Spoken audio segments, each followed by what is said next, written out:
Alright, so since we found out that we can run this on one character over and over again, it looks like that's what we're going to be doing a little bit of today.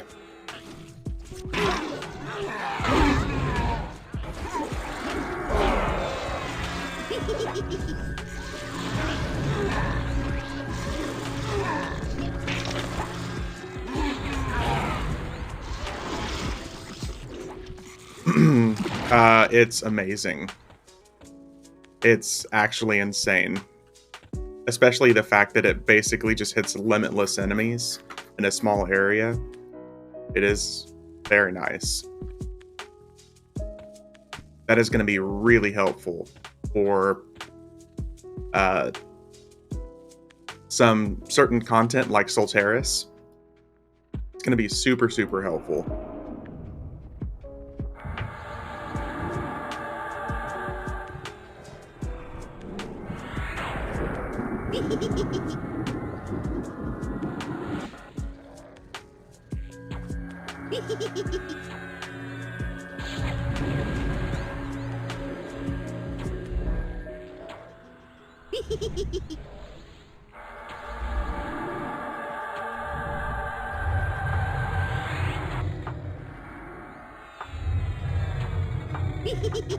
Honestly, I'm just happy that I can run this again basically as many times as I want.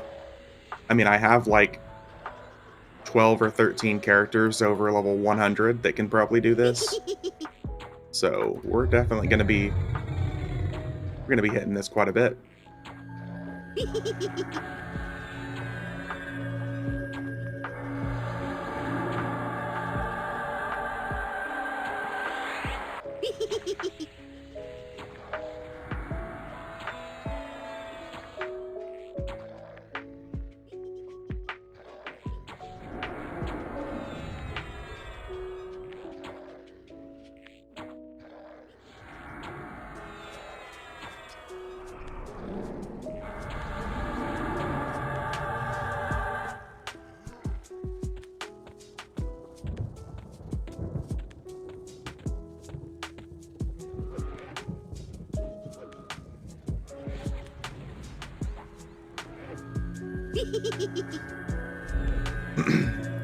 Might start playing my Necro since I find soloing on the Chamois slow as fuck. Yeah.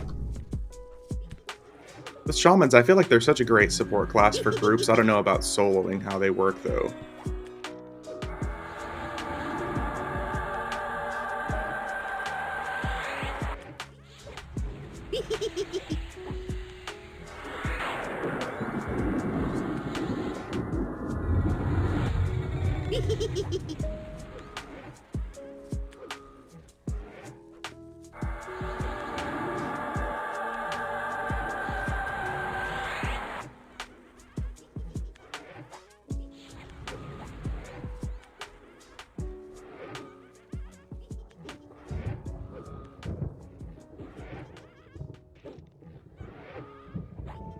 This part is pretty nice, though, that I literally just get to sit back and just watch.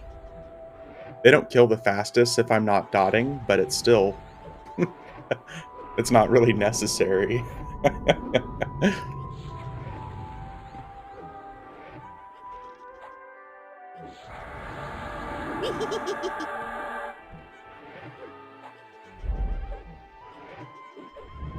Good morning indeed, man. Happy Friday. How you doing, Pixel? And Day as well. How you both doing?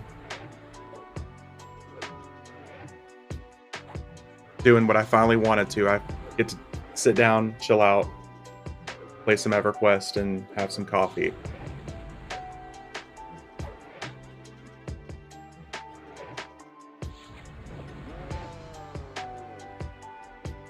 Got PT here in about an hour, then it's game time. Ooh. Very nice. Oh, nice. We got a time spinner. Fabled Belt of Temporal Rage. Oh, hell yeah, man.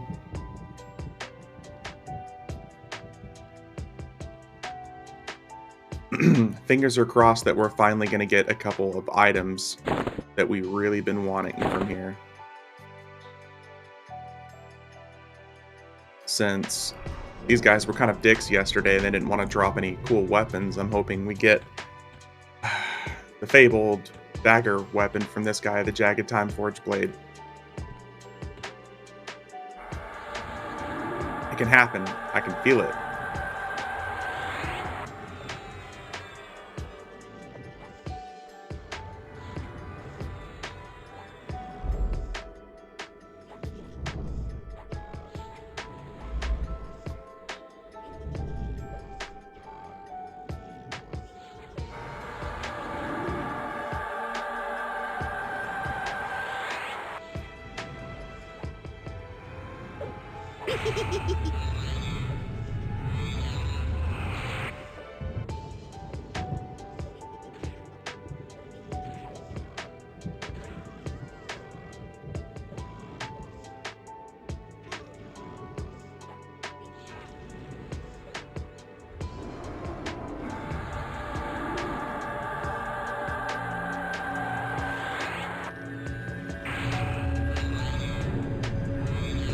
Drop the AoE, summon some more pets. Drop the AoE, summon some more pets.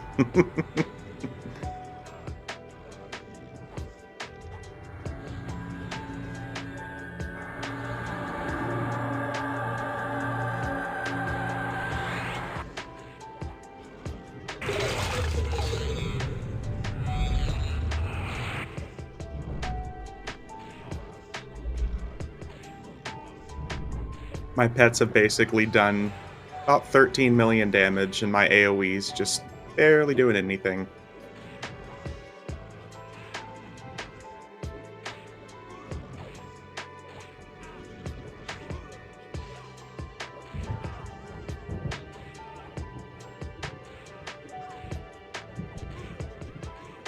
Alright, did we get the weapon? Did we get it? Did we get it? Oh, we got it, finally. And we got a Song Blade. Okay. Alright. It's already a good run through. Well, I know someone who's going to be happy with this.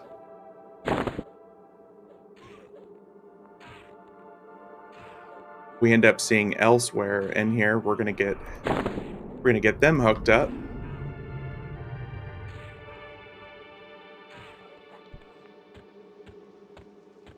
So nice. I'm really happy with that. The AoE was what I was using to get ink in the depths of Plane of Water. Oh, see, now that I have this AoE, it's actually not going to be so bad to run Plane of Water.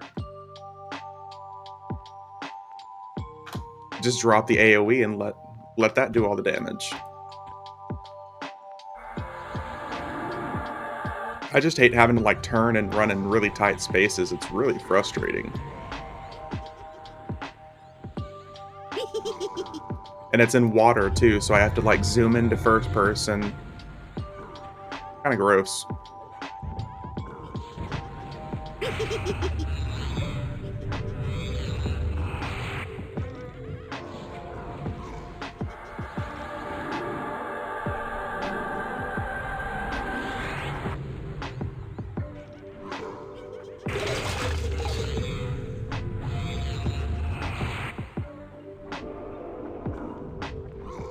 I like how the minions aren't even attacking at all, because there's no actual playable character on target.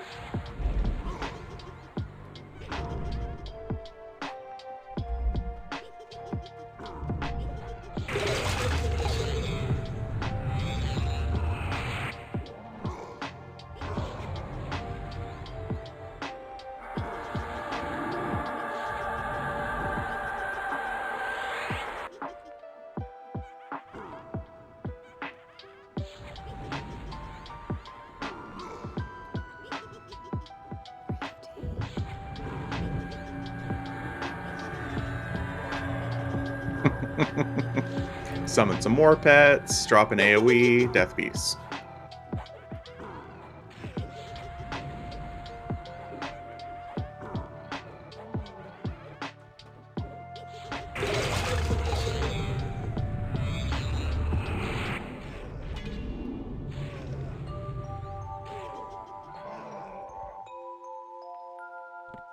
Easy peasy. Fabled pauldrons. And where's the fabled shield of strife, man? Oh, hey, look. Dude, we got them. This is really rare. What's up, Point Break? How you doing? This mystical pouch is actually really, really rare. It's no drop, so... Of all the times that I've ran this, I've only seen it drop like 3 times. That's a shame to see it go to waste, though.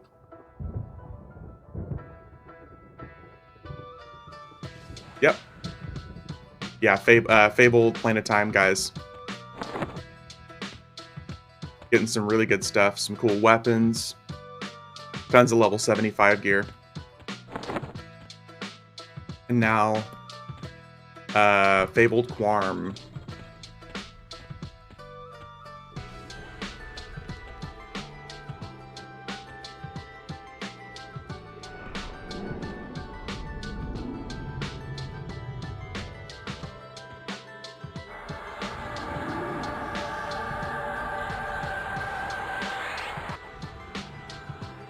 Did I?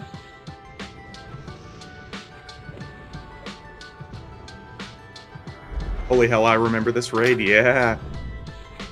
It's the old times.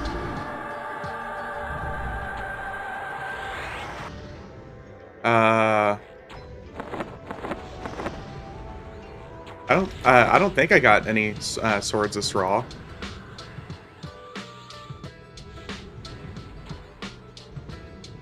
I could be wrong though. I didn't see any in my inventory.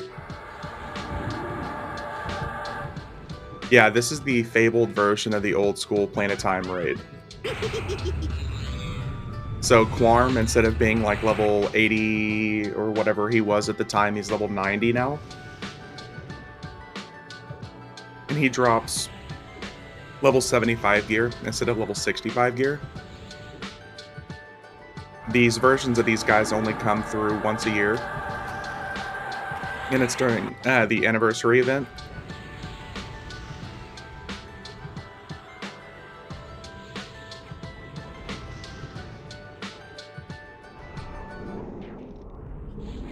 So I try to do it as much as possible because it's usually pretty good loot, and it's a good time. Just to get to kind of revisit the old school area.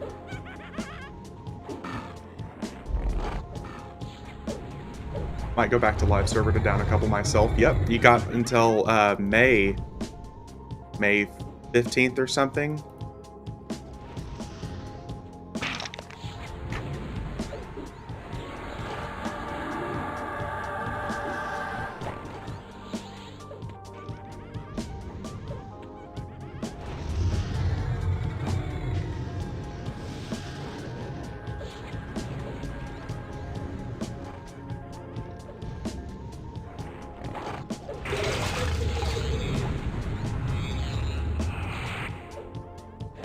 Hey, we actually we killed him slow enough for his heads to explode this time.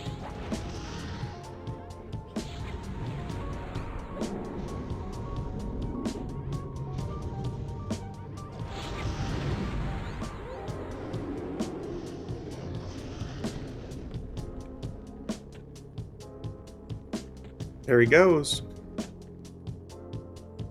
Nice. Belt, earring, and ranged item.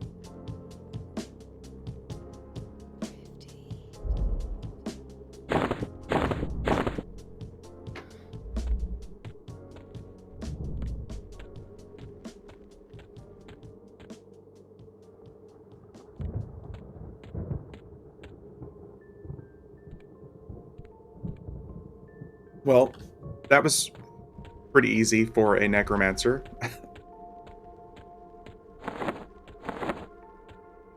Kind of curious to see what's the lowest level you could beat this on.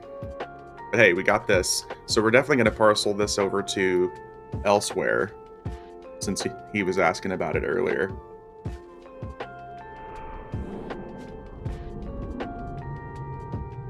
Elsewhere. In-game character with the same name as my Twitch handle. Okay.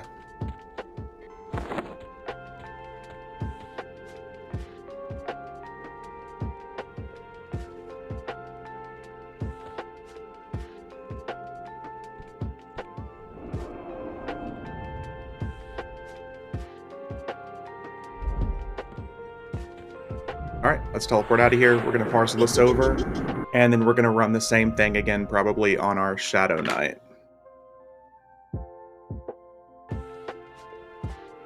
Have you tried farting? That might clear the area.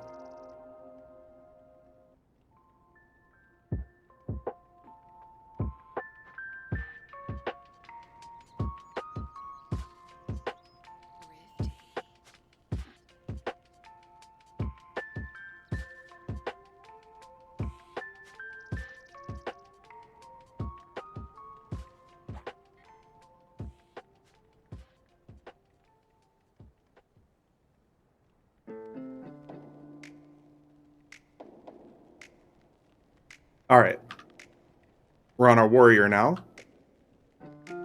The UI isn't much, but we can just run straight through this. 3 rogues on the same account. Listen, I don't have a problem. The real problem is that I don't have enough rogues.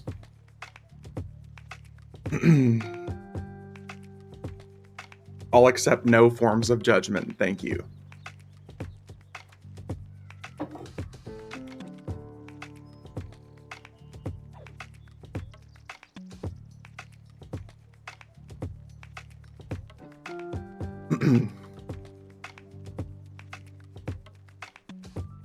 See, look at all these stupid these mana rods that people keep putting on my cursors when I'm just sitting there. It is so annoying.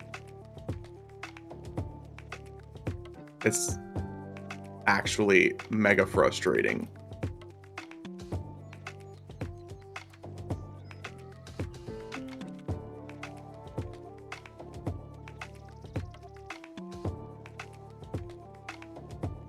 Okay. Now we're going to do it again on a warrior.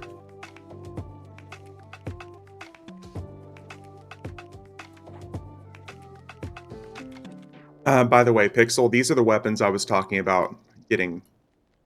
When you were asking for warrior weapons, these are the weapons I was recommending. It's the Luck Uncoagulated and the Edge of Madness.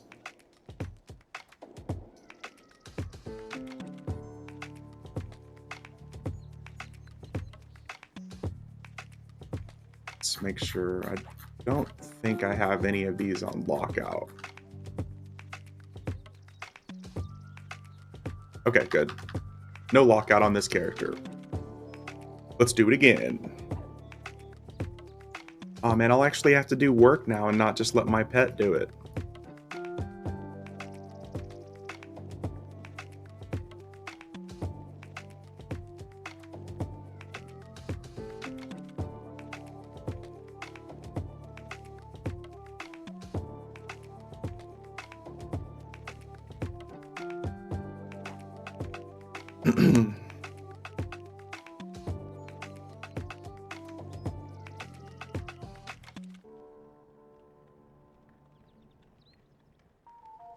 And plus, they look really cool.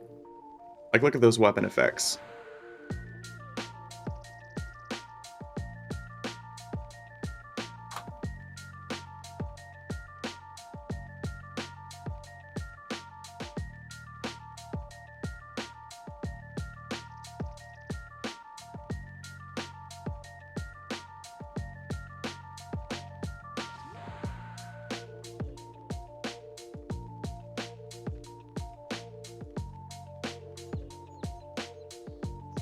Oh, that's right. I don't have, like, any augments on this guy. My poor warrior's neglected.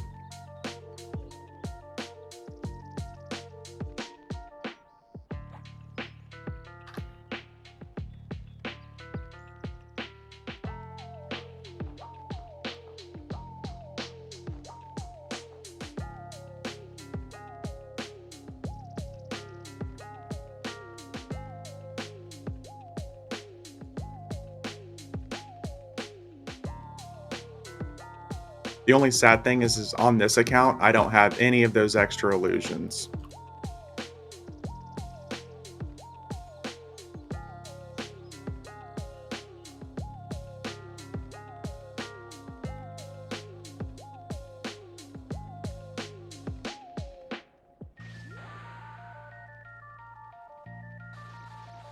Come on, teleport me.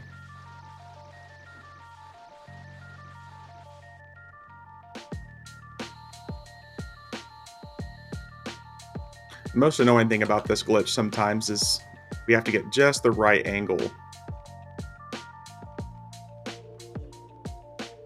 There we go.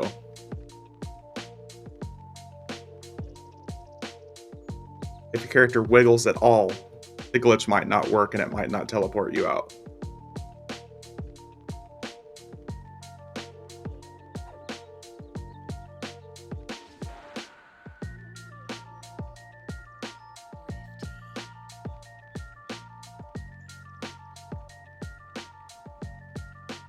Time to get ready for PT. I'll catch you in a back. All right, man. Take it easy.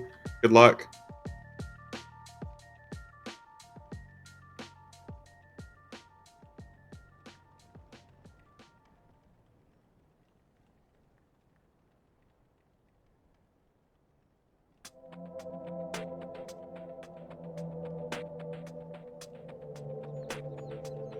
I'm sure we'll still be here farming Planet Time whenever you're back. Maybe on my Druid, maybe my Shadow Knight, maybe my Beast Lord, who knows.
One down.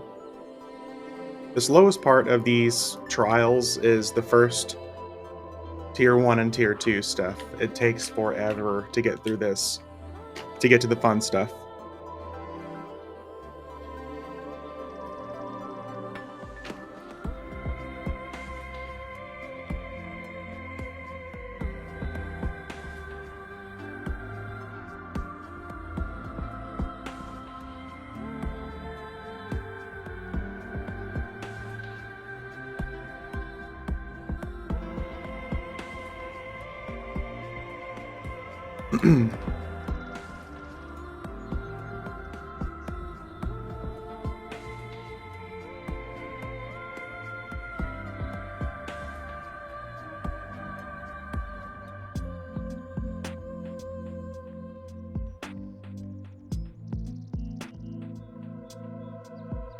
But for a chance at multiple versions of these items, I'm gonna keep doing it.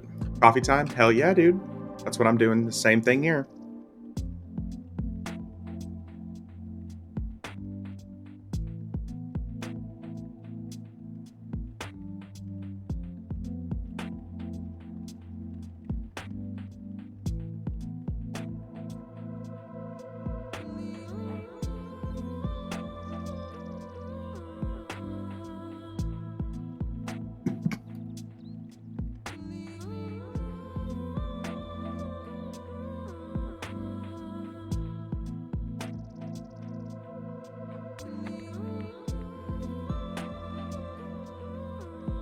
Well, give me enemies.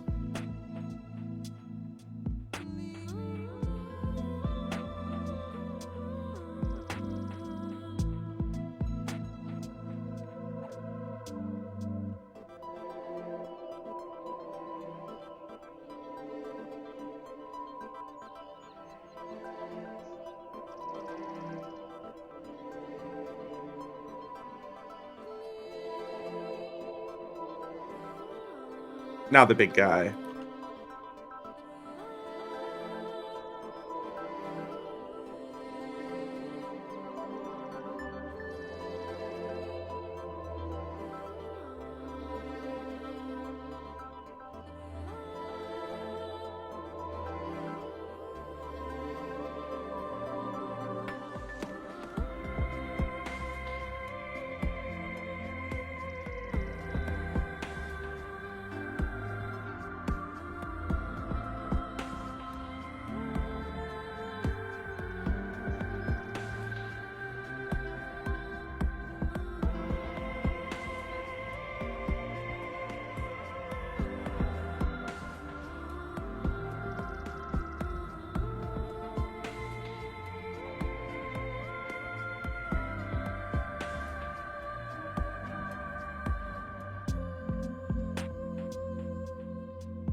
All right, 2 more of these left, and then tier 2.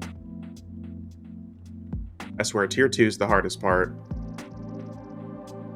Waiting. But hey, we get a good couple of games of gym, and while we're waiting.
All right, time to teleport and go to the last one.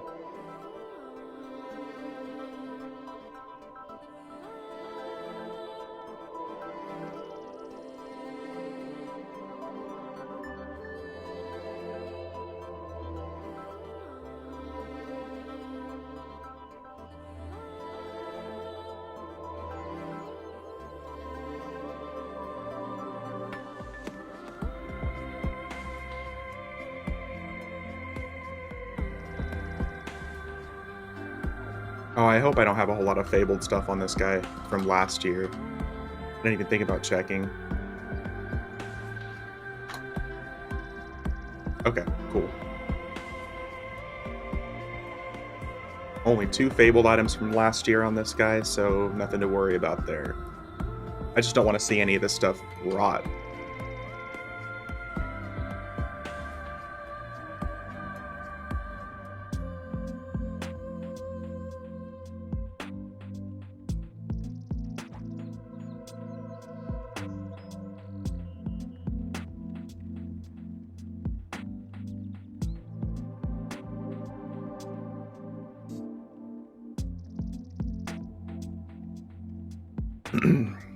For everybody who's just coming in, we are running Plane of Time over and over again because there are fabled versions of the bosses spawning right now, and you can get really good level 75 items, and they only come around once a year. So I'm running it on basically all of my level 120 characters because you only need 1 character to request the instance, and it's character locked out, not account locked out. So I'm just running it over and over again to get as many of these items as possible. You can do it, on as many characters as you have, and then once you do it, you're locked out for 6.5 days. So we'll be doing this once a week for the next month.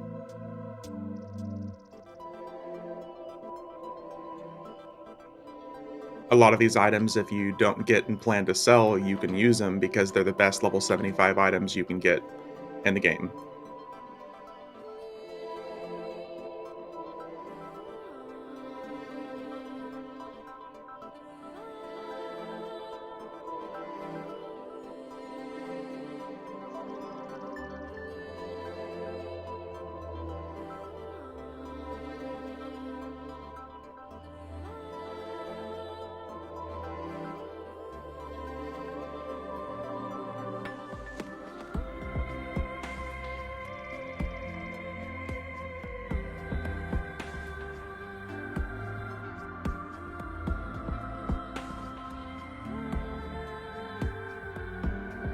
And while these guys are running through their stupid little automation time blocked thing, we're gonna run and we're gonna do the undead wing.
Oh, I just realized I don't have sound turned on at all for this account.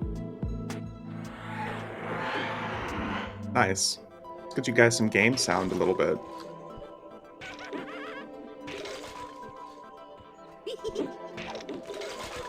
And if anything is messed up on sound, let me know. Because I played with my sound settings this morning, so if anything is too loud.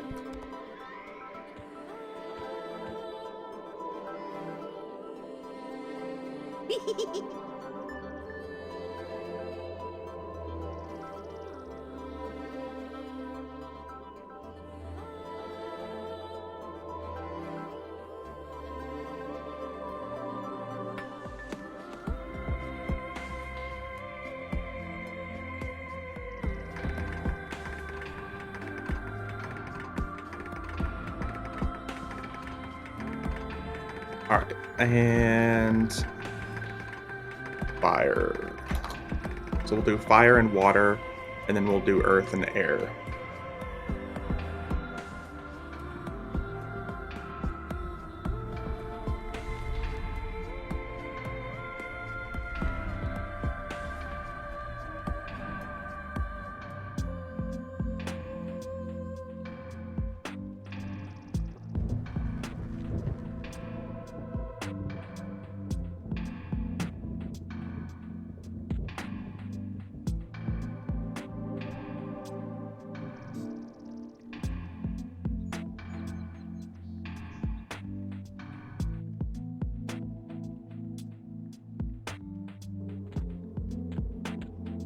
And we're still going to have to wait a couple of minutes for all these guys to attack.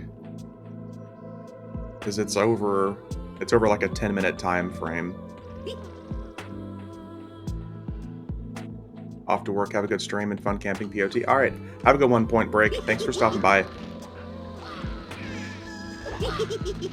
Good luck at work, don't work too hard.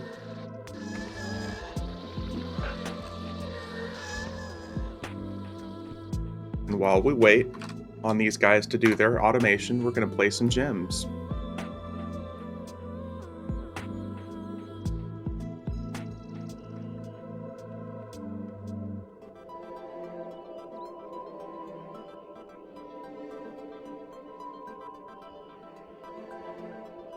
I play alts and epic while working.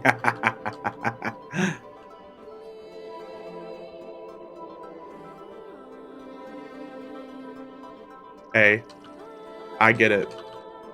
I wish I could play this game while I was working, but I am extremely limited on only being able to play when I'm at home. So when I get a chance to play, this is what I'm here doing.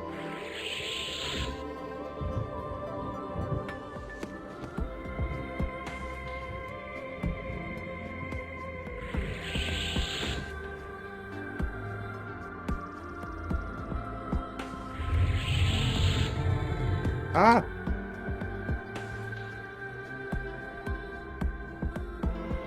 Damn it. No! No! Damn it. I work from home all week, so it's easy as you can. Oh, dude, I'm so jealous.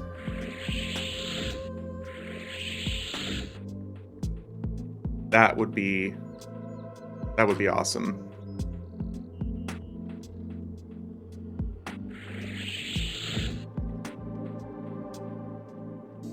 Well, that side over there is just completely messed up.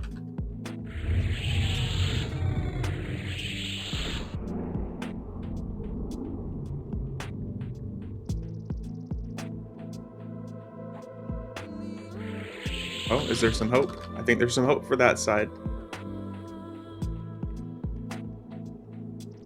It wasn't ideal the first couple of months till I got back into EverQuest. Now I'm okay with it. Hey, that's what it's all about, though. I didn't get back into EverQuest until 2020, when I did start working from home during the pandemic. And I've been pretty much addicted to it ever since.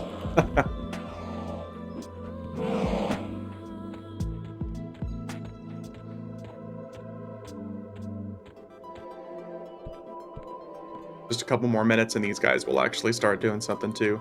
3 months ago for me after an 8-year break. Ooh. Well, that means you just have a lot to catch up on. To be fair, there's a lot of EverQuest in the last 8 years that people would say that you can just completely skip over, and I'm inclined to agree with. A lot of the content in the last 8 years has really been kind of mediocre in my opinion. But hey, you know, the first move to TLP, so I'm almost caught up. Ooh, nice. Which TLP are you on?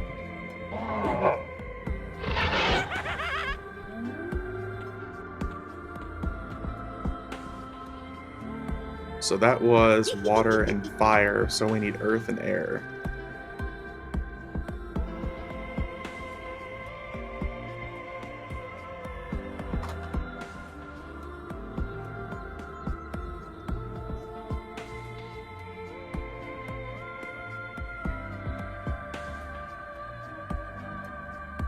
Yeah, I know Mischief. Nice.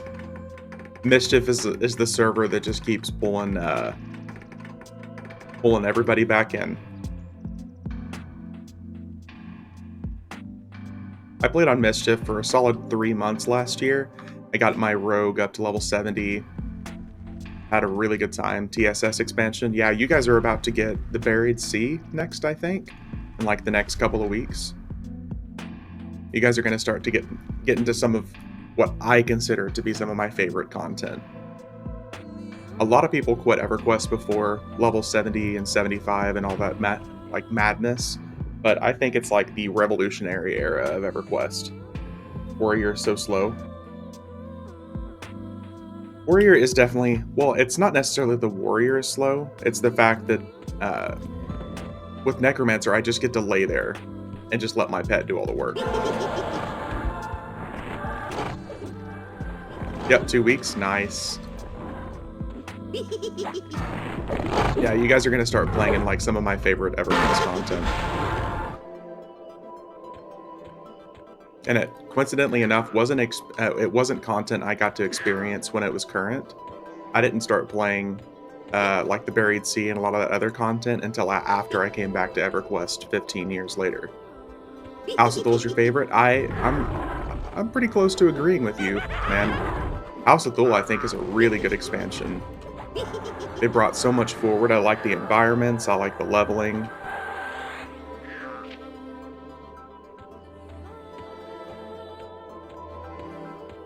Alright, finally to tier 3, and now we just get to fly through. We're gonna kill stuff way faster than my Necromancer just did.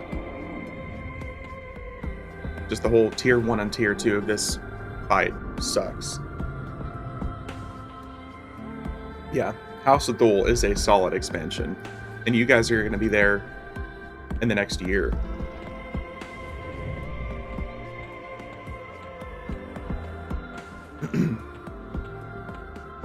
Plus, I actually got really invested in bits and pieces of the story after the Serpent Spine. Because pretty much everybody knows the story of like classic EverQuest to Planes of Power, or at least bits and pieces of it. It's like the revolutionary era of EverQuest, like 75, 80, 85, that a lot of people just don't really know much about. Bit up on Bristlebane until I came back. Oh yeah, Bristlebane's another really populated server.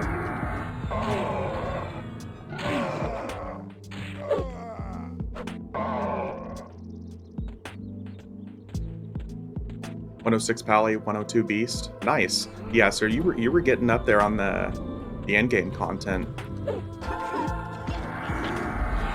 I have a really good time leveling in the level 100 content.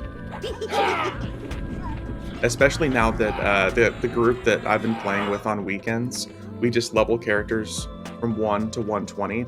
Most of us are pretty close to 120. I think a few of us are still in our like 100s, low 110s. But since leveling together with that group, I found out how much I really enjoy that level area of EverQuest.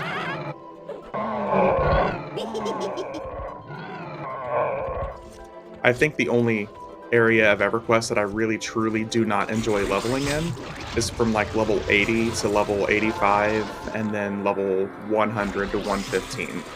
I really, yeah, 110 to 115 I really don't enjoy.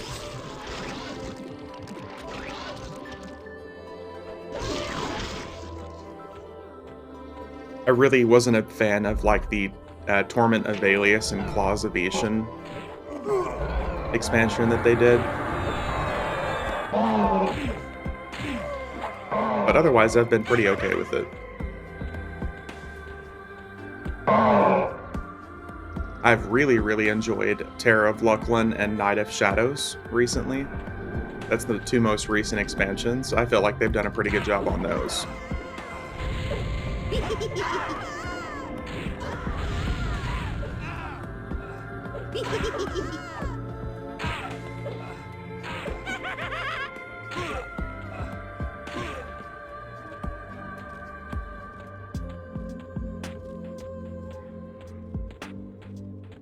One of my favorite models, the Dark Elves. Is that what you're talking about?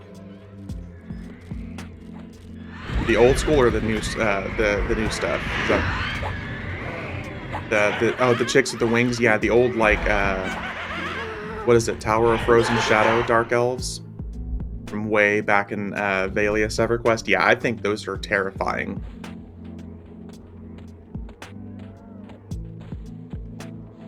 That takes me back to leveling way back in the day. Those graphics are really cool. If that was an illusion that they put in the game that I could use, I would buy it.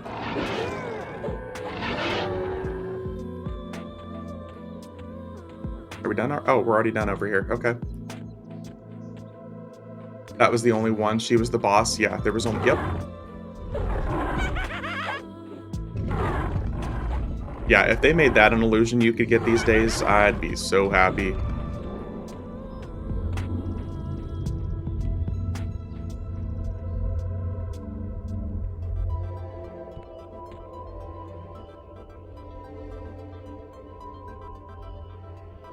So the whole first 2 tiers took roughly 20 minutes. And the whole last bit is going to take us maybe 10 minutes. Actually, we might have some problems with Valenczek. Now that I think of it, that might end up being a problem.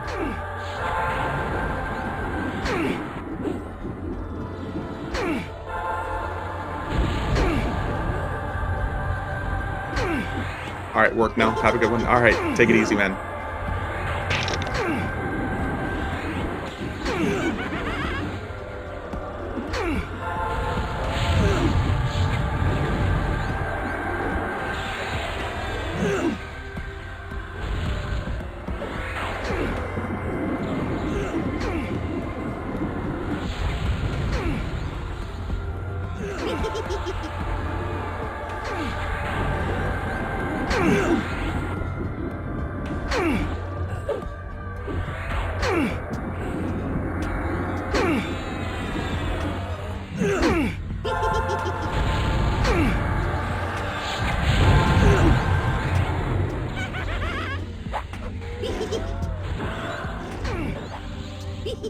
Yeah, if y'all could stop summoning me, that would be really great.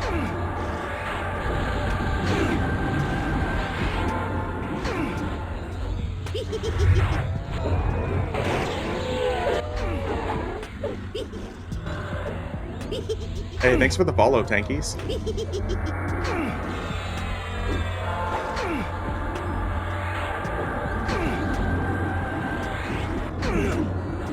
And also one crazy Marine. Thank you. Appreciate both of you guys.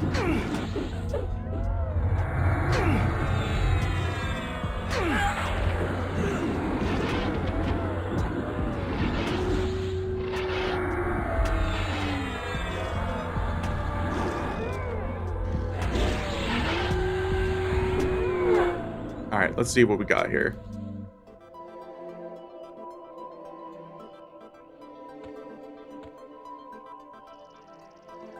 Oh, nice. Got Time's Antithesis and good old Edge of Eternity. This Shaman thing, I think, still sells pretty good. Even if it doesn't, it used to be a really, really valuable item back in the day. Was talking about returning to live servers to build up a tune to 120 and just go through the old raids and have fun with no real pressure. That's how it's done, man. That's what I'm doing. That's what I'm enjoying the most. I've got a whole bunch of 120 characters, and to be honest, I don't do a whole lot of the 120 content, at least I haven't yet. Most of what I enjoy is doing stuff like this. I'm here to have fun with this old stuff. No pressure at all.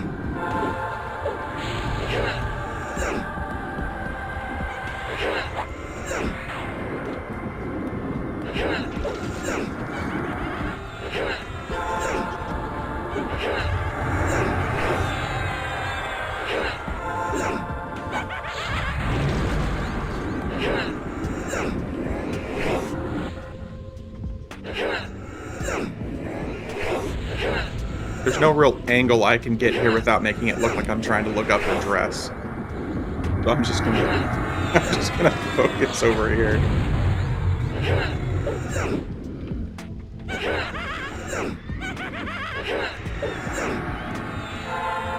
Perv. I'm just gonna look over here. Well, I was trying to look up, but it's like I'm just trying to look straight up her dress, and that's recorded for stream perf. My bad. Sorry.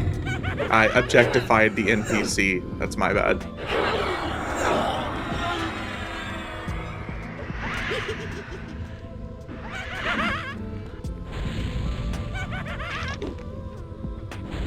It's a non-playable character, not a non-pervable character.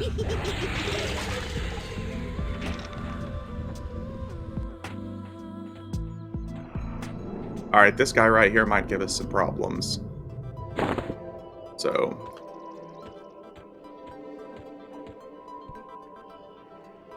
we're gonna see.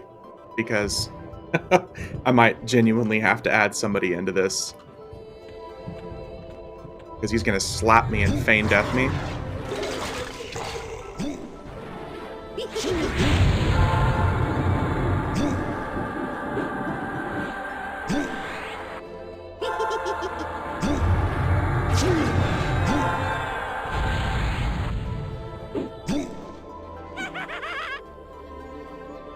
If he stuns me and feign deaths me, it's gonna be game over.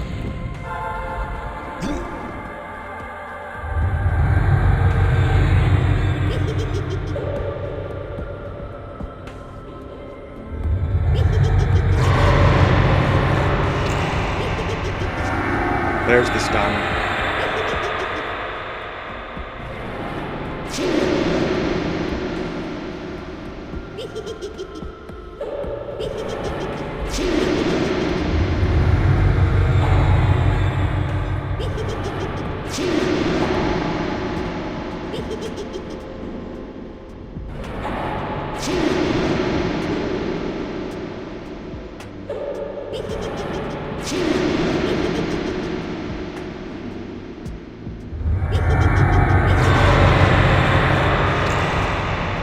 Stun duration forever, yeah. Yep, literally. It just keeps going. There we go.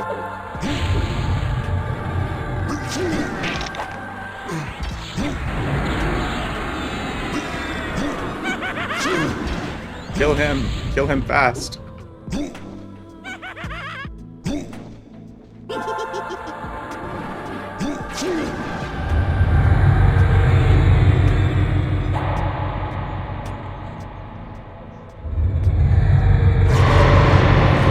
This dude is such a pain in the ass to fight. The problem is that most of the time with fabled enemies, whenever, especially any of them, whenever you lose aggro or they have nobody on their target, they instantly regenerate back to 100% HP.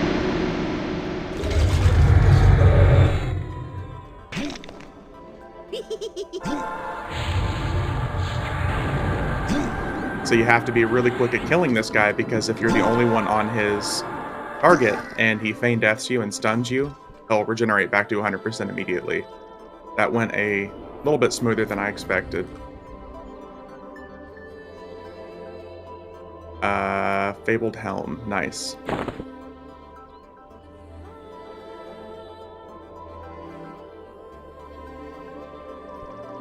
Alright, now back to the easy stuff.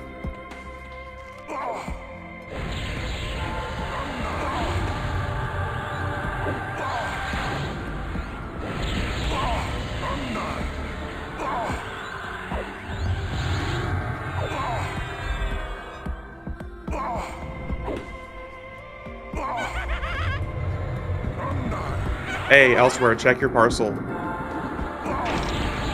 I got sent something to you. I got it just this morning. And yeah. Oh, Day, I just saw your message. Send her to horny jail. I didn't realize that my auto mod had blocked that. I had to allow that message.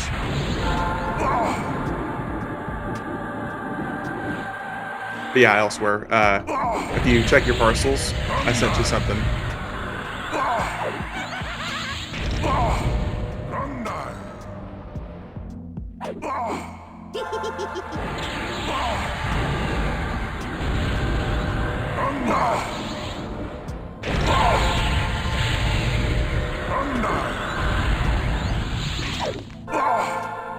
It's pics of hairy feet, don't be tricked. Yeah. I hit up my buddy, Bearded Feet, and I got some pics for you. And attacked us at the moment on my bard. Has 6 Anons in the same guild, one-shotting everything. What?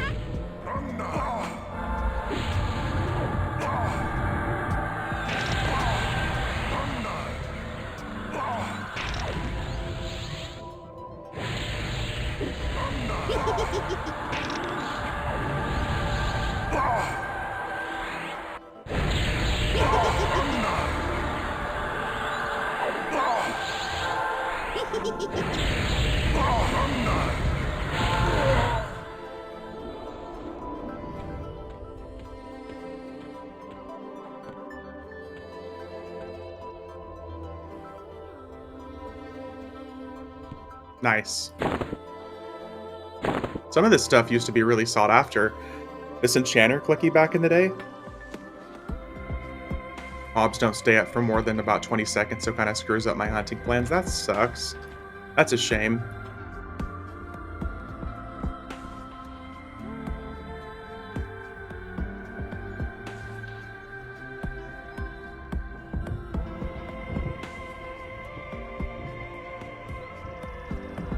I just realized we're listening to 8-Bit Iron Man. Okay, let's change it up a little bit. 3 to 4 hours or so now? Oh, damn. Somebody's messing with you.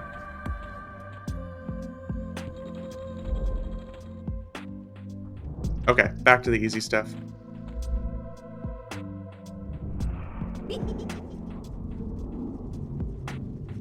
Make sure we get all of them.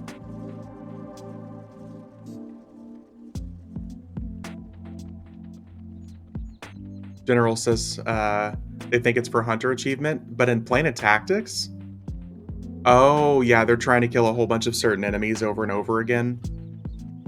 Try to get that Bane strike damage.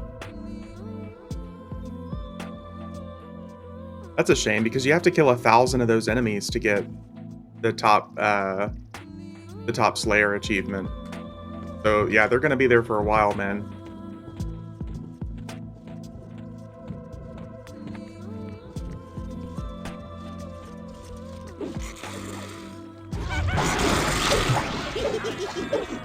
Need to crack on those third-party programs. I have no problem with utility to help with boxing, but that seems a little over the top. Yep.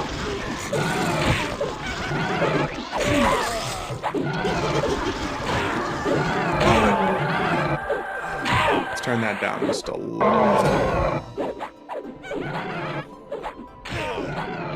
Need 10k? Oh, never mind. I thought it was just 1,000.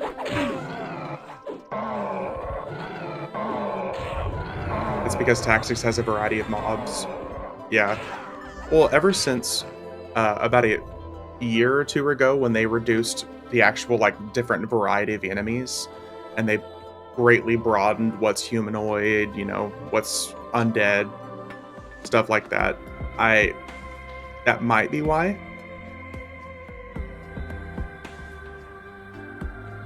Let's pull Kha'Zix Thul and Bertox at the same time.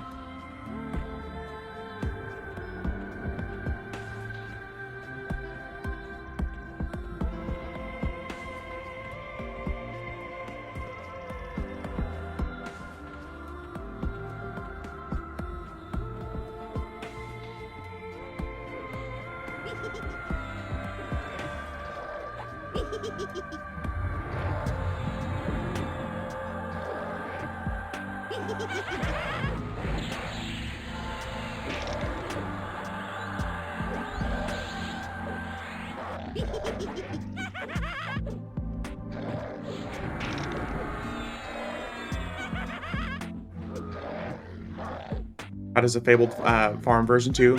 Oh, dude. Okay, so earlier, I ran through Planet Time on my Necromancer, so I've done it 3 times now. Rogue, Necromancer, and now I'm wrapping up Warrior. And earlier, we got some awesome stuff. When I was trying to get my Jagged Time Forge Blade from Interrupt, he dropped the Song Blade, and that's when I parceled that over to you.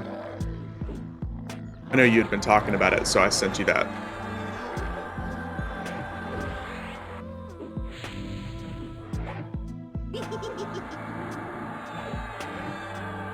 Yeah, no worries.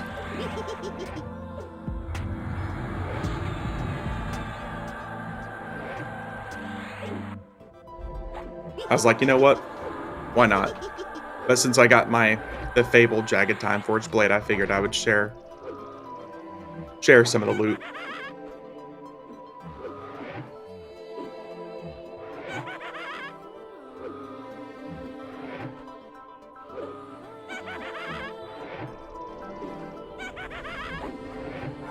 What's next on your shopping list? I really don't even know at this point. I don't really have anything that I'm like aiming for at this point for Fabled. I just want to get as many of these items as possible. I'm probably gonna I'm gonna check for probably Rallo Sec again soon.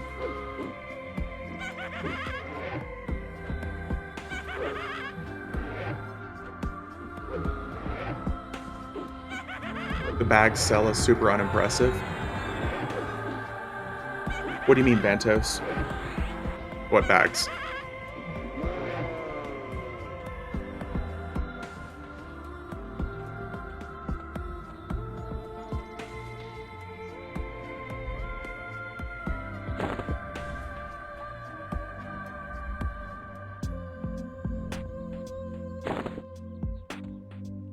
Oh, yeah. Yeah, the 10% off for bags and stuff like that, that's not really that big of a deal.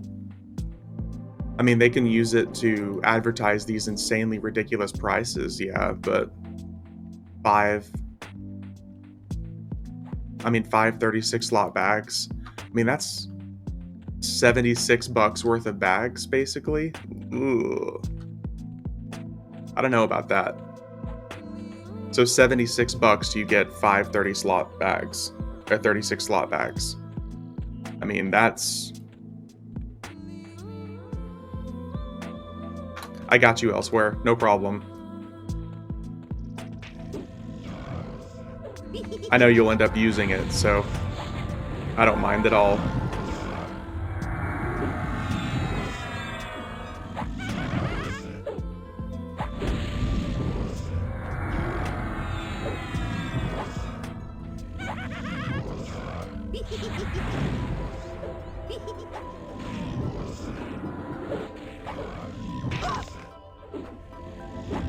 Now all I need is a zone for my bar to not be filled with dick bags. Yep. Yep.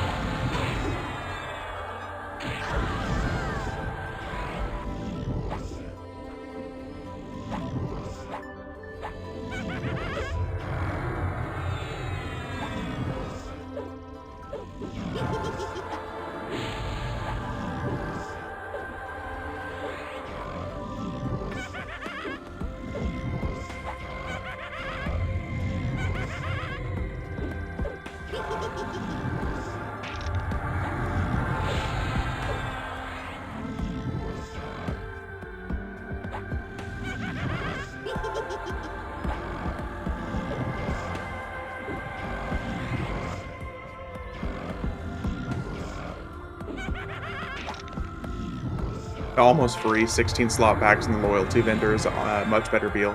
Oh yeah, I mean, even if you just run through and you hit some old stuff and get a couple 100% weight reduction 10 slot packs, that's a better deal in my opinion. You really don't need that many large slot bags. I have 3, I think 40 slot bags here, and most of what I use are just deluxe toolboxes that you pay a single platinum for. You don't need massive bags. Oh, dude, look, we got another song blade. Nice, look elsewhere.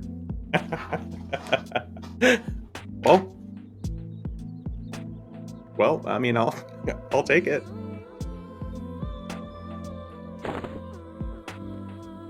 Hell bag of Tinker is 5,000. The more big bags you got, the more trash you carry. That's true, Vantos.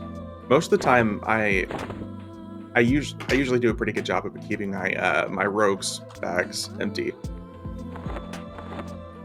Mine are full to bear. Okay, yeah, see. I do a really good job of clearing out my rogue stuff. For like trade skill stuff, I use the trade skill depot. For the most part, a lot of my shit I keep cleared out. No dual wielding bards due to Lornus, yeah. Just gotta get you a rapier of somber notes and you're good to go.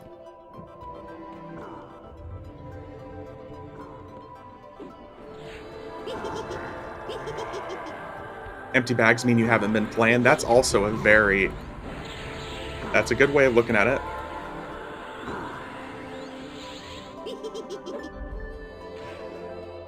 I need the trade skill depot so bad. Yeah, it was a worthwhile purchase for my main account. I don't buy the friends and family edition on expansions on more than one account, but it was worthwhile.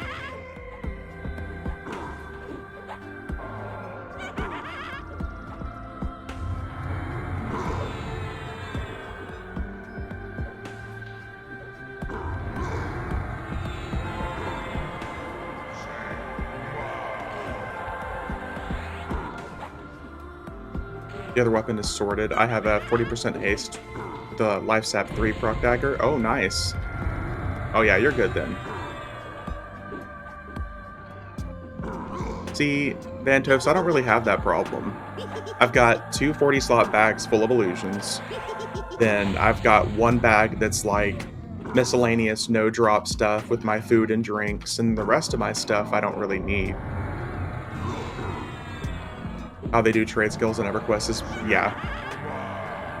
This 8-bit playlist is insane. I'm really happy with it too. Most of it was found from, there's an artist that I already had a lot of on my list. And I saw he did a whole bunch of 8 versions of like really cool songs. And I was like, damn, this stuff's fire.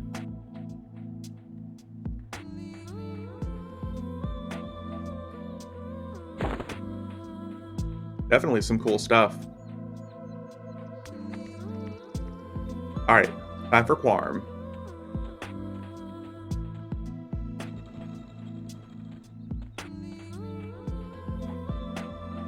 Dragon Boy over and over again.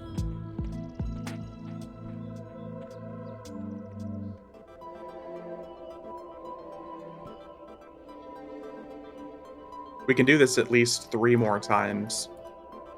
And we're probably gonna.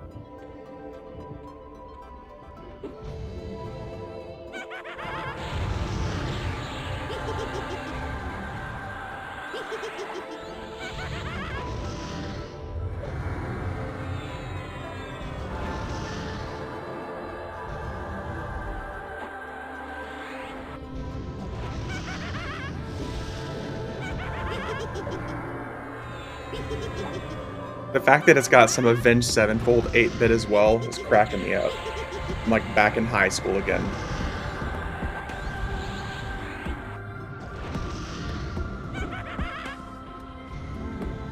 Oh, I should probably change this because I'm not a necromancer.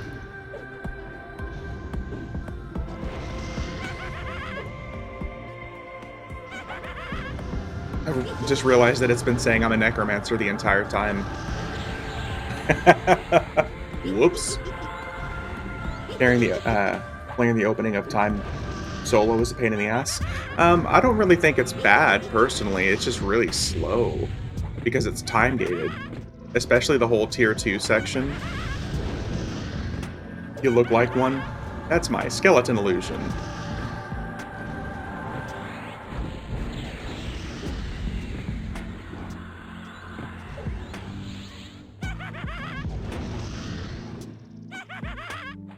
Oh, thanks for the follow, or thanks for the sub, man. Thank you very much. I appreciate the sub. Thank you, thank you.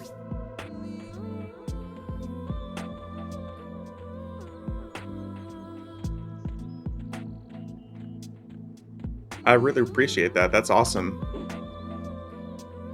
Last couple of days have been really awesome for streaming, so I appreciate you guys. Been better if it was a foot-long sub. Remember back in the day when subs used to be $5 at Subway? Pepperidge Farm remembers.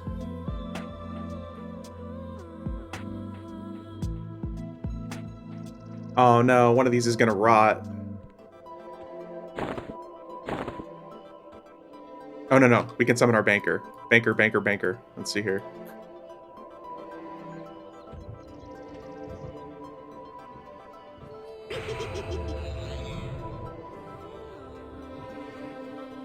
Nice. No loot left behind. Hello? Where is my...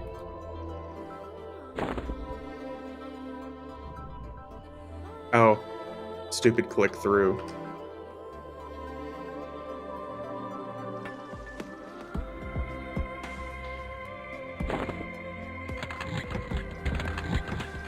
Oh god, it's almost all full. Oh dude, look, there's a Rapier of Somber Notes. I had one in my shared bank on this account the entire time elsewhere. Shit. Zunmiram, Spear of Doom. Look. Oh, we got kicked out. Oh well. This is what I meant by having so much loot, guys, that I don't know where it goes. I don't know what I have in my shared banks or on my characters at any given time, because I do this stuff so much. Jesus. Maybe I should go through those bags.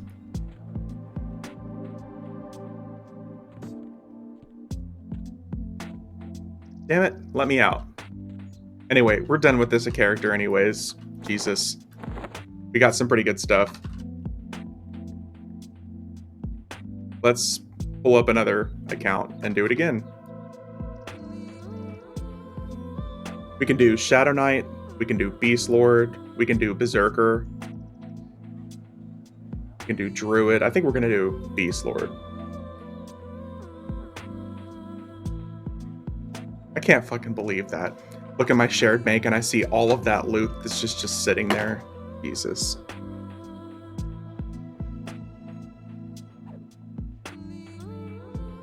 I have a problem, guys. The problem is that I don't have enough bank space and that lore items exist. Nice stream, man. First time visitor. Thanks, Busy. I appreciate it. Thanks for stopping by.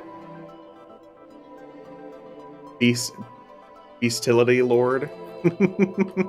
Here, we'll switch over to Beast Lord now. So... Oop.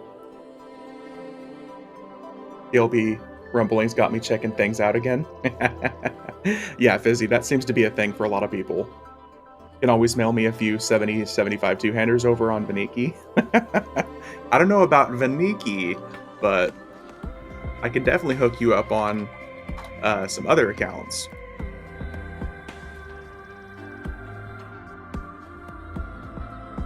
Alright, so we're going to do the same thing, but on Beast Lord.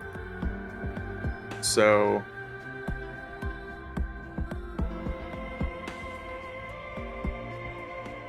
only problem is I don't know what all... Okay, here we go. Let's do some AoEs.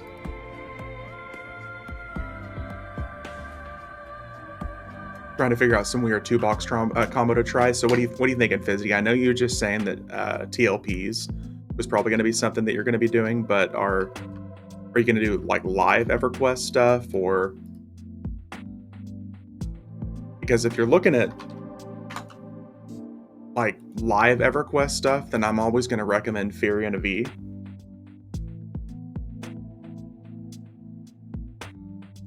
If you're looking at TLPs, for the TLP live, I'll do something more traditional. See, for the TLP, since it's going to be true box, do you have like multiple machines that you're planning on using?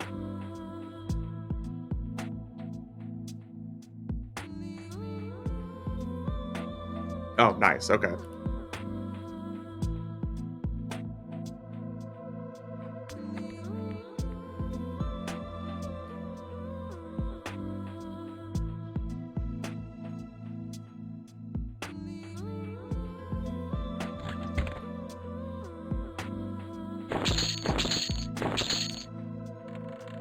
All right, let's do PoTime again. This should be quite a bit easier. Live, I'll play with my son, and he's new and young, so we'll do something easier. That's cool. Yeah, on live, you have a whole bunch of the, what's the word I'm looking for? Quality of life updates. He'll be likely just be me, so we're gonna spice it up. Nice. You have a particular class in mind that you really want to play.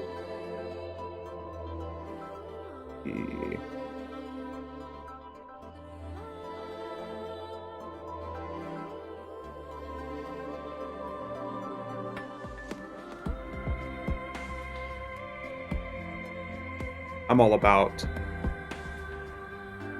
ease of access and solo ability if I'm starting like a new TOP. Pal Enchanter or Ranger Mage. Ooh, there you go. Ironic thing is Beast would be my first choice on TLB, but I can never play it. Yeah, that's one of the things that they keep pissing me off about, is I really want to start a Berserker on a TLB, but since everything is all about starting things either at Classic or doing some weird, wacky new, some like weird new wacky rule set, it just keeps pissing me off.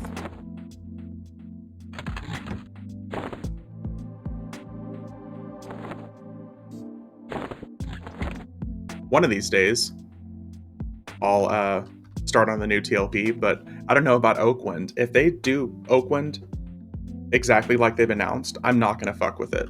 I'll wait 2-3 years down the line whenever all the bonuses have stacked up, and I can play relaxed true box, and I'll just start a character and have fun with it then. But if it launches as is, I'm not going to play it. I've done traditional monk, melees, cleric, enchanter. Nice.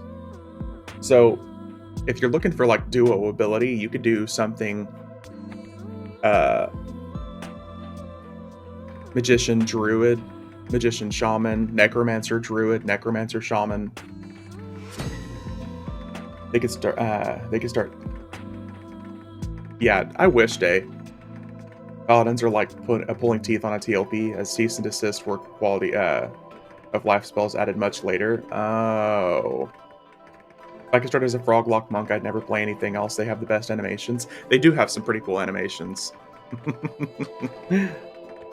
Oh, do I even have a mount on this guy? Uh-oh. Oh, here, we can claim one.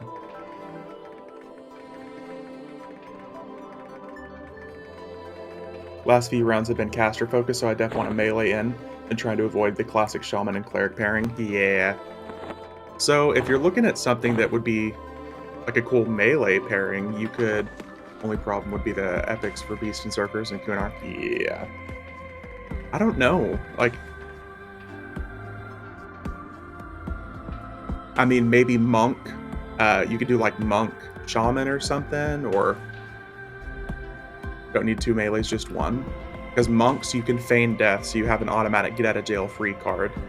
They can pull... They do really good damage without weapons, so monks are almost always like a really solid choice on classic TLPs. Also, I play in first person and ogres have terrible head shake. Head bob makes me motion sick. Yeah. I will never play as a rogue or as a ogre unless I can do an illusion change. I'll pick ogre for the frontal stun immunity and then use illusions to change it, but otherwise, nope. Nope. Like, my Beast Lord has false death now, too. Basically just a monk without the monkliness. What was I looking for? I was gonna do some extra... Let's see here. Started out in first person back in the 99. Yeah, I never do first person anymore. So far, I think the front runner is Mage Ranger. Ooh, that's an interesting combo. Because Ranger at least still has some heals as well, and they can do ranged. If I had to do it all over and had the capacity for a true box, I would do Bard Magician. Bards are badass. Bards are a lot of fun. That's a class that I'm really sad I waited so long to play.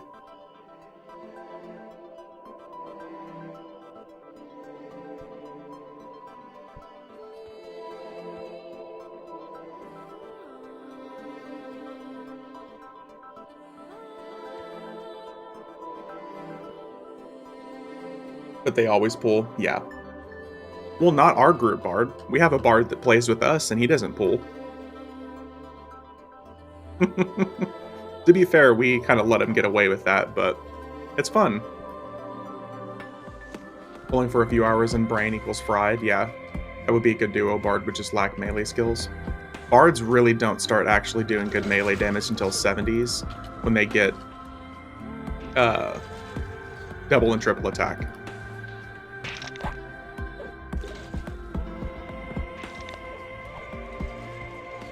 If you're playing Bard in groups, they'll expect you to pull. Oh yeah. Our Bard likes ground taking. Well, so does our Druid. And or Mez shit. Yeah, our Bard and our Druid both like to hug the ground. I played Bard pre-Melody into that. Yeah, I would never. Nope. If I'm doing it without Melody, I just, nope, not interested. I'm not click, click, click, click, click cycling while I'm pulling for a group.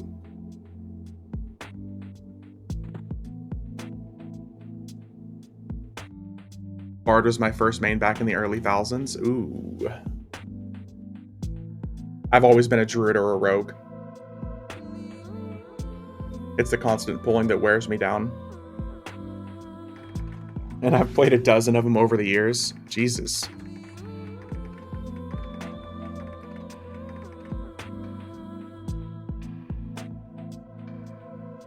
I did think about Mage Rogue instead of Ranger. I guess as long as the Mage pet is keeping aggro off the Rogue, but if you're talking at Classic, I would suggest a Ranger over Rogue. Because Rogues just are utter crap for damage at first. Any class can just about pull. It's like kind of dumb that a class gets lumped into must do this mode. My first was a Druid, but stopped playing him after Planes of Power. Well, Druids lost a lot of their luster whenever Luckland and Planes of Power came out anyways. Main idea was to pet tank and abuse pet hold for the OC Reagan while Rogue stabbed away.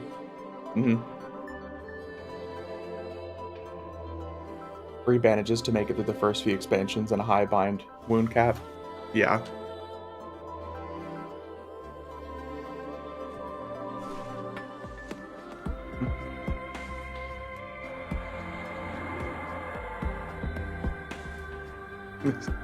This playlist is cracking me up. But no camp splitting ability was kind of rough, yeah.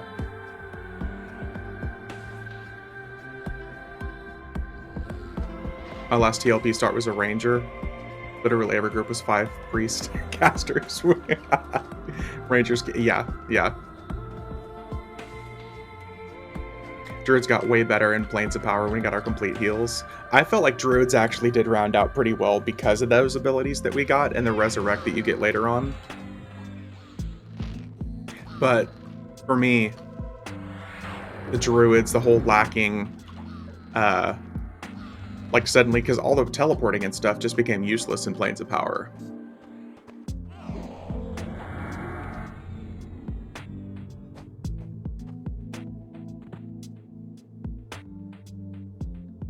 Rogues were my first main until I tried Druid. Rogue is still the class I want to play but never do. Aw, dude, Slam, come on.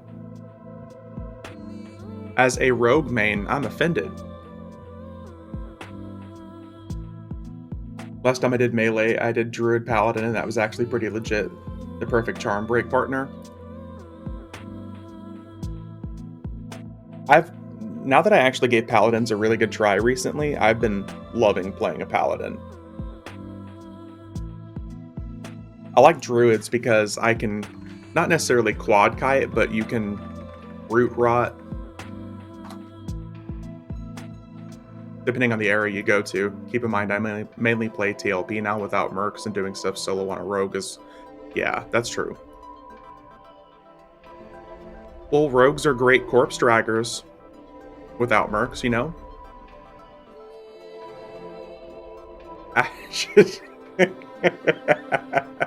Nice, Ventos. That has me thinking about Paladin and Enchanter, if I'm honest. Enchanter's a class I have zero knowledge about. Druids are great. I love playing them in duos, trios, but I don't like playing one in groups. It really depends, because on Mischief, I had a really good time playing my Druid in groups. The only problem is I was used as in place of a healer until they could get a healer. Paladins are hella fun on TLPs, but you always want a good DPS class to duo with. Yeah, because they kill so slow. A lot of people play Enchanter Cleric.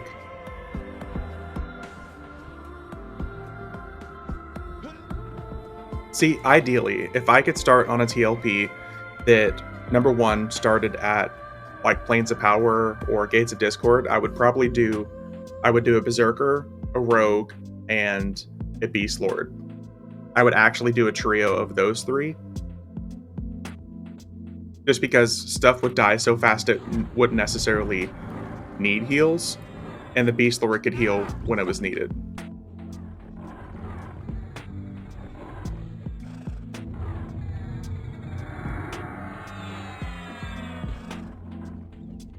You want the X-Pack? Buy the $250 version.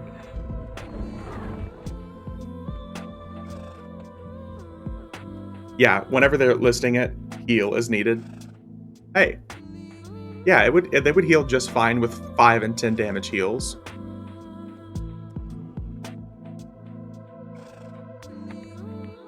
My first true main was Cleric, and I thought it was a good choice, but it's frustrating being so reliant on other people to do literally anything. Unless you're like some of the P99ers out there who are running around soloing as a Cleric. Unless you're one of them.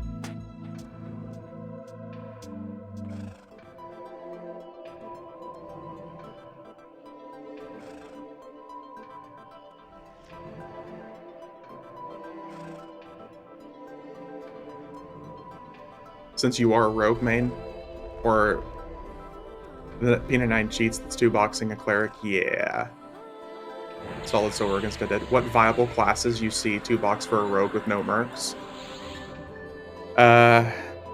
It depends. If we're talking classic EverQuest boxing with rogue and another class, you're gonna need something that's gonna be able to heal. So Shaman, Druid, probably Druid. Personally, because Druid can do a little bit of like the slowing, the snaring, the rooting, and the healing as needed.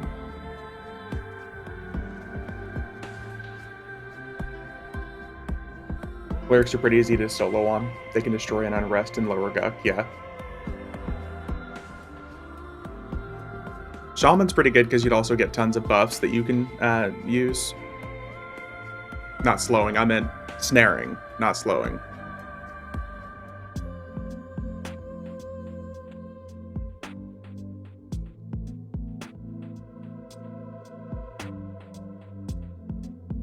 Druid Rogue I can see viable with aggro kite. Yeah. The main reason I recommended Druid also is to the fact that you're going to get teleports with things, and that's going to make the Rogue quite a bit easier to move around. I know Shaman is probably a better choice just for the actual killing aspect of things, but the reason I mentioned Druid is just for the fact that you can teleport on top of things. But the problem with Rogue and Classic, again, is the fact that they just aren't good. I love Rogue, and it hurts me to say that they just aren't good in Classic, but they aren't. They're so weapon reliant and AA reliant that they just don't start feeling good until at least Valius.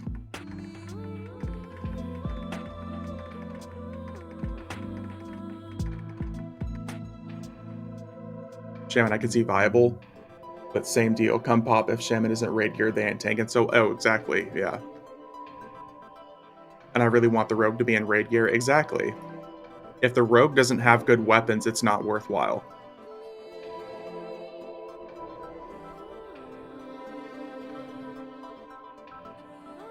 Early on, Druids get travel and DS, and Shamans better once for a couple expansions out due to slows, buffs, and heals. Yeah. That's why I was saying it really just depends. Only thing I can see viable long-term is Necro and Bard. Necro and Bard would be really solid. Well, the thing is with Necromancer is how good the pets are in general, and the fact that they can even taunt if necessary. And Bards can literally keep the Necromancer alive with Regenerate and Mana Regeneration. Necro and anything really, yeah. After playing Necromancer quite a bit more, I can, yeah. Bard Rogue or Necromancer Rogue? Oh. You can operate without... yeah. Just get Bard a couple instruments and you're good to go. I'm telling you, Necromancer, Beast Lord, and Magician is going to be a trio I'm going to do at some point.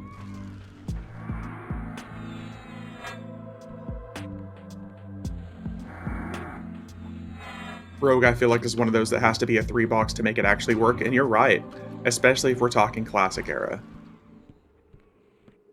A Rogue, in addition to everything, is like only having half of a character in Classic, in my opinion. Unless you min-maxing, it really comes down to really what you really like to play. Yeah. Well, a trio makes almost anything a lot more viable, because in a trio, if you throw a cleric in there, anything else you can do, you'll probably be fine.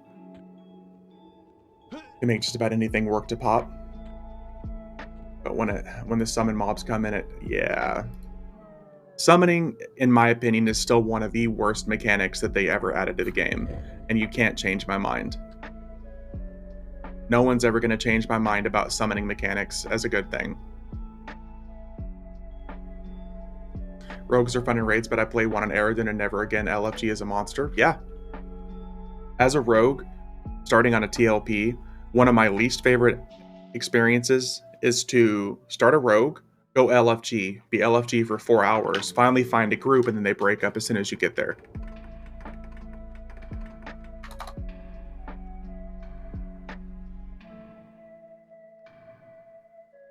Summoning basically stopped people kiting the entire world, keeping balance between melee and caster classes.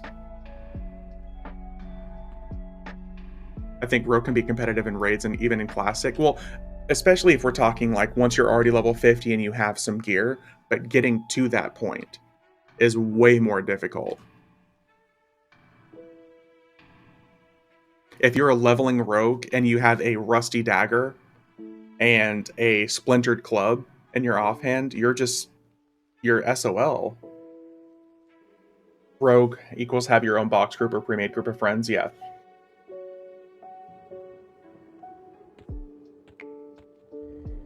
My brother was a wizard and he ranted nonstop when they started giving everything summoning so he couldn't kite anymore. Exactly. Summoning is stupid. Like I said, you literally can't change my mind that it's a good mechanic.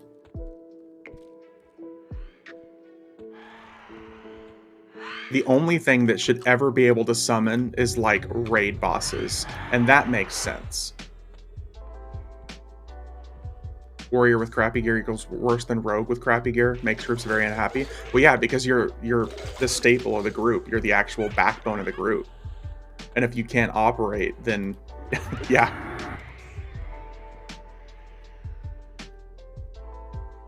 One of my go-tos that I've really been enjoying on TLPs, especially if I go in starting with no gear, is Monk.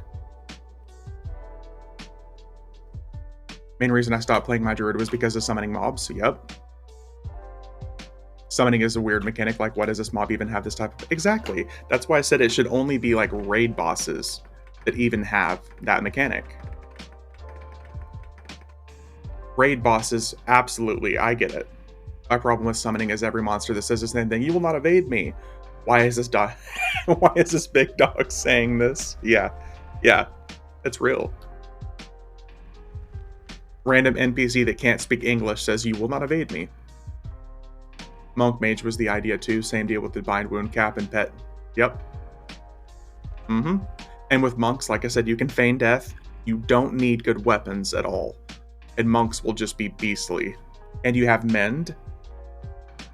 The Mend, feign death, and lack of weapons needed automatically makes Monk a great character to start. But like we said earlier about pulling, if that's not your thing, yeah. I want to know where this big dog is hiding the halberd it dropped. Oh, you know where. You know where.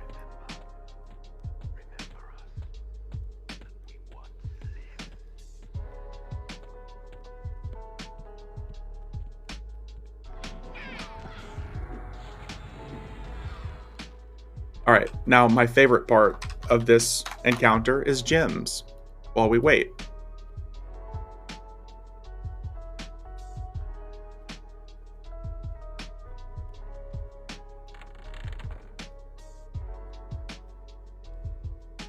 I like pulling though.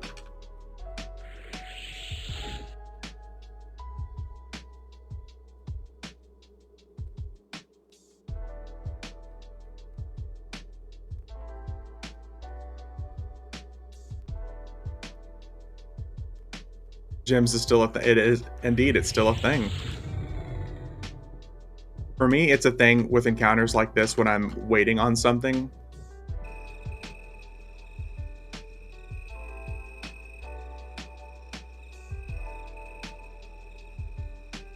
Plane of Growth, hard pulling. Oh, screw Plane of Growth, man.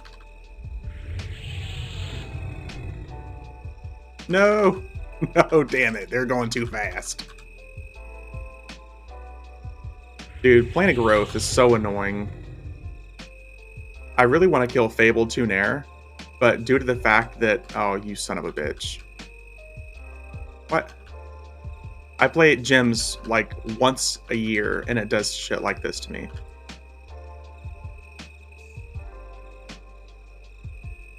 Oh, I hate this game. I hate this game. I hate this game.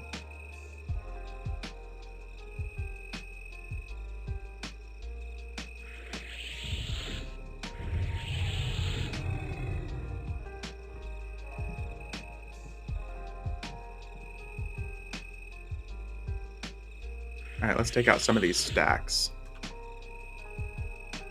Fighting half a zone and having a mage off.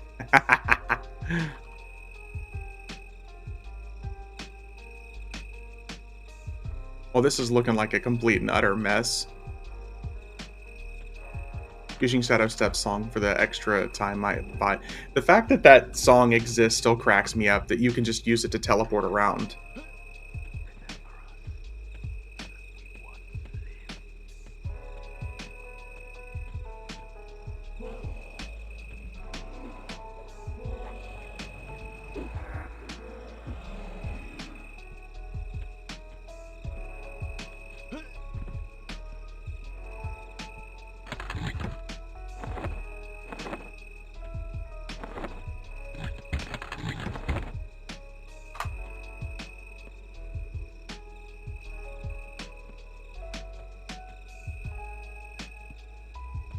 But back to what I was saying earlier before I got distracted by gems. I would be a lot happier with TLPs if one, they're free trade, and if two, you can make, you could start, you know, with like a Beast Lord or a Berserker from Classic. I get why that's not exactly logistical with the expansions and how they work, but it doesn't make me hate it any less. Because I would love to start as a Berserker on Classic. Berserker at Classic would be super fun. Exactly, because they would be doing the best damage for the most part. Because of the weapons that are available to Berserkers at level 1 compared to a monk, a rogue, a ranger, since they were basically a heroic class that you could start and all of their stuff was better. Would be happy if I could make a beast in Classic. And fire, so earth and air over here. That would kill most people who play rogue though. Listen, rogue kills most people who play rogue in Classic. Let's be real honest. A lot of people who main rogue like myself, we don't start with a rogue on TLP I'm not a glutton for punishment. But a rogue at Classic kills rogue.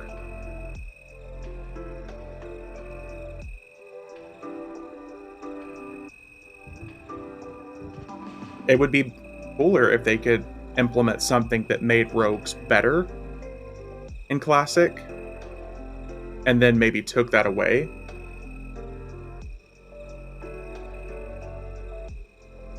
If Zerkers were on TLPs, would suffer from the Zerkers are crap under 75 mindset the sheep often use. Yeah. They have that veteran enhancement as a... well, yeah, there's the veteran enhancement stuff, but you get that as like a one-time boost.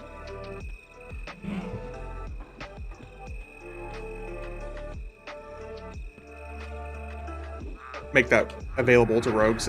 That's a good point. Way to play a rogue, start the Necro Shaman first, get to 50 and farm giants and named for rogue gear. Yeah. Yeah, literally. Yeah, the best way to play rogue is to play another class first, and then get money so you can get gear. Horn, nice. Yeah. Dude, I'm telling you, this 8-bit playlist is actually pretty legit. I'm glad I ended up keeping this, adding it to my current list.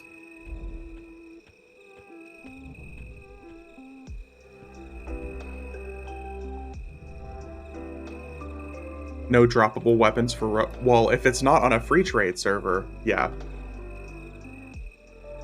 I guess that's true. The closest thing to classic droppable weapons for rogues are whenever fear drops, and you have some of those cool daggers. And your best bet is a spear or polished steel dirk. That's rough, yeah. Like, cause you get like what are those daggers called from Plane of Fear? I can't remember. There's a few items from Fear, but the funny thing about Fear is typically Fear isn't even available on launch anyways. Or am I thinking of P99?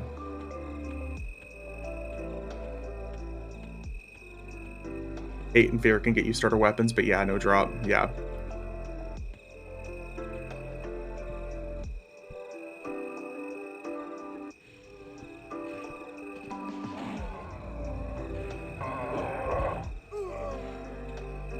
Again, this is where I always favor drop tradable servers.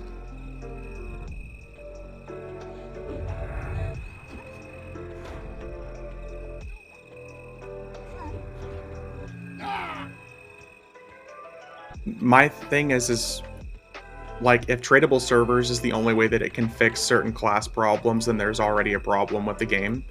But as we know, Daybreak doesn't exactly do much in the way of class balancing.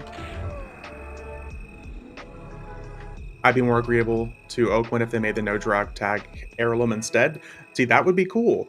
That would actually really improve the server, considering what they're doing is like making new characters and leveling them to cap gets you higher experience boost anyways. I think that would actually enhance the server. That's like the best suggestion I've seen so far.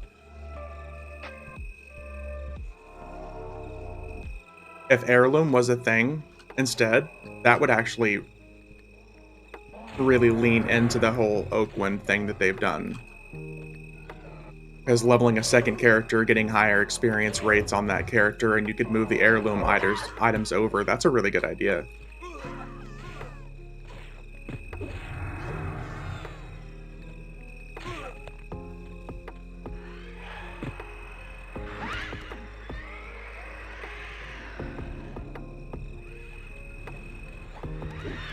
I do occasionally hop into the EverQuest forums just so I can see, especially if they're trying to promote multiple alts. Yeah, that's the heirloom tag is a really solid idea.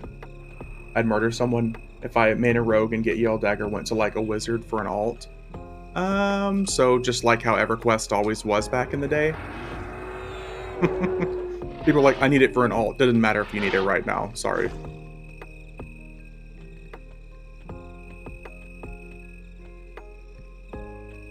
Yeah, the heirloom tag, that's a really good suggestion. I've been checking the forums and I haven't seen a single person make that kind of suggestion yet, so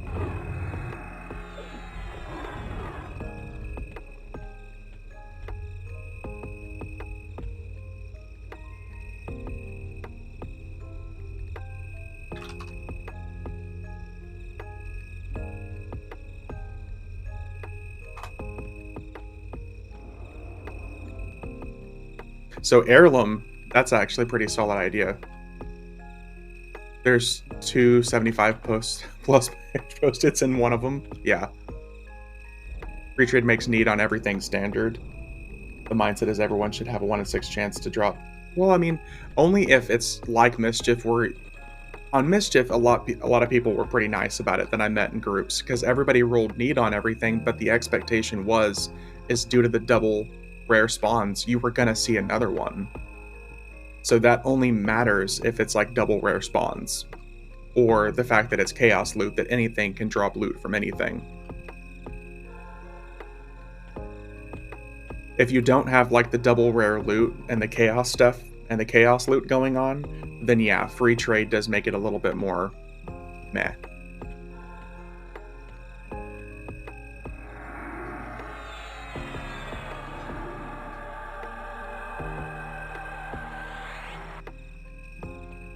Get him, pet. Get him.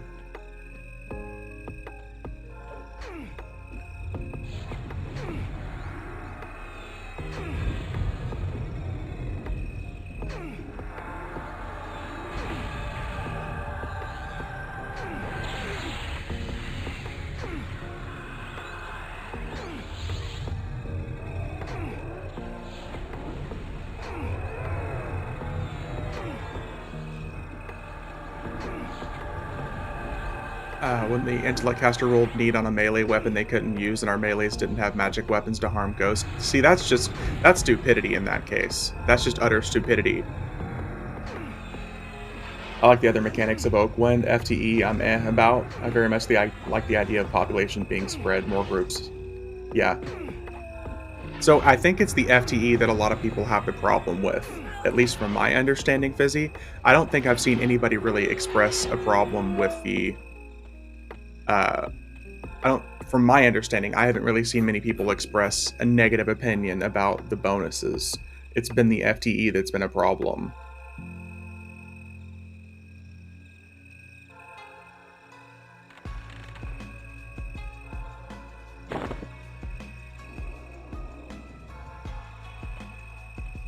I always did need before greed. It was different from different servers, Day. On Saren, if you needed something and you didn't need it, people hated you.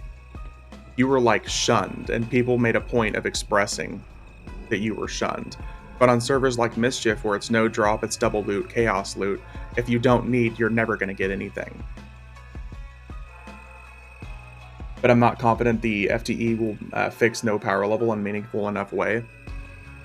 I don't see the point of the FTE thing being used to fix power leveling when power leveling, in my opinion, isn't a problem. Even on Mischief, I saw people selling power levels and stuff like that, but none of that ever really broke the playstyle, in my opinion. Like, yeah, you might have a zone or two or a pick or two that people are like infesting for power levels, but that wasn't a problem, in my opinion. It never negatively affected my play. I'm not against power leveling, it's mighty convenient. Like, that's, yeah, like, I didn't see anything negative about it.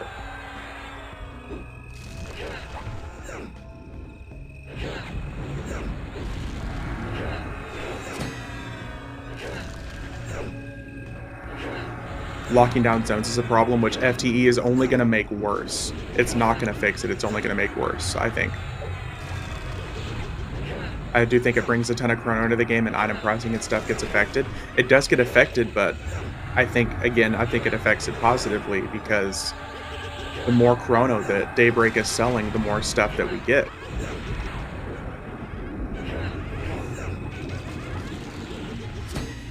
It's a problem when they take over zones, yeah.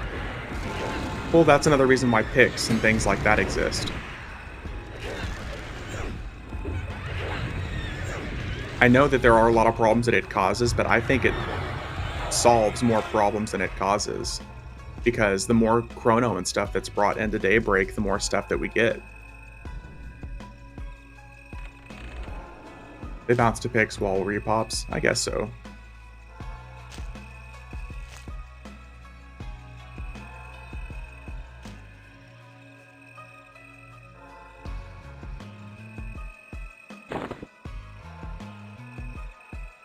I've always just been of the mindset that the more people that we can get to play the game and make money for the game, the more content that's going to keep the game alive. But that's my mindset.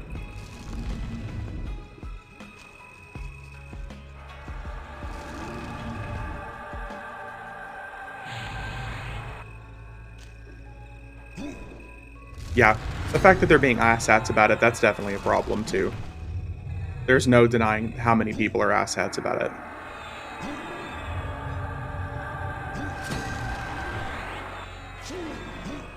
There's 100% no doubts about that.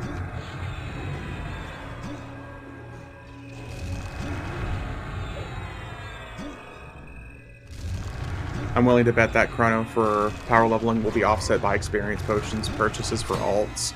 It could.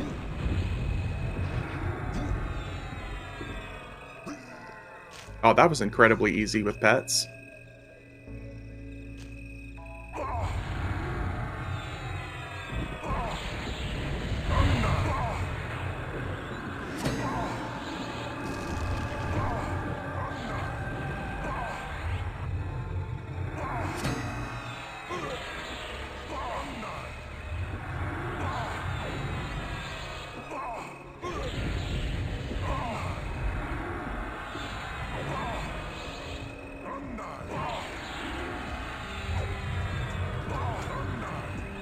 A chrono or two?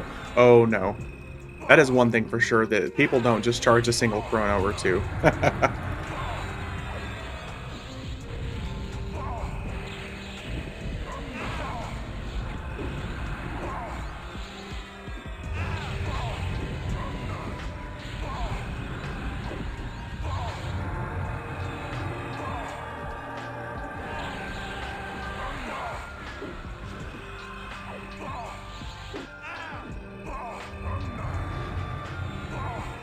I'd rather buy a fungi and do it myself. Oh, I would always rather do it myself if I can. I would honestly rather just fight in a group, but let's be honest, how many people actually group or box on a lot of those TLPs?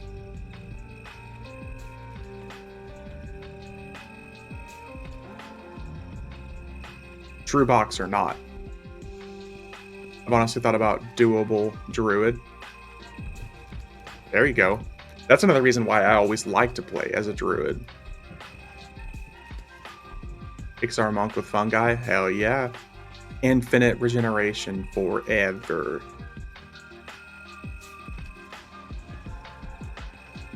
Fungi was also a lot more important back whenever out of combat regeneration wasn't a thing.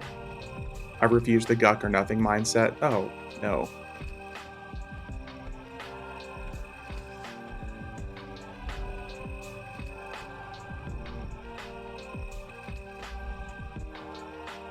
Ixar chamois with fungi tunic.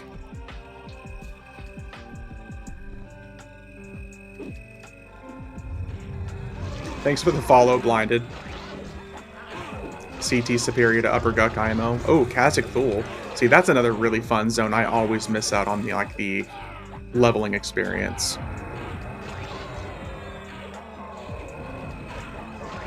Guck is fun in my opinion, but that's because I don't really have any bad experiences with it.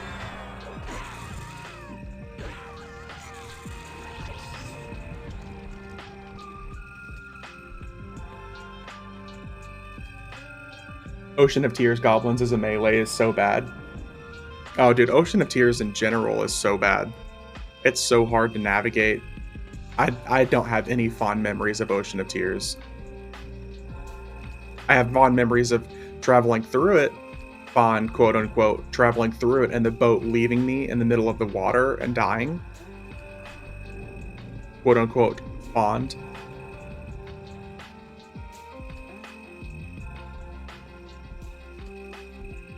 We give my right arm to level up in Kerns, Frontier Mountains, Nurga, Droga. See that? Yes, exactly.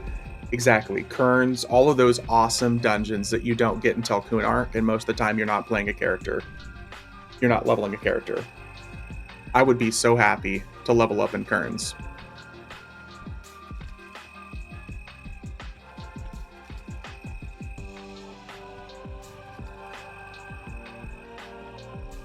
Come on, come at me, bro. Let's go, Kazakh. Bring you over here to Buddy.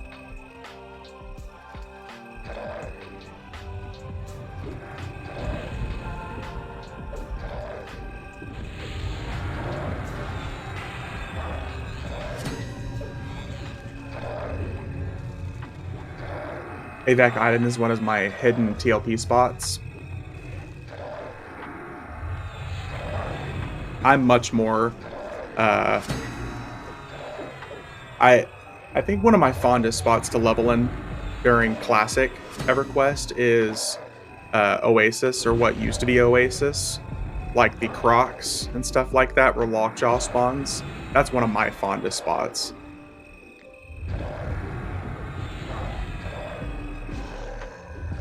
There's not much a huge benefit to the area, but it doesn't make me love it any less.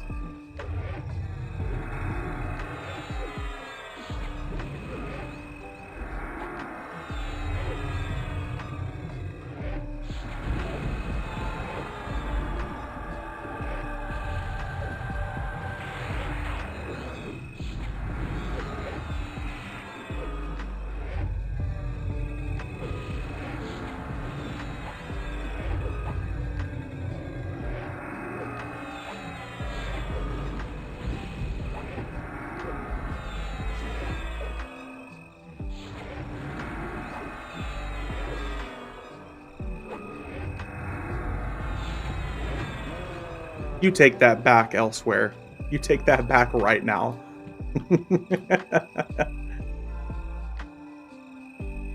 Oh shit, I didn't even stop to look at any loot that we're getting out. I got so busy talking. Oh shit. Not lose our loot. Oh, do we got a Hope Bringer?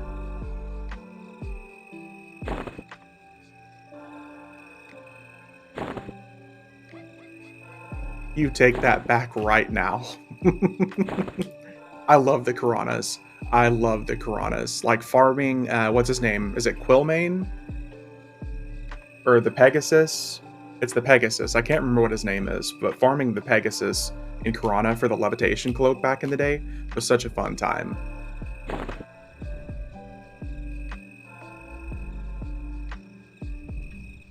Damn those KOS giant flappers. I love the Karanas, yeah. Yeah, it's Quillmane. Yeah, I thought so. Like, farming the Pegasus back in the day was just such a badass time, in my opinion. The 20% that actually had anything in it, fine, but the other 80% bad design, you take that back. No, the Karanas, I have pretty much nothing bad to say about the Karanas. They're big, open, massive spaces, but as...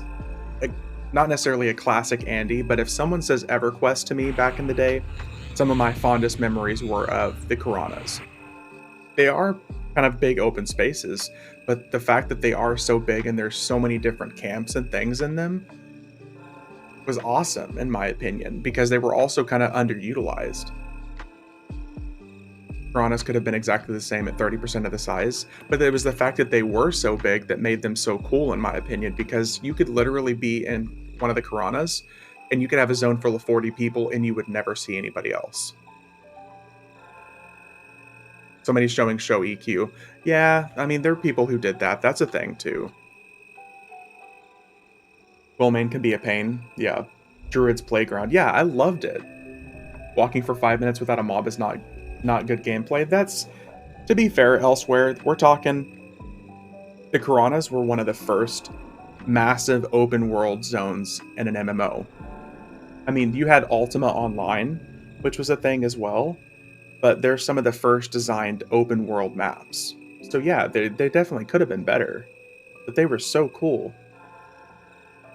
Yeah, it was to show the vast size of it, like the entire open canyon area going from High Pass to the Piranhas. I know a lot of people hate it, but that's one of my favorite spots because it shows just truly how vast the MMORPG was. The first time you run from Kinos to Freeport, yeah, exactly. It's daunting.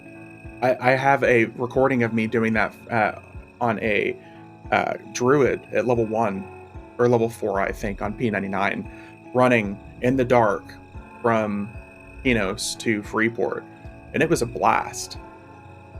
It was bittersweet as a mage because, like, yeah, I can get this cool levy clicky next expansion. I was like, okay, give me that cloak for the epic so you don't get it back. Yeah. Yeah, like, I thought the Piranhas were awesome. Yes, you are right elsewhere. There's some massively underused and open empty spots in the Piranhas, but I thought that they were so cool because of how vast they were. It was just awesome.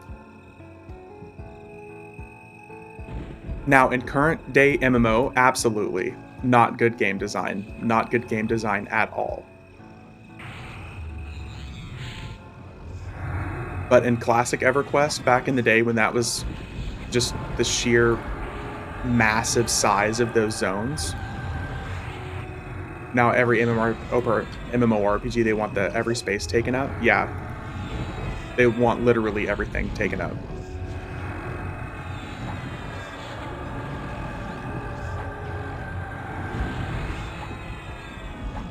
Again, don't get me wrong, man. I'm not like disagreeing with you for the most part as far as like negatively, but the Piranhas are just, I am looking through it in like rose tinted glasses. Yes, don't get me wrong, but the nostalgia part is what makes me so fond of the Piranhas.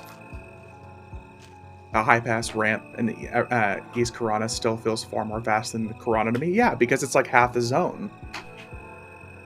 But it's so cool. Like, as you're running by, you see all the towers with like the murals on them and stuff like that. There was so much mystery behind it. I thought it was cool. If the mob population was a bit more dense, those zones would have been better. Yeah, that's for sure.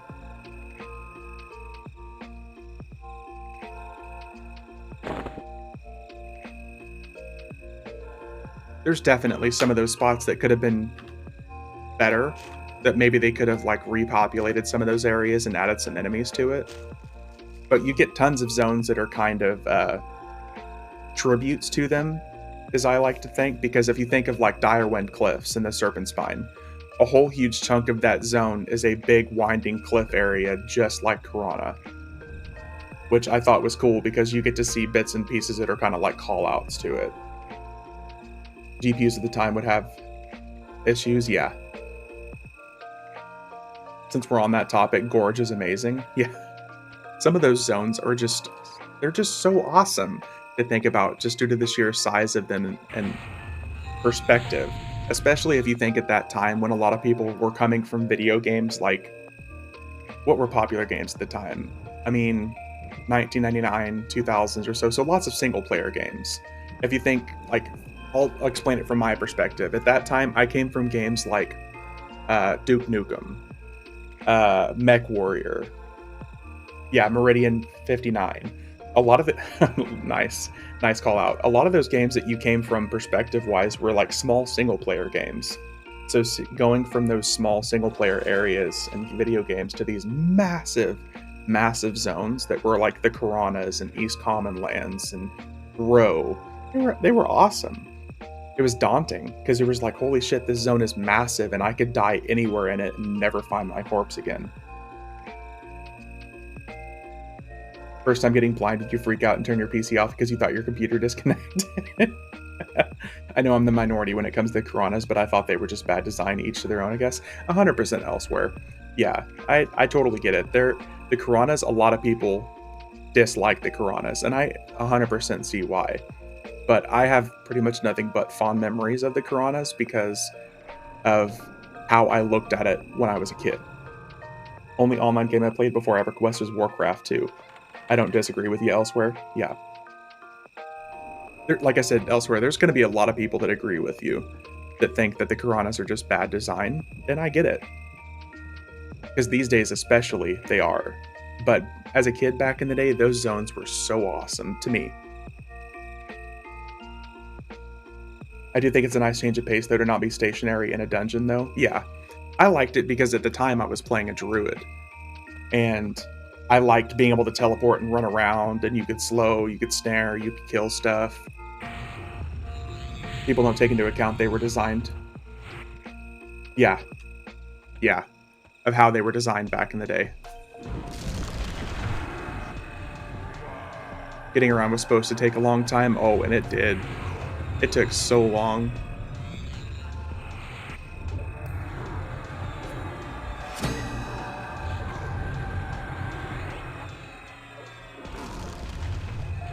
Sorry for like the little rant about Piranhas there. Aldrin maybe, oh yeah. There were definitely some really weird inconvenient zones. Or Kedge. Screw Kedge. No so equals long run times, yeah. I am... Kedge could suck it. You love Kedge? I think you're the only person I've ever seen that says that.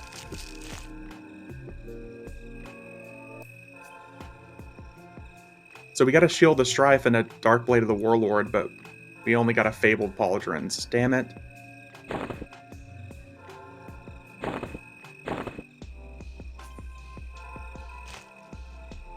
It would have been fine if Enduring Breath items were commonplace.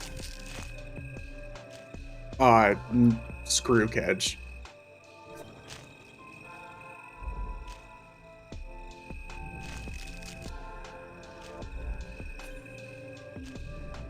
Kedge was such a negative experience for me.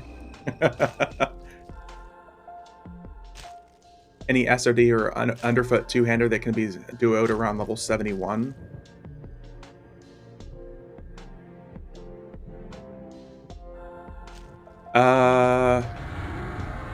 I mean, underfoot is going to be way overtuned for level 71, so I don't think underfoot's going to be a good spot for you regardless.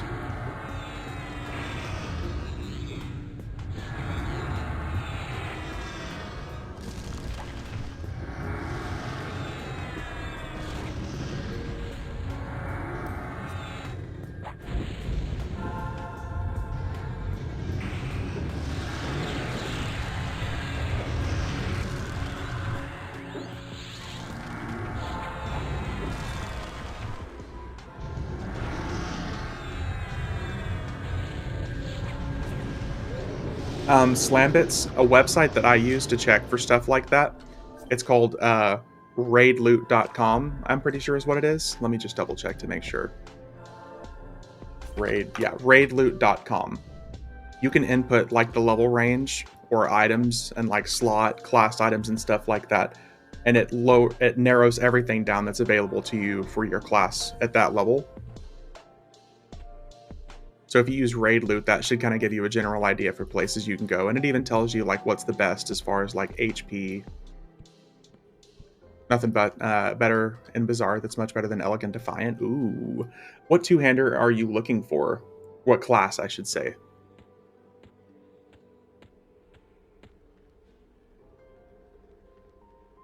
Zerker? So what server are you on? I don't remember that bit. Because if you're on the FE server, I can hook you up, probably. Beniki? Okay, never mind.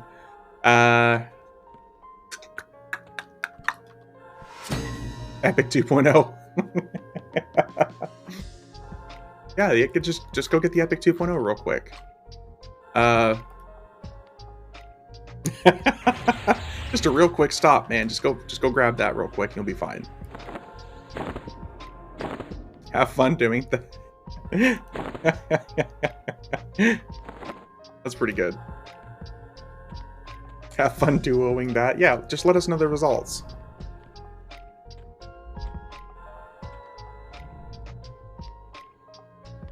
Secrets out. Oh, Secrets of Fador is out. Oh, that's right. Vaniki. Right. I forgot everything is like 10 levels low. I think I've asked you this before, but how's the population on Vaniki? Because every time I hear people talk about the Vaniki population, it feels like it kind of explodes on expansion drop, and then everyone kind of disappears again.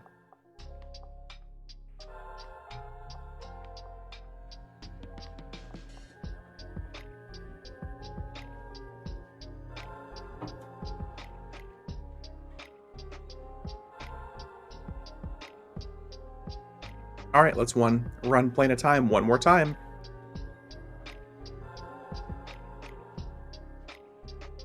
I'll be honest, I don't know. I pop in every few months and level up my Berserker and Druid. That's fair.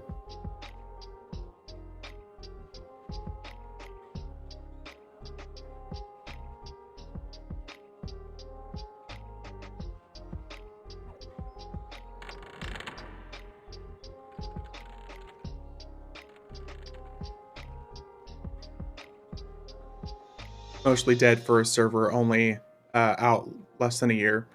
Yeah, that's kind of what I expected. I know, like I said, some people are hopping in to get the achievements and the cool masks and stuff like that.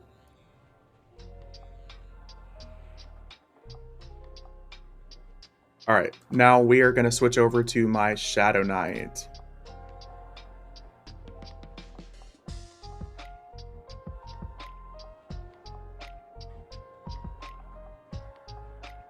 My good old tanky, beefy Shadow Knight, man.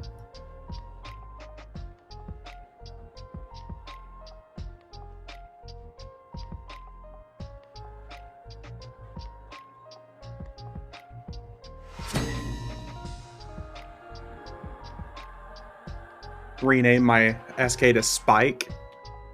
Yeah, he's kind of spiky. Just a little bit. Let's see here. Love the weapon and shield graphic. Oh yeah, me too.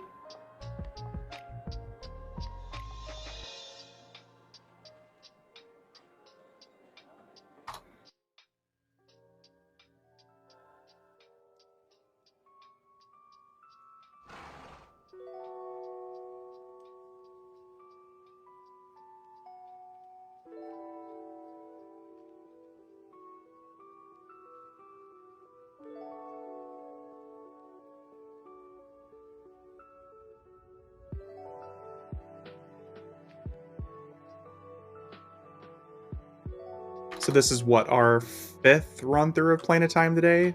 4th? I think 4th day. And 5th in total. Who knows?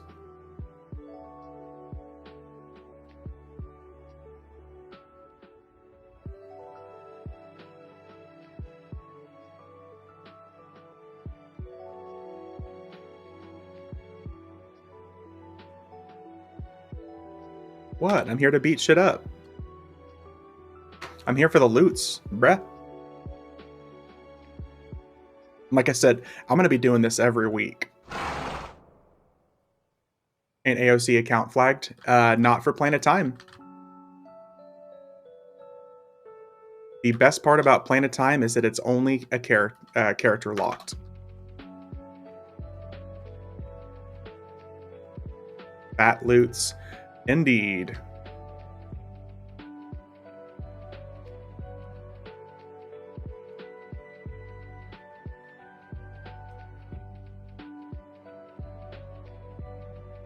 Yep.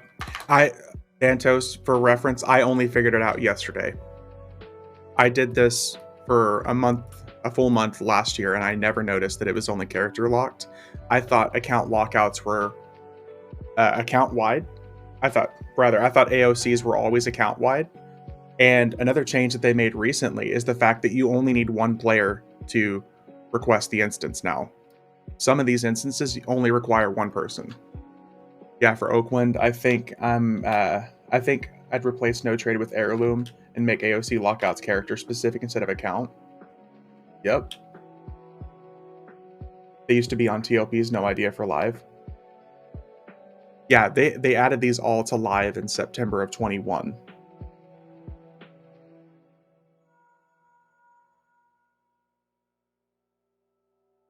Yeah, they moved all the AOCs just from TLPs to live along about a year and a half ago now, almost 2 years ago. So sick of loading up 6 boxes every time I want to do something. So Vantos, it's only some. Some still require 6 characters. From my understanding, a lot of the stuff that requires like a raid, like TACV, to get an instance for, you still have to have 6 players. But I noticed Plane of Time was only one character yesterday as well.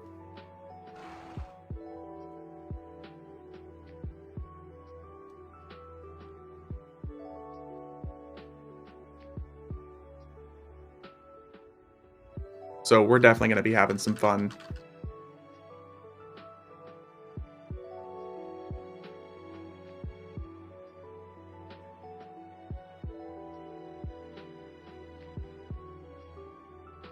Oh, let's turn our sound on.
I don't think I added my shrink ring to this guy.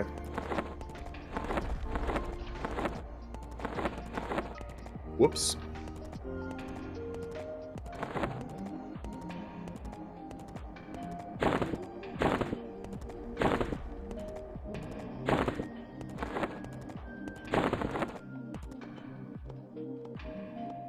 Thank the EQ gods for the trade skill dump. Yeah, the trade skill depot thing. Yeah. I think they even talked about increasing the size of that soon.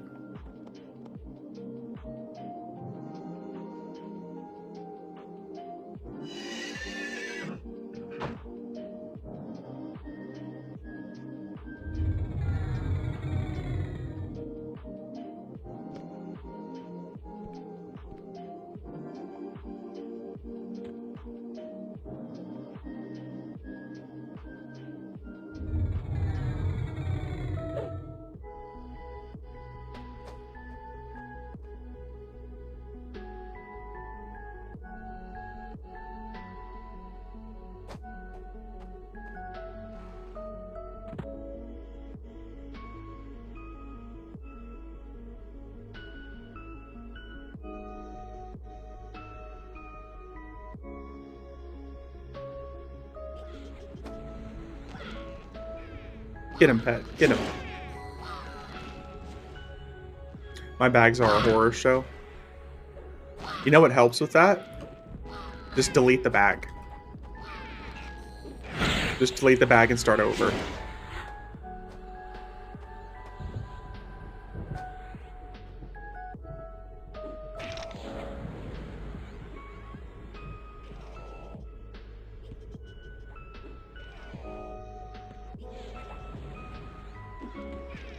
Just stop looting shit.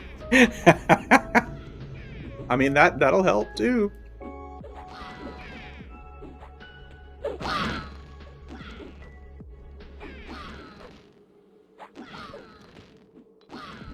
I don't know.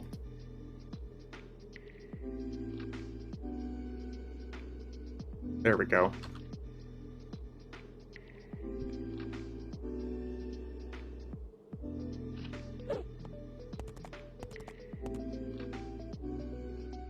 I need to go through and do the epic request on this guy so I can use my Enaruk's Blessing ornament on one-handers. Maybe next expansion pack we will get a collectible bank.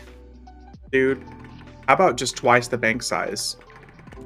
And whenever you put stuff in the bank, it doesn't matter if it's lore anymore.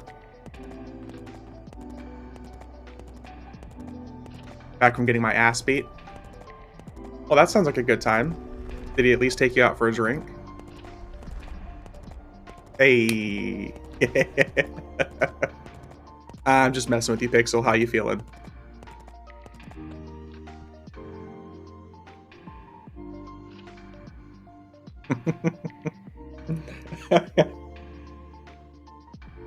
So, Pixel, we're on our, I think, 4th Plane of Time run through. Hey, what's going on, Big Soap? How you doing? Pixel, I thought you were into S&M. No, we're just into hairy feet. It needs a merge stack button. That would be nice, too.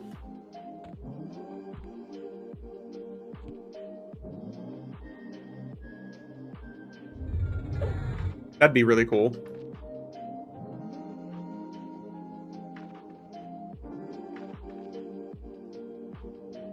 What were you doing? Fable hunting?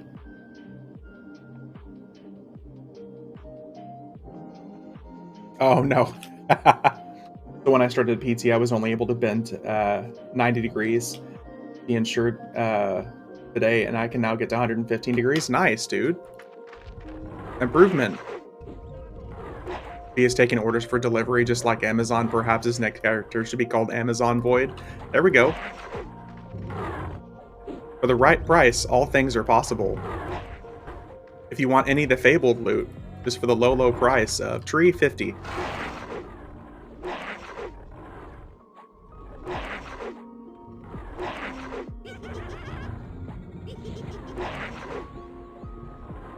Any of these Fabled items can be yours.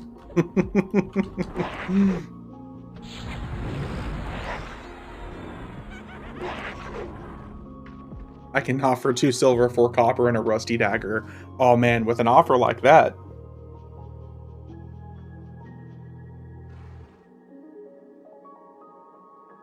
Oh, you actually bought the expansion? Nice, man. Gonna go murder some Fabled, but I wanted to clean out my bags first. You fell for the upgrade and got the $115 version?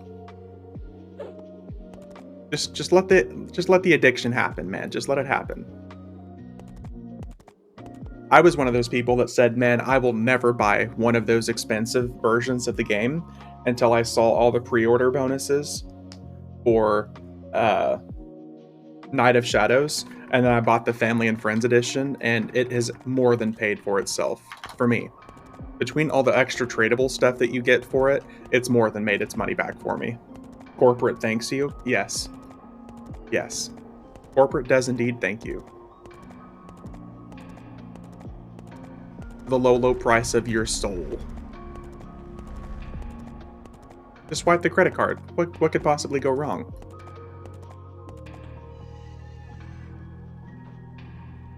They don't thank no one. Please, sir, can I have some more? As someone who never got about level 86, never bought an expansion since Omens, you haven't really needed to then. If you're gonna just keep playing in the old content, and you're playing on TLPs and stuff like that, there's no reason to buy the new expansion.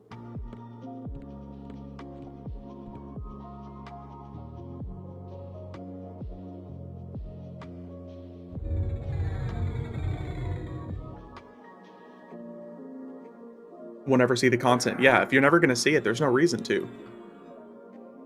I was max level, max AA. Well, starting December, whenever they drop the most recent expansion, you're gonna get auto-granted AAs up to 115. Anyways, so...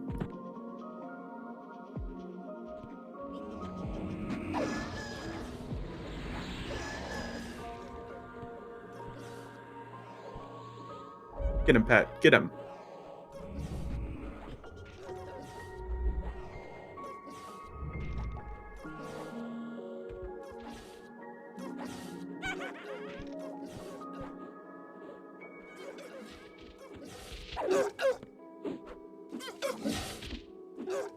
Is it frustrating to grind 20k AAs only for them to be given away for free?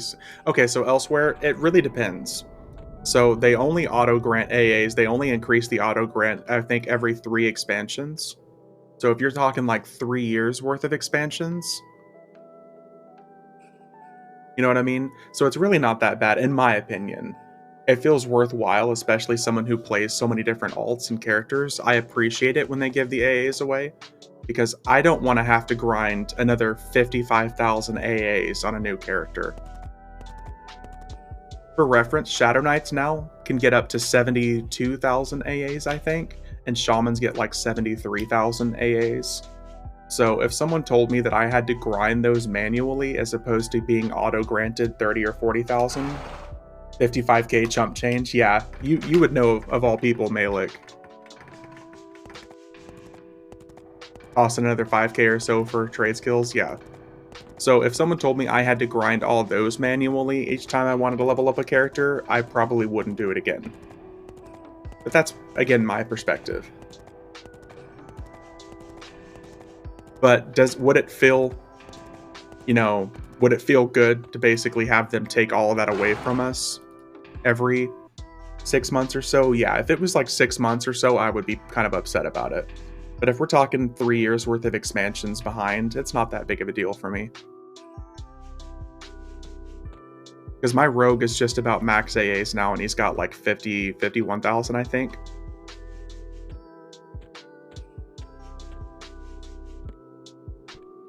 That's not so bad. Diablo 3 Paragon is account wide, so what you get on one is... See, that would be kind of cool elsewhere. If they had some AAs that were account wide, that'd be really cool. Do we have enough people to go out and get some progression done? I don't think right now, Pixel. Because I know a lot of people are going to be working up until tonight. But if you guys want to do some stuff tonight, I'll be down. I'd be down to hop on some stream and we can do some extra stuff tonight. Another idea for Oakwind, make AA bank account wide. God, that would be crazy. That would be an interesting perspective. Imagine starting a level 1 character with like another 800 AAs or something. I ain't working. Yeah, hell no, I'm not working until Monday.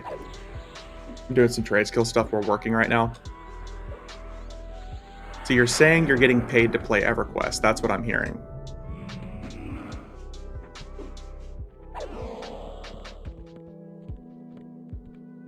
Would certainly encourage making alts if they started with AAs in Force. Dude, that would be insane.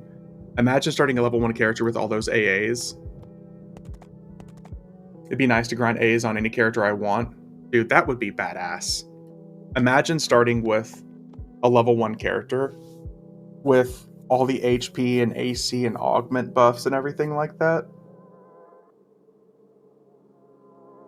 Or you're talking about just the AA bank. So if you earn them on one character and you can spend them on another, that would still be cool. But now if they're already like active and already like, that would be badass.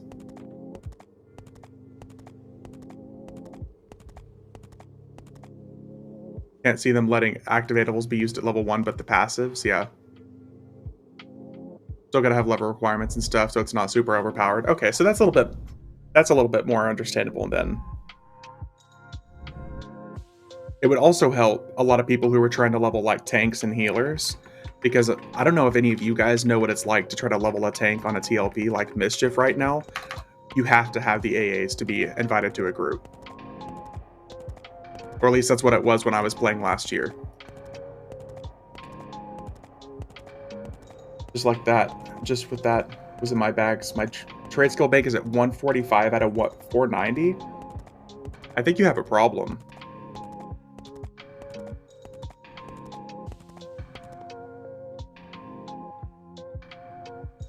But it would be really cool if you could earn AAs on one class and transfer them to another character on your account. But I need a group to get the AAs. That's what we're for.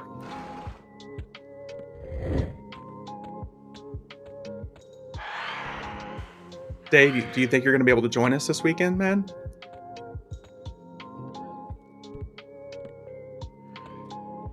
I'd love to have you.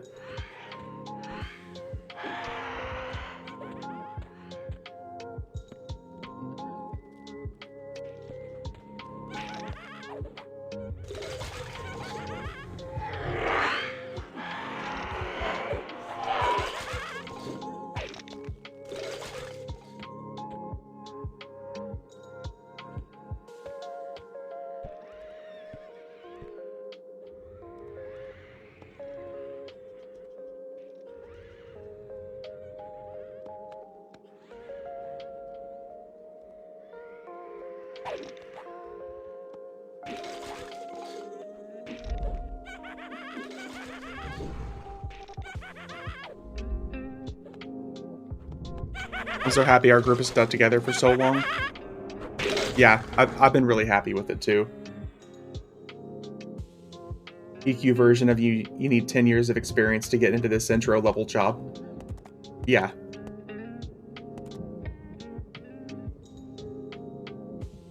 I know we want new people to enter this career, but we're going to need 10 years of experience and a master's degree. And you have to be no older than 18. I love jobs that have ridiculous statistics like that.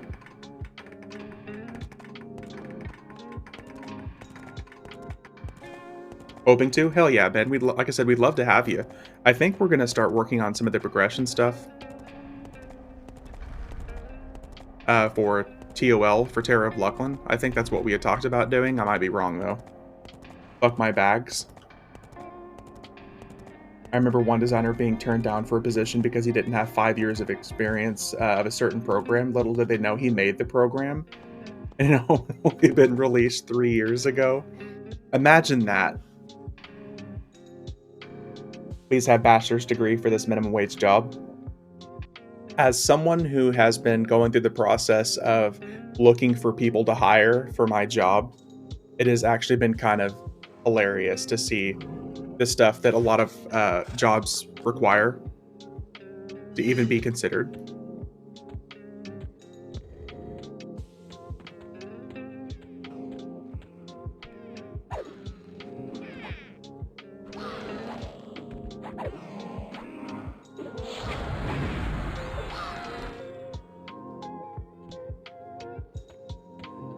Oh, we're going to get to play some gems here in a second.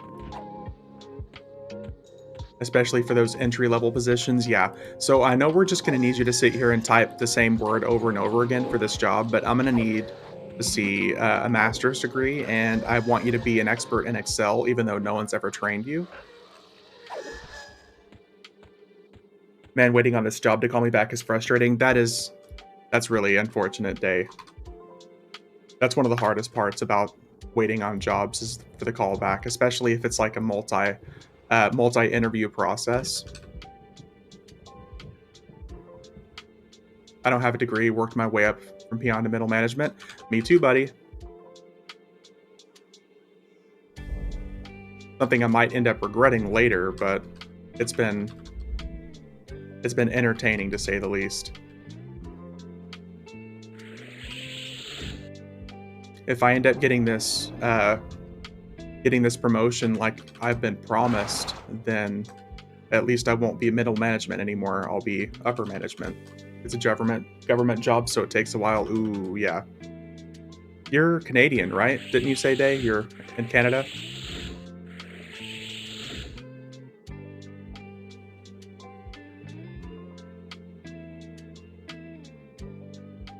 Yeah, one of my best friends is Canadian, and he's been trying to go through and do something to join the police force. I don't remember the specifics of it, but y'all's police officers are paid a lot better than they are here in America. It's kind of cool to see the process you have to go through for it.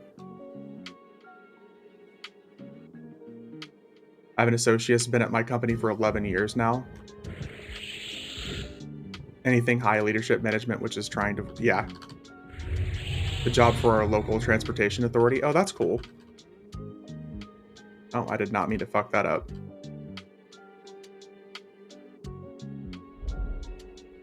Oh, we're just about done here.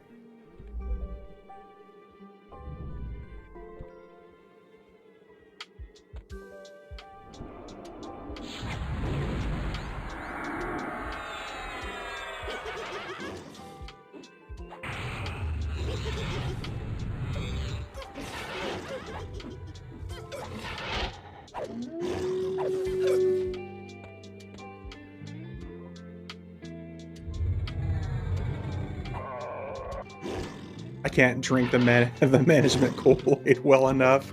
I will drink the Kool-Aid for any amount of money that lets my life be comfortable.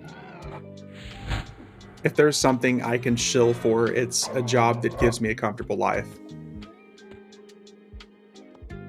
But the way I was raised, it's always been get the bag first, worry about everything else later. I got 13 plus 35 purity Oxoi bags. Vantos, if you don't want those, you can just send those over my way. V is the perfect cult member.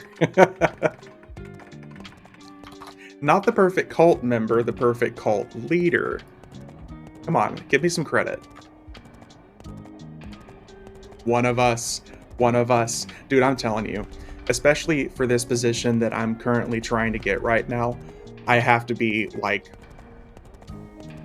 I get to be the big wig, but for the amount of money, it literally doubles my salary. So for stuff like that, to go from comfortable living to extra, hell yes. I will drink the Kool-Aid. I will push the Kool-Aid. I will mix the Kool-Aid. I will flavor the Kool-Aid. I'll bathe in the Kool-Aid. That's just how it is.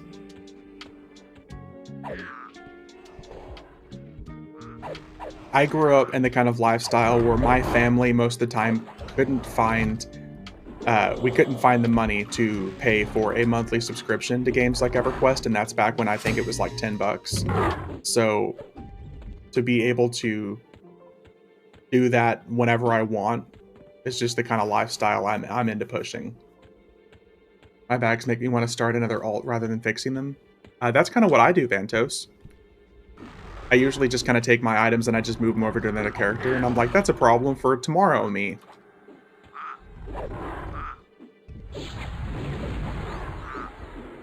That's not a me now problem, that's a me later problem.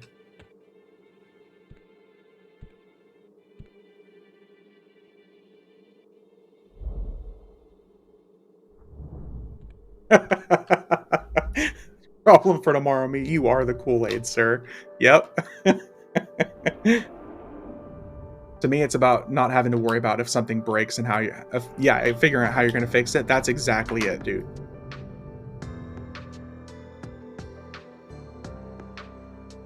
That is a very real thing. Growing up or getting to a situation where you know if something bad goes wrong, hey, no worries. It is what it is.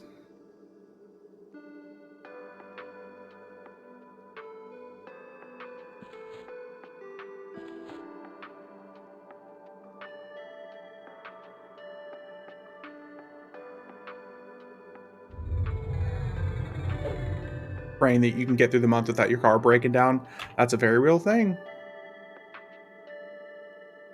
Let's see here.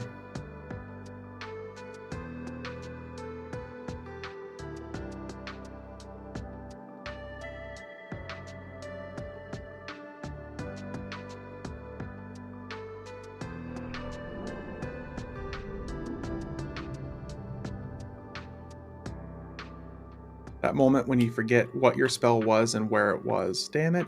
This is why I need to save spell sets. There it is. Had to do a year or so of busing to work in a city that doesn't have a good busing system. Yep. In the span of 2 weeks, my dryer died, washing machine sprung a leak, and my sink pipes got plugged. Ooh. I remember living paycheck to paycheck. That's why I keep promoting. Nice to be able to go this weekend and look at Teslas. Hell yeah, Pixel. when you start thinking $20 on eCube subscriptions or $20 for food, rent, bills. Yeah, that's the thing. Is like that's the thing I want to avoid for the rest of my life. Is ever wondering whether or not I can do something I can enjoy, or if I have to do something that has to be done to live. That's the kind of lifestyle I'm avoiding trying to go back to. Rite of passage, though, good character growth for people that have been through it. It sure is.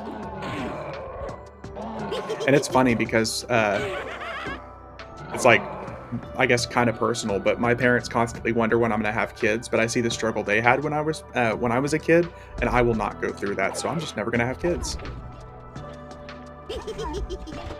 I know how hard my parents struggled to have to pay for stuff for me and my brother, and I will never.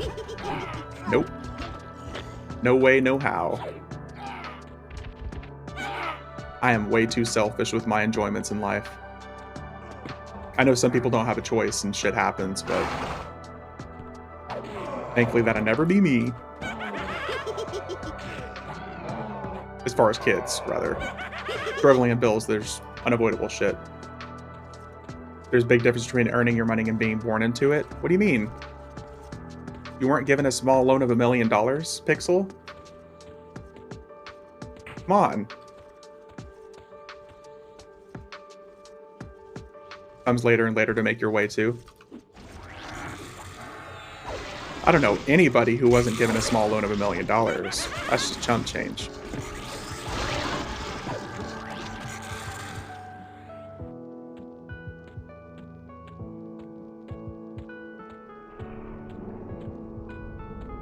A loan or gift. Wink, wink, nudge, nudge. I guess it depends on the family you're from, right?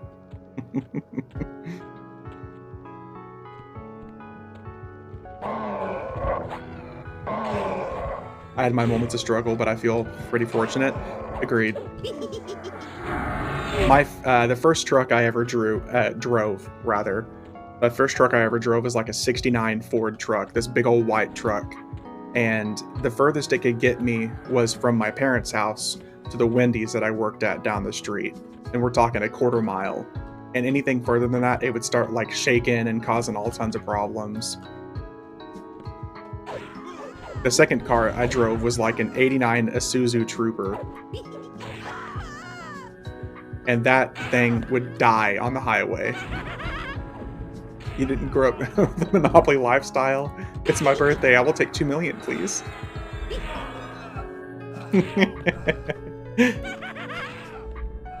My sister struggled till she was 32 before finally finding a job that wasn't poverty level, and it was night and day. Immediate switch to comfortability.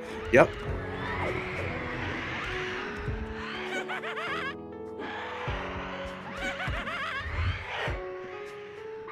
I love the perspective difference between people who've always had money and have never had to earn it, and the people who had to earn it, and like the differences in spending and stuff like that. I love looking at statistics and things like that. You have second prize in a beauty contest to win $30. So you're saying I'm pretty? That's the nicest thing anybody has ever said to me. I had to diet for a month to wear that dress, I'll have you know. Problem is I live in one of the highest cost of living areas in Canada. Oh, you guys do not joke around with cost of living. Canada is bonkers for cost of living. A buddy of mine who's trying to buy a house in Canada, it's like the houses in his area start at like $850,000 up to $1.5 million. How is someone supposed to be able to do that? Yeah, haha, good luck, yeah. Have you heard of the term of multi-generational household? Gas and electric has doubled in the last 12 months in the UK. Same here elsewhere. I live in Oklahoma City, and our economy was like naturally pretty good from the start through the pandemic, but up about this last year or so, our gas went from costing us like $1.50, $1.60 a gallon to now it's kind of stabilized around like $2.80, $2.90. And I think that's ridiculous, but I'll hear people who are just like, what? Our gas cost us $6 a gallon. keep forgetting you're up in this city. Yeah. He must not live in Vancouver. An entry-level house will start at 1.5 million. Yeah. No, he doesn't live in that area.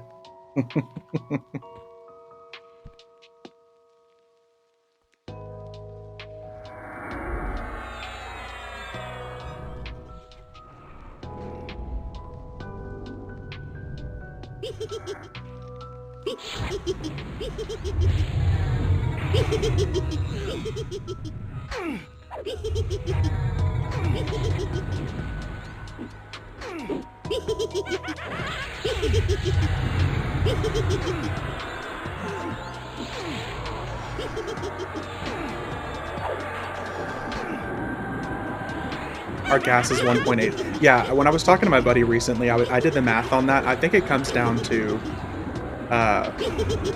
it's like 6 something a gallon, I think is what it is in US terms. Why does Saren's mask always remind me of Vega from Street Fighter? Kinda. Yeah. I mean, kinda, I can see that.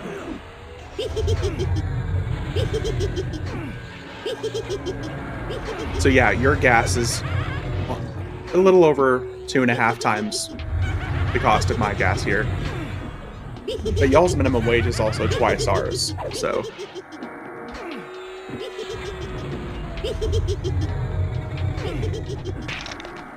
A little more pointy. Only need about 20 cents of gas in a jug to get by. Nice. That's the US now. The dream of a house and a white picket fence is dead for the upcoming generation. Tell me about it, dude. I am the upcoming generation.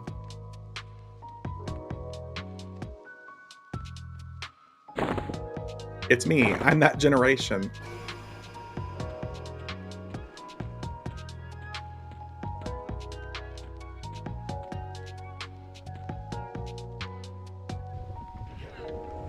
I took over my parents' mortgage and paid their old home off. Nice. They could get a new one. That's incredibly generous of you.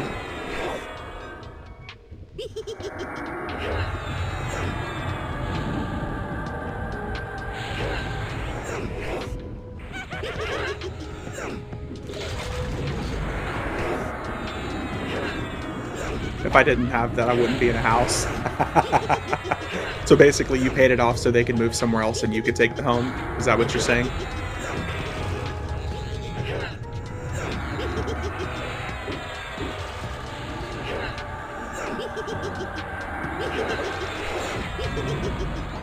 I got into the housing market before it got stupid. Well, as a young and growing 33-year-old, I'm basically fucked when it comes to housing, but that's okay.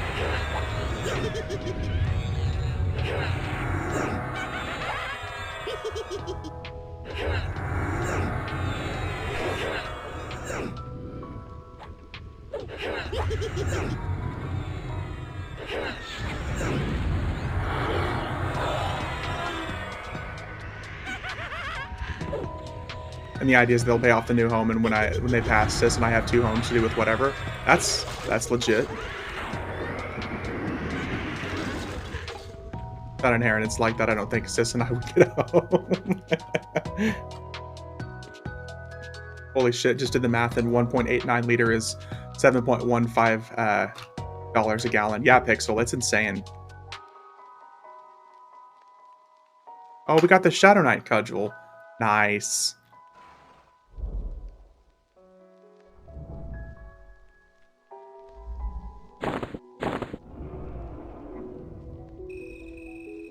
In the UK, between 85 and 2000, house prices rose by a factor of 8 times. So many fun SK toys. Hell yeah. It's a cool looking hammer for sure. It's like the equivalent to the Hope Bringer that these guys can drop. Get him, pet.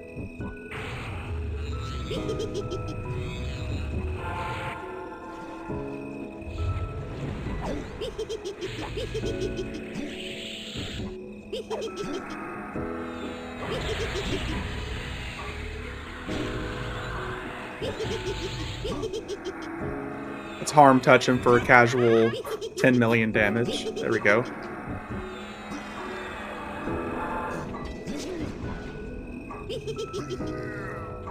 Screw that guy. I'm so happy for Harm Touch.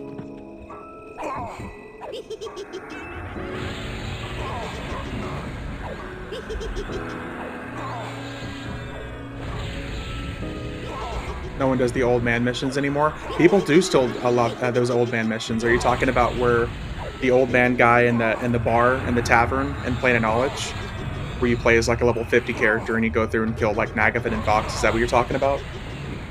Because if that's the case, then people do those missions still. Yep. In fact, there's a staff that sells so well here that people do that on a regular basis.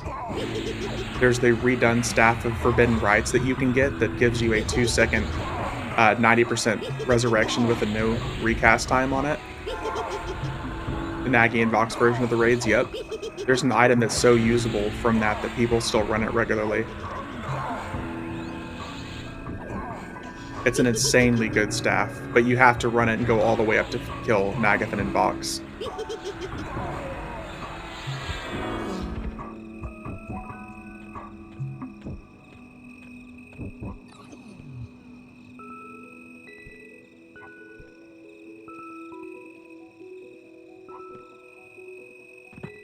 Alright, what do we get?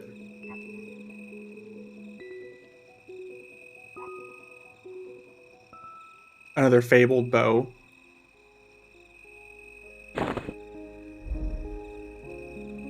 Oh, Fabled Tactician's Shield. Hell yes.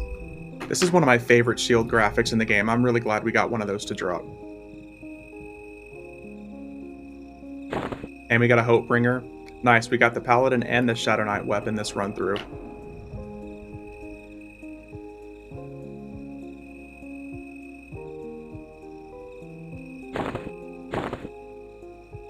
Alright, time for the big boys. We're gonna get us a Fabled Shield of Strife. I can feel it. Can I grab the unwanted bow? Oh yeah, of course. Here. Are you sure you don't want the Fabled version? I've got several of those to drop now. Either is fine. Yeah, I'll send you the Fabled. I got you.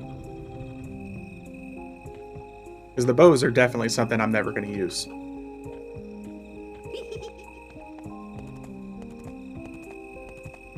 And I want that Chrono so I can sell it, get an EM23 earring for my Necro. Yeah, for anybody who doesn't know this, whenever you buy Chrono from the Daybreak store, if you aren't a regular buyer, the Chrono can take up to 3 or 4 hours to be put on your character. So it can technically take up to 24 hours. I feel like the Vagrant rummaging through someone else's trash. Hey, don't worry about it. But yeah, for those who don't know, if you don't buy regularly from Daybreak and you buy a Chrono, it's going to take up to 24 hours to get that Chrono in your inventory. Here, V wants the Prick of Fear. Yeah, I sure do. It's the only bow I'm interested in.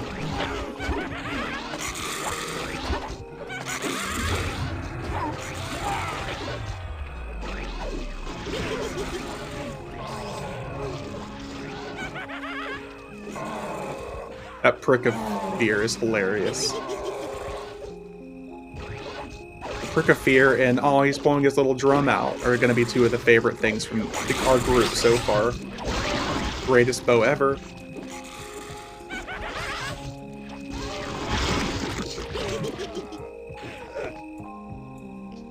Alright, let's pull Kazakh and Bertox. Let's fight them together again. Wonders if Tactics will be free in an hour or so, so maybe I can go there. Don't get your hopes up. If somebody's there to kill 10,000 enemies, then it's going to be a while.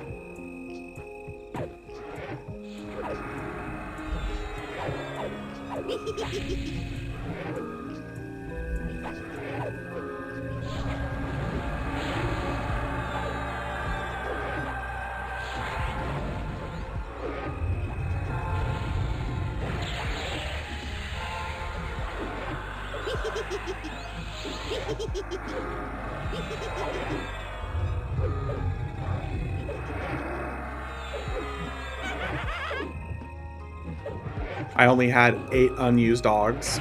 Only? So what you're saying is your bags are basically a garage sale of mismatched items that you don't remember? The instance zones have respawn mobs? No. I don't think DZs have enemies that respawn.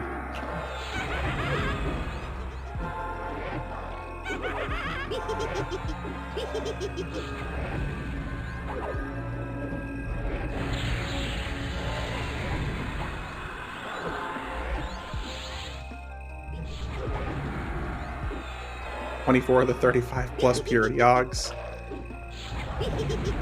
EXP is lower on AOC zones. I think that makes sense. That sounds about right.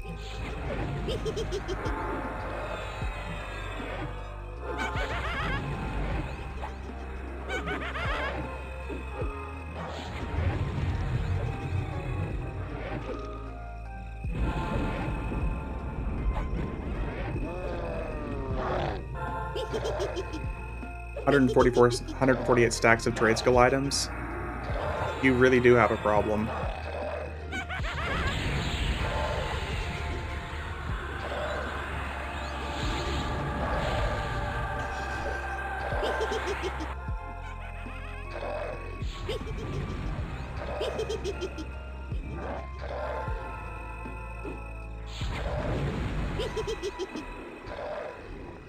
And a pile of random items from Fabled stuff and HH stuffs. Hardcore heritage. There you go.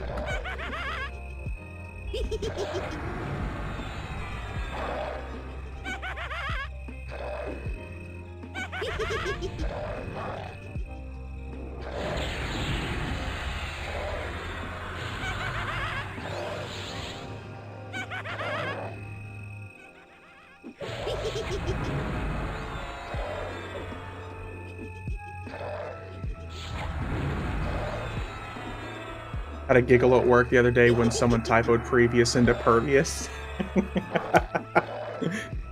Ooh, you're making me want to play Shadow Knight now? Hey, Shadow Knights are badass, dude. I really enjoy playing Shadow Knights. Got some golden Mithridae boots for some reason. Oh, here we go. Got a Fabled Time Stone ring for a clicky.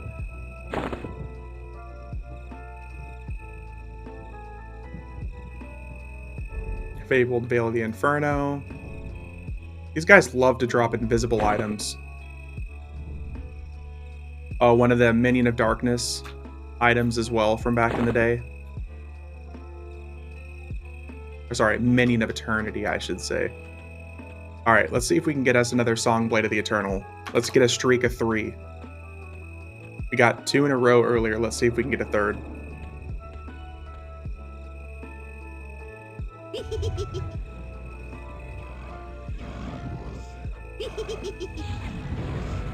The Encyclopedia Necrothurgia.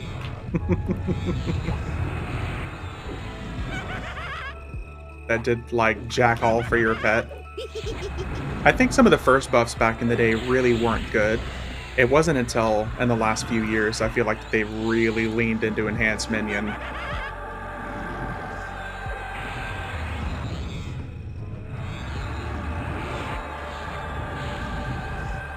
Main one up on test until House of Thule. Loved being able to pull 15 mobs with my duo and not worry about living. Hey, thanks for the follow, Verity. I hope I'm saying that right. Verity007, thank you. LDN was the first time I remember pet stuff being different. I think the Minion of Eternity item that I just got here was pretty good back in the day. I think it enhanced it like just enough. It was like just a 1 or 2 level boost. Wasn't massive by any means, but it was decent.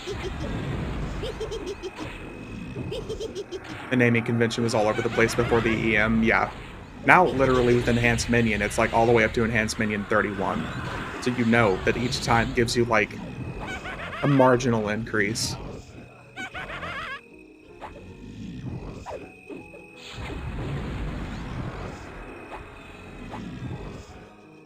Yeah, now literally, at least with Enhanced Minion, you know whenever, oh, 31, that must be better than 30. As opposed to Minion of Eternity, Minion of Darkness, and all this other stuff. It's like, well, I don't know which one is better. And now the description actually tells you, like, word for word. like what level ranges it affects.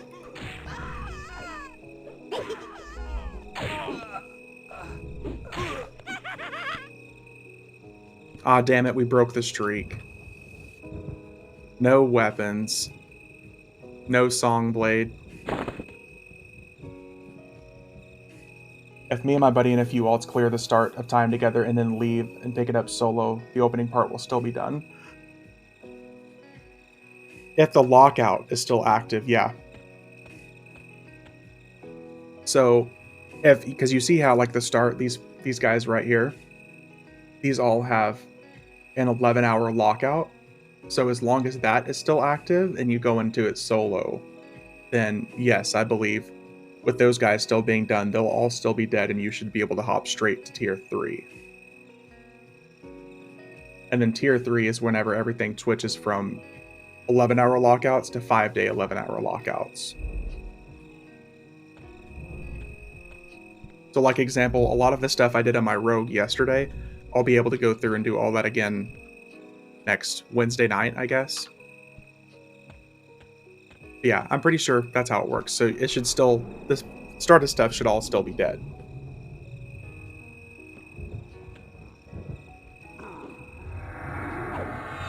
Get him, pet. Get him.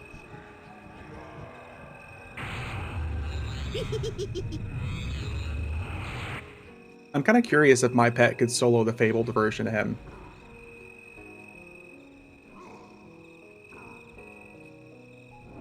That's at 97%. He's at 97%. This might actually be a pretty good fight. Was trying to think of a way to not have to do the first part over and over again. Yeah, I got you. But what do you mean? That's part of the fun. Right? Said no one ever.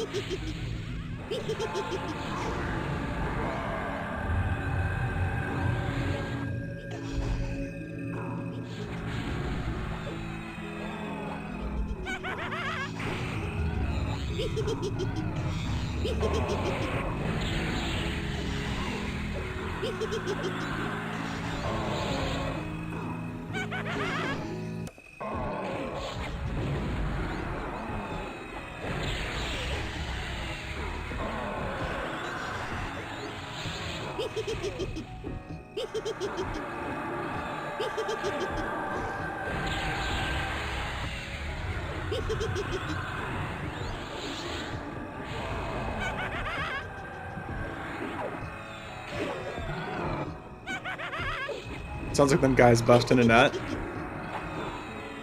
Well, I mean, you never know how the EverQuest creators got those sounds recorded back in the day.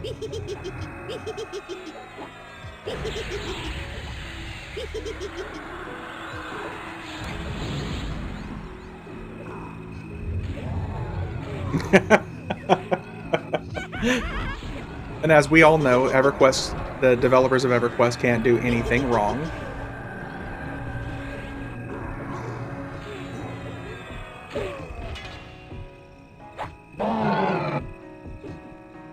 You didn't like the Servant of Chaos or Minion of Darkness?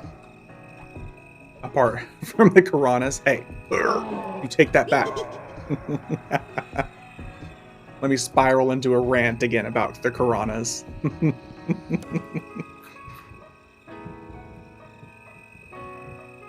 Hey, we got another Dark Blade of the Warlord.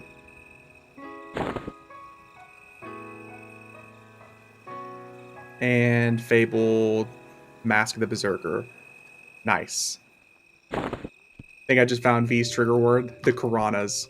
No, not just the Karanas. You have to say something bad about it. And then suddenly I'm just like, trigger me timbers, and I'll go down a little spiral.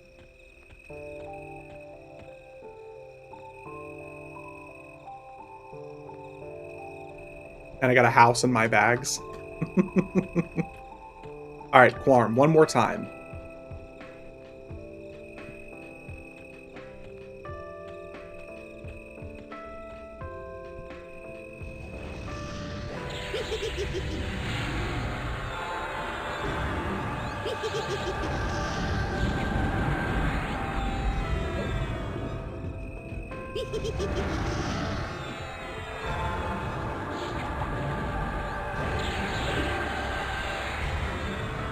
You want to trigger V, just bring him underwater fighting. Dude, you guys really got the brunt end of that last weekend whenever we were doing Plaza Beach and stuff.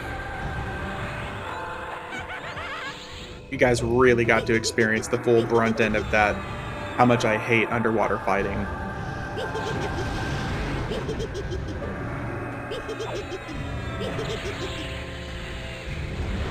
Yeah, I was not a fan of fighting underwater.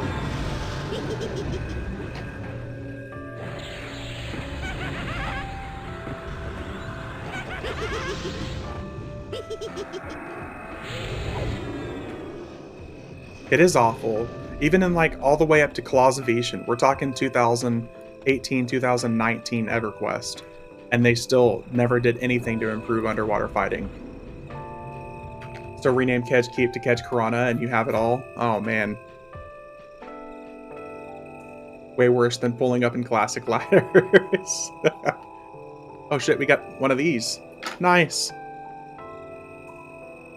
Look at that. You can't look at that shield and tell me that's not awesome.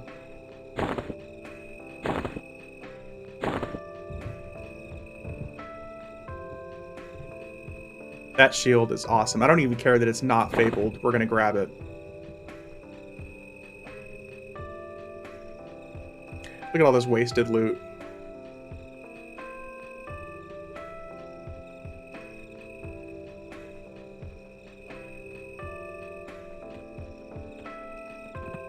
Alright, let's get out of here.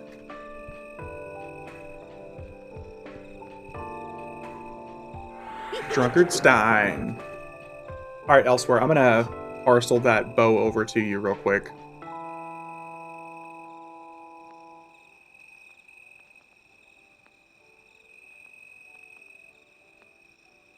So that was what, Plane of Time number 4 or 5? I can't remember.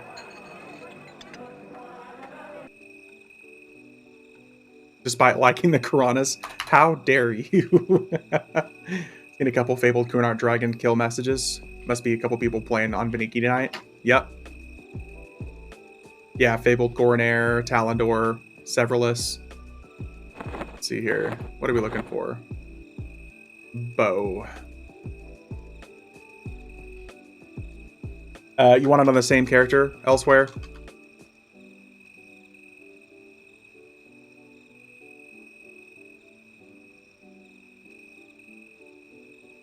Dude, okay, let's see here. Aeyen. All right. Done. All yours. Enjoy. Yep. So I'm gonna have to clear out a whole bunch of this fabled stuff on these guys while it's on the mind. Okay, let's see what other character we can boot up to run Plane of Time one more time. Plane of many, many times.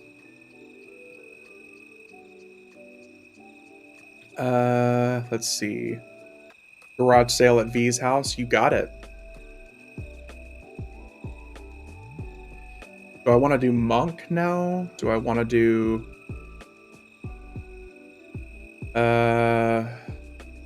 Berserker? Let's boot up the Berserker. I don't know if I'm going to run the Berserker, though, because I'm pretty sure his account is not... Yeah, I haven't ran a chrono on this guy's account in a while.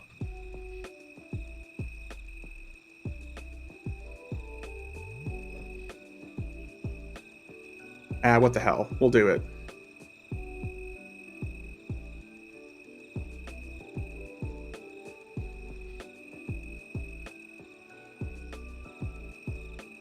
My Berserker, I always forget about running him. I put so much time and effort into him, doing the epic request and getting his account active and all the AAs, all that good stuff.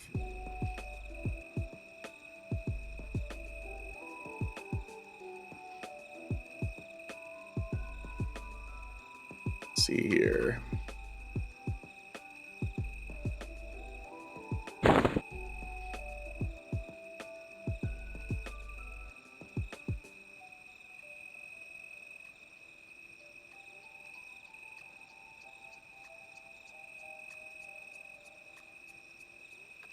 Here we go. Still ain't done my box jam in Epic 1.5 or 2.0. You can tell it's been a while since I played this guy because he's still got ensanguinated gear here.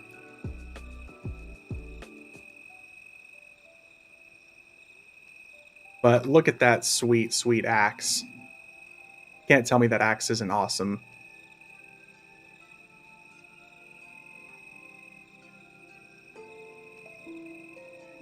Alright, let's chill out here for a second. Get our endurance back up.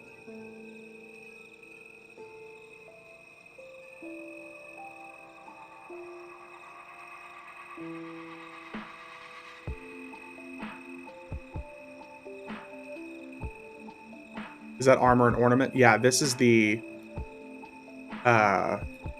Draconic Lava Plate ornaments. I think it looks pretty cool for barbarians.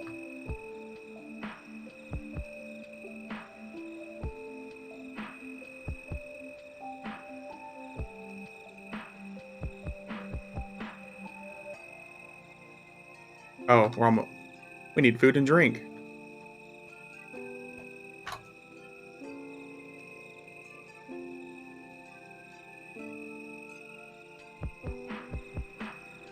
Yeah, I really like that armor ornament.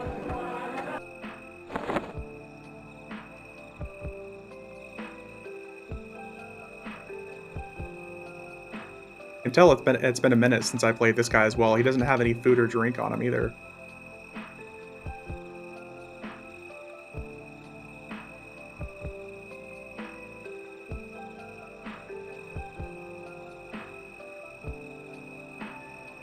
Alright, let's do it again.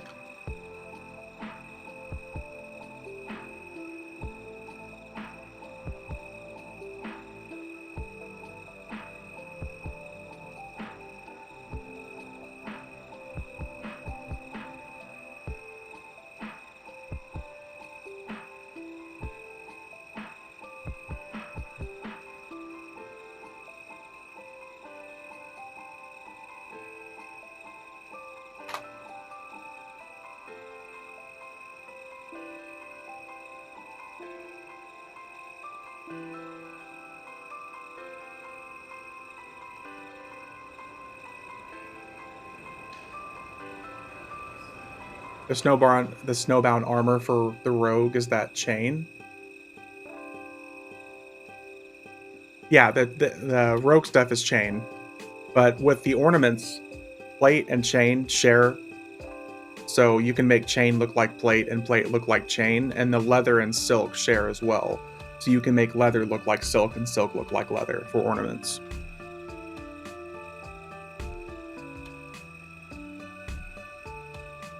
So any of the chain stuff you can make look like this cool plate armor if you want.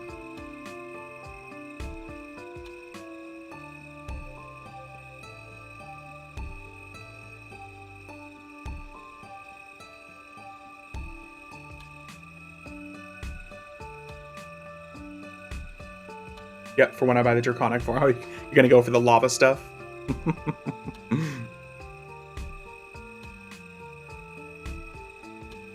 In like half an hour. Nice.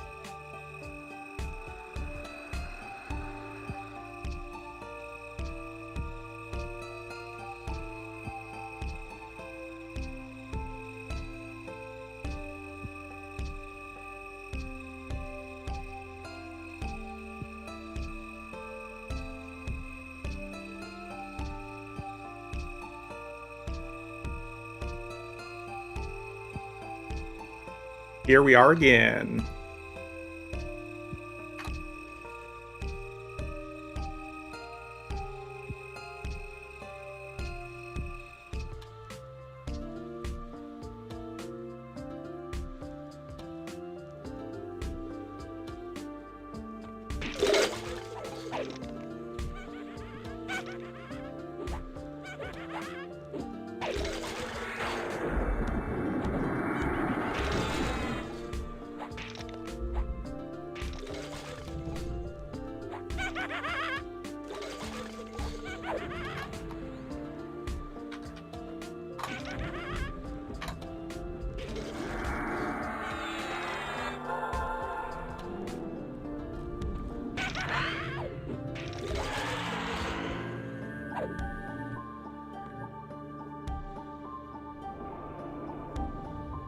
What weapon am I Valium endowed?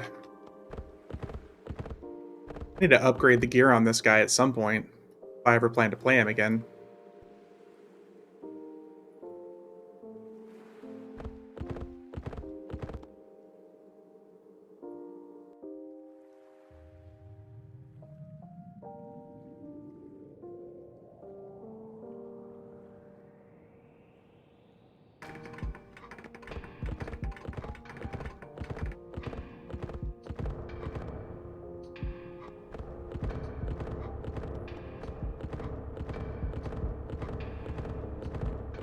Gotta love 120 weapons proccing 13 key nukes, and oh yeah, they can crit.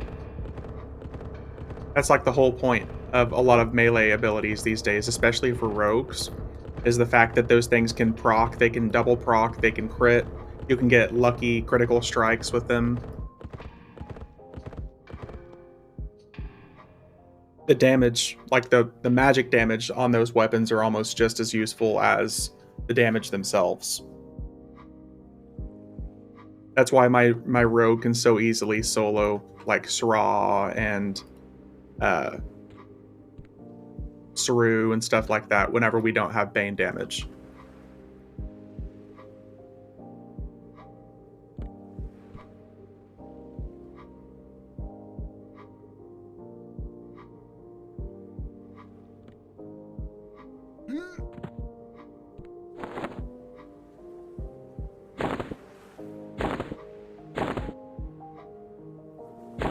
Just turn all the Lucklin models back on so I could see my... Yeah. Like, there'll be times I'll turn all my Lucklin models off, because then you'll just see... You'll just see, in general... I don't know what I was going for.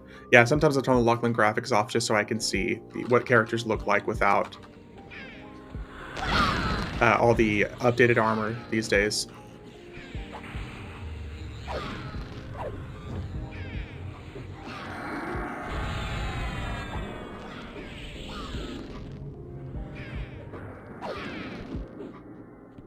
Can you use dyes to change the color of that armor? No. All over the classic models look a lot better. I know a lot of people will say that.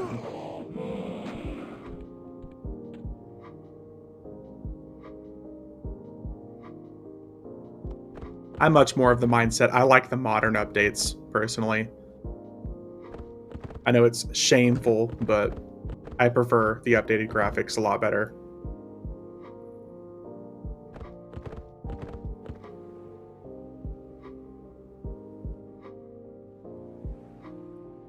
The animations are pure shite, though. The animations are definitely not that good. That's for sure. I'll agree with that. But the fact that I have to have the Lucklin models on to see the updated ornaments and stuff, I'll go with that any day. It's because it looks... Since I've been doing a lot more of the, not end-game stuff, but a lot more of the more recent expansion stuff, the classic style graphics and animations just don't fit those environments at all. It looks so weird to see all like the updated graphics of the environments and stuff, and then your character sitting there looking like a box character from Microsoft Movie Maker 95.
That axe radioactive? No, it's just glowing bright red for no reason whatsoever.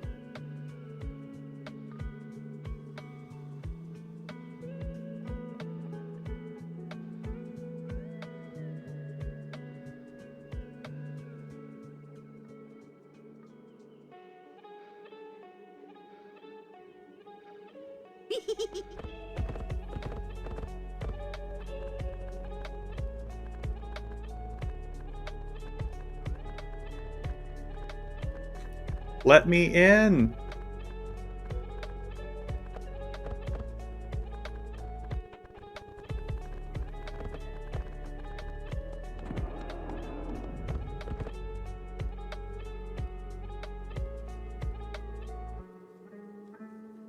Years ago, we had a commercial for breakfast cereal that put a red glow around things people. Has your tune been eating his ready break? No, dude. My characters definitely don't eat breakfast. However, they definitely do not skip leg day. At least not when I'm a skeleton. Let me rephrase that. I look like I skip leg day, but they definitely don't. I say that, but then I realize I'm a damn skeleton.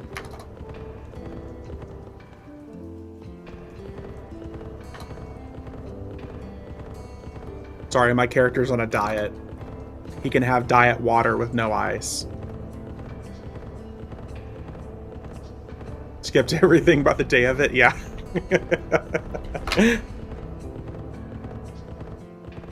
When we go to the gym, we only do cardio. We don't do any body weight exercises, no muscle exercise, nothing.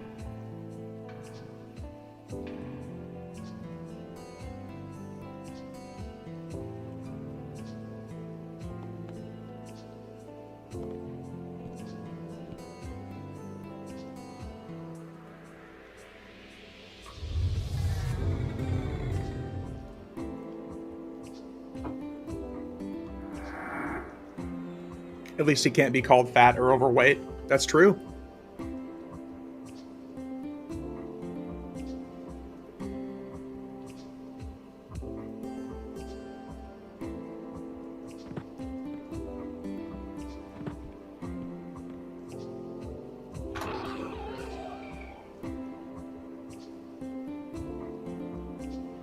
You got the Earth Elemental Illusion item I want? That thing? What?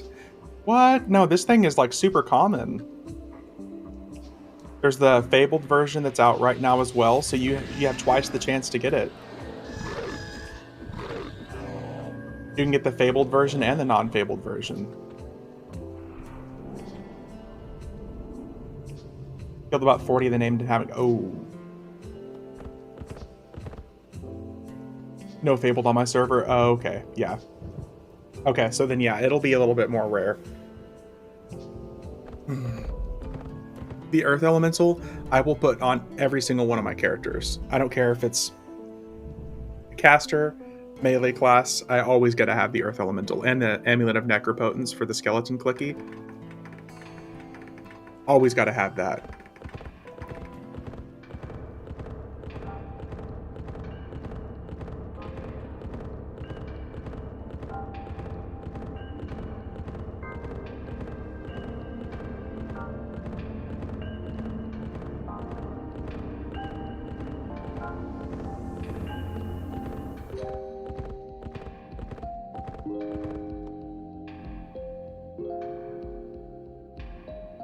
I run Shaman, Rogue, Bard. I got the first Elemental mask out of VT for the Rogue. I want the Earth Elemental for the Shaman, and Bard will be Water from the Sirens. There you go.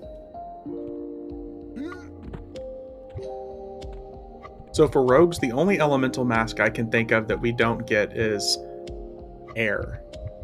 I know there's one for Rogues for Water, Fire, and Earth. Is there a Vashir Rogue Bard mask? Yeah, there's a Vashir mask. You can camp it in Sarah Temple. Look up Shisar Assassin. It's in the room just before the Emperor's room.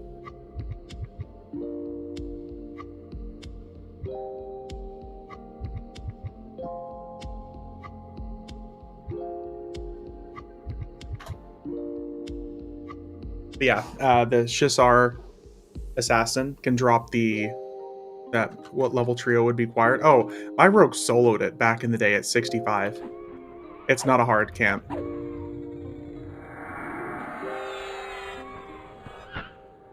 I think the Shisar Assassin can be. I think he can be like level 60, maybe. So, I mean, realistically, 65 geared character would be able to do it just fine. Because there's a spot that you can camp. You'll see it whenever you're in the room. There's a spot that you can stand where only 1 or 2 enemies will attack you. And as long as you can break it just fine, it's really easy.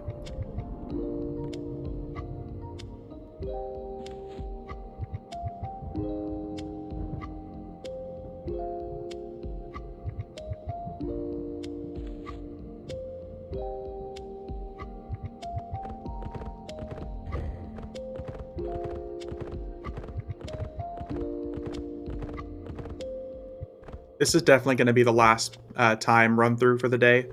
And then we're going to have to stop and I'm going to have to get up, go exercise, have some lunch before I get back on to play with the guys tonight if we get on.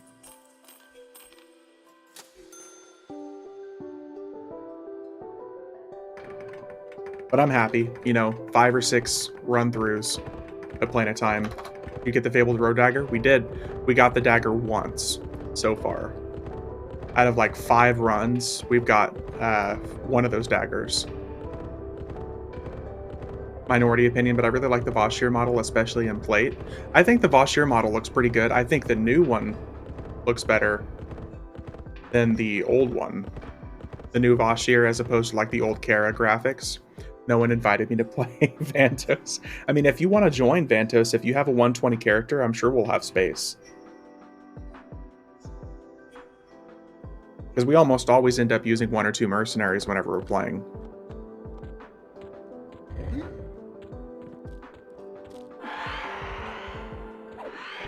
I don't like the Vashir, the sound of Vashir getting hit. The only thing I don't like about Vashir and Frogless is how their armor has big gaps in it. It does have pretty big gaps in it, and the Vashir looks really weird with the updated ornament, the Heroes Forge graphics.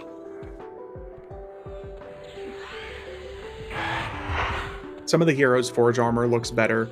Like on Barbarians, I think the stuff on Barbarians looks way better than some of the other race models. Wood Elves and Dark Elves look pretty good. High Elves look kind of odd. Froglocks and Draken both look foolish as hell with the Heroes Forge graphics.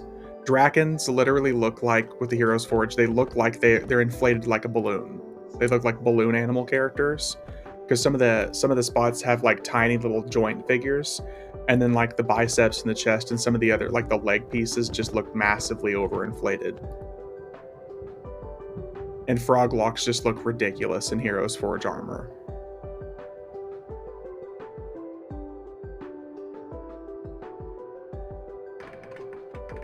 I don't know what they were thinking when they did that, but like barbarians, humans, the elves, they all fill out the Heroes Forge stuff pretty well.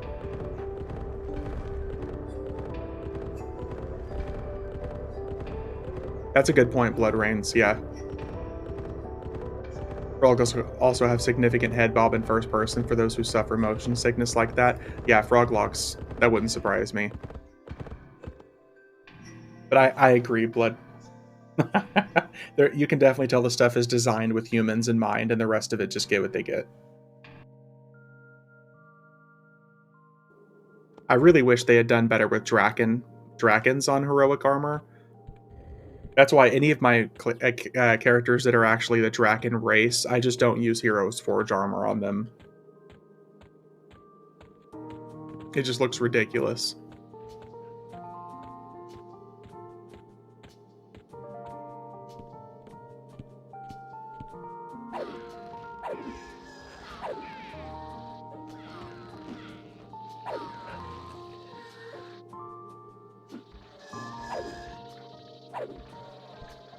All right, back to gyms, our favorite thing.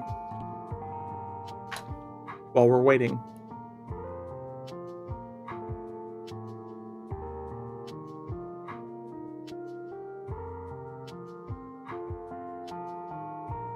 What was this like to do an arrow with undergeared 65s? Oh, it was hard. I thought it was hard, at least. One of the rogues in my guild race changed to Froglock for a while, drove me nuts. Their swinging animation. From what I remember, because my guild was always like 2 expansions behind, so I thought this content was pretty difficult. Wraith Council was fucking stupid, especially before they pre-nerf, when only one guild, Afterlife, was able to beat the Wraith Council.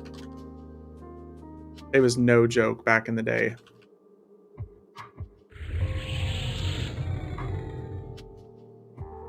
Stupid, stupid gems. I hate this game sometimes. Why do you do this to me, game? Oh, we can do this. Nice. Yeah, Wrath Council, or Wraith Council, whatever you want to call them, they were ridiculously hard at first. Once they ended up nerfing them, because they had such a small amount of time before, like whenever you had to kill them all around the same time, and 6 could be mezzed, 6 could not be mezzed. The problem is just how difficult it was at the time. Wow, this is just a clusterfuck.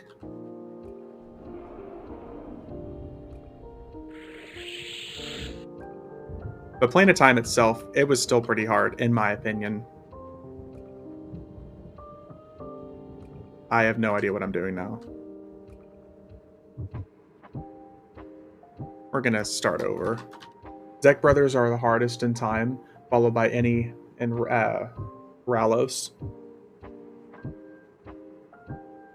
I remember my guild, for the most part, the hardest encounter for my guild back in the day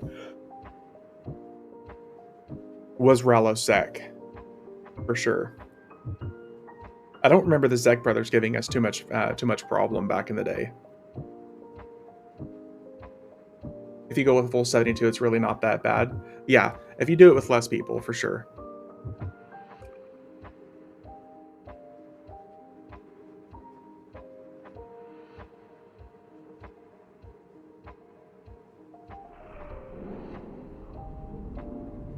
There we go. There's our final little move.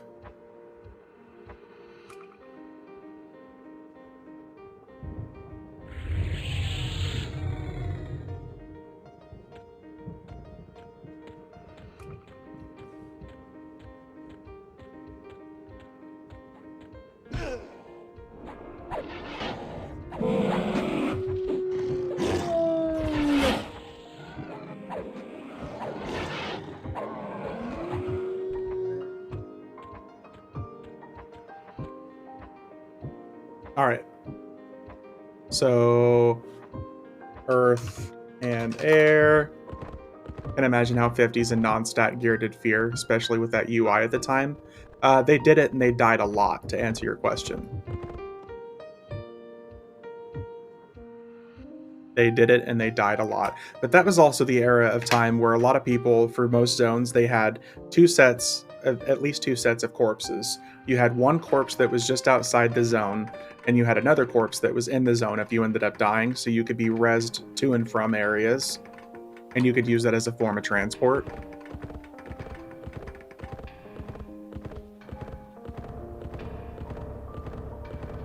Because that's how we traveled for a little bit back in my day, especially keyed areas like Temple of Ishan, Vishan's Peak. You'd always have a corpse that was outside of the zone that you could be rezzed at, and then you had a corpse inside the zone if you ended up dying. 3-day corpse runs were common, I hear.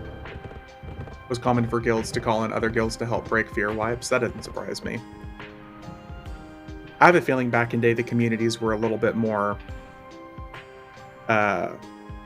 less toxic. I bet communities were quite a bit less toxic back then. It's not going to be like P99 where everyone's out to kill each other because they want the item.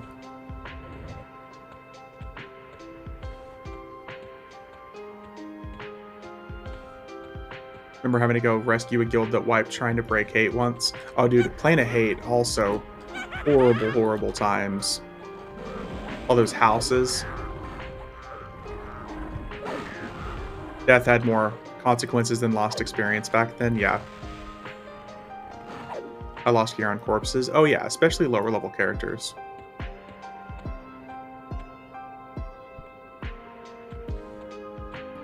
Did we miss something?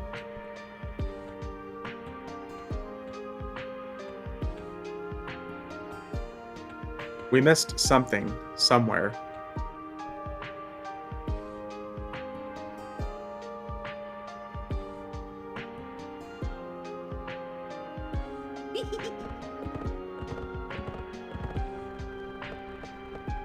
The original hate could get crazy. The new one is safe to zone into now. Hate was common to get train zoned in. Yeah, well, because with hate, with all the houses and the size of the aggro ranges, you never really knew where something was coming from.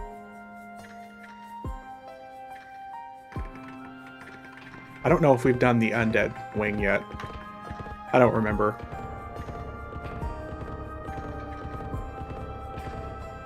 Ooh.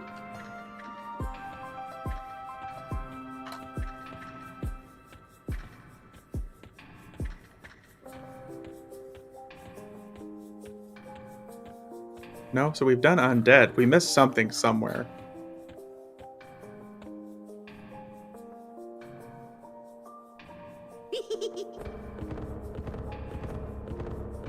That was hate. Back in the day.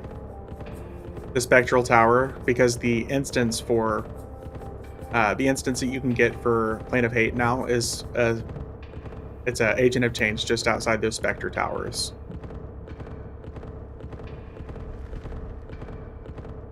Yeah, Fear was especially bad because everything either teleported you or dispelled. And they would just aggro from across the map.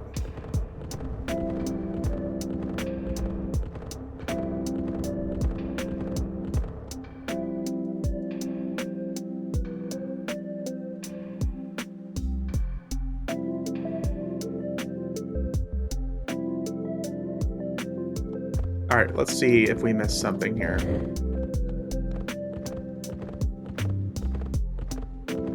We did. One fucking enemy.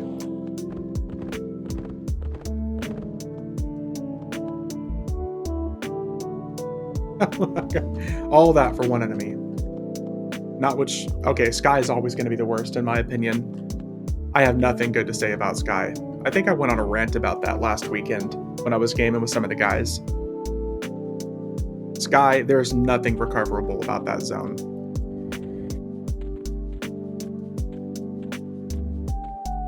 That's another zone I won't accept different opinions about.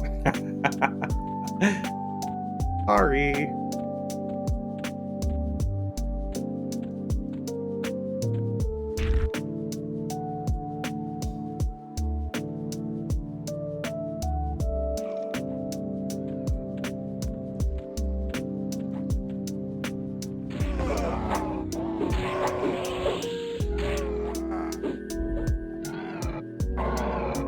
Never did Sky and Era, besides on a TLP, which I'm sure is way different. Yeah, I'm sure a lot of that stuff is way different.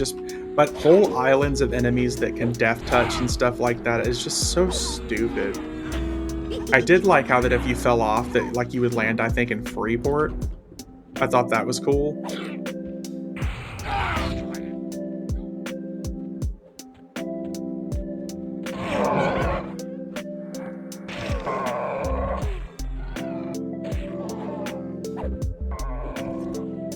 But so much about Sky was just so stupid, in my opinion. Never been a huge fan of Death Touch as a mechanic. Death Touch is another, like, oops, we don't know what else to do kind of mechanic. It's like, just like what I was complaining about Summon earlier. Gates of Discord in Era was a reminder of how hard the game used to be. Gates of Discord was overtuned because people kept saying that stuff was too easy. Whenever, because I remember towards the end of Plane of Time, everybody said that the content was too easy. Once everyone was playing a time geared, a lot of this content did become pretty trivial. But Gates of yeah, it was also designed for level 70, but it was also because a lot of people, from what I remember, complained about the game being too easy. Which is why I think it was tuned for a level cap increase, but they just didn't do it. And rather they were just like, fine, here's 65, have fun.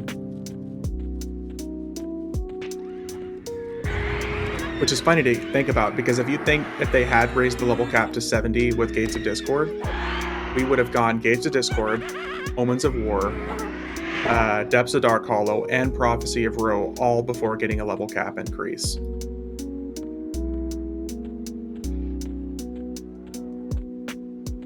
Imagine 4 expansions in a row with no level cap.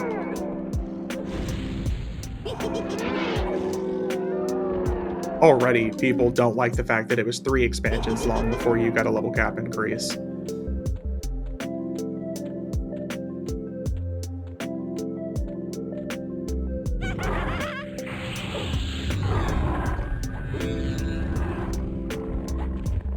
They could have. I mean, yeah, things could have moved up a little bit faster.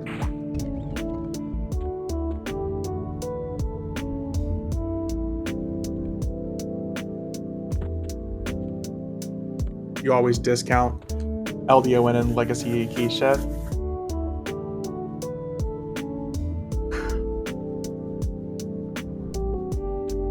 I thought LDON was cool. Legacy Akisha was alright because we got frog locks.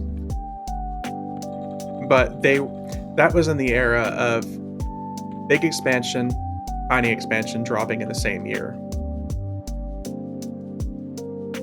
Because we didn't get yearly expansions, we got every 6 months expansions back then. Froglock's best thing was the armor die? Yeah. I think SOE called them extensions rather than expansions. Yeah. Something like that. But that, like, okay, so we had Planes of Power, and then it jumped straight to what was it, LDON, and then Legacy of Acacia from there.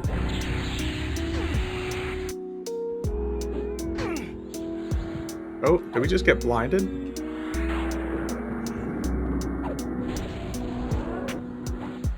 But I didn't count them. I didn't count them because there was nothing substantial about them, in my opinion.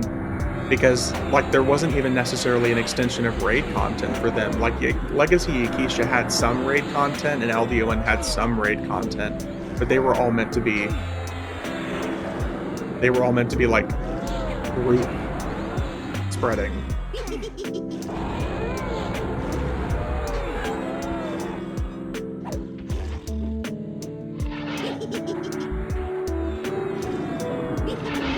I definitely count LDON and Legacy Acacia as more group content than actual expansion content.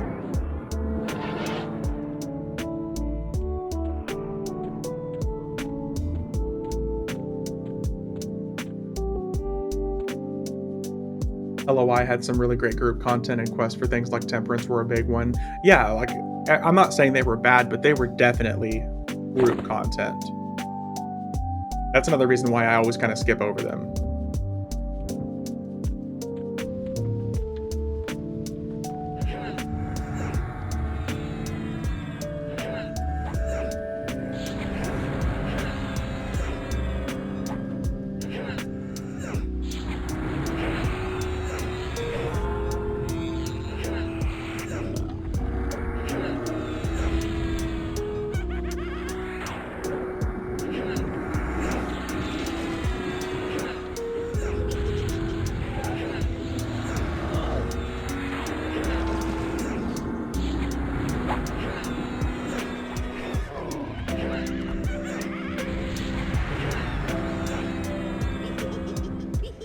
As someone who never raided, I hated it. Now you like vice versa? Yeah.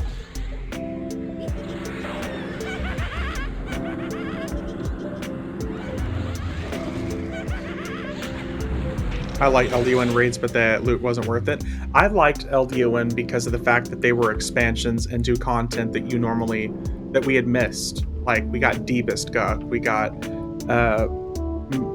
Marigold's Menagerie. We had all those really cool expansions to areas that we had delved into from Classic, so I thought they were really, really cool group content. Don't get me wrong. I loved the fact that we delved into, like, deeper areas, and we had, like, the catacombs off of, Mistmore. Was LD one the first to introduce AUGs? Yeah, it was.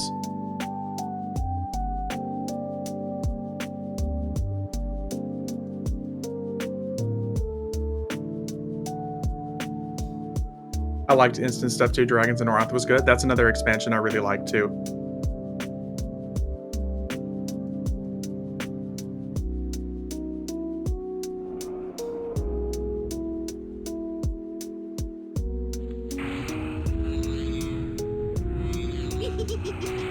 But it kind of took over the game because you had to grind it so much. Yeah. I would probably do DON now if all the gear and AUGs were not prestige. Oh, I didn't know they were prestige. I didn't know that.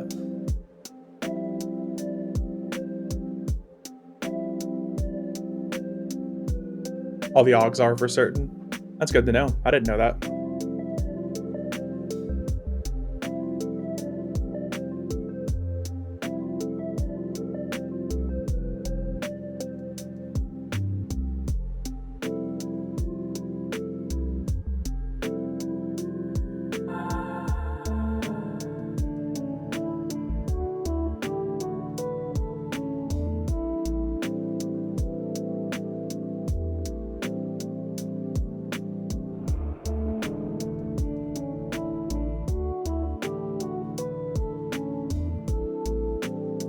I remember having live tap AUGs on my B-Sword back in the day, and live tapping weapons, which made soloing much less painful. Yeah.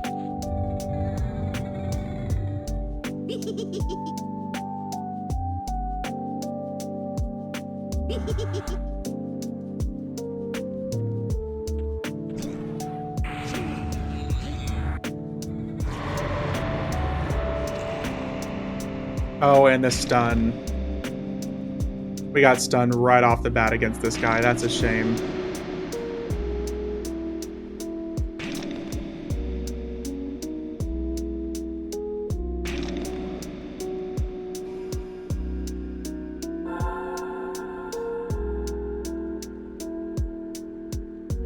Oh, that stun is so stupid.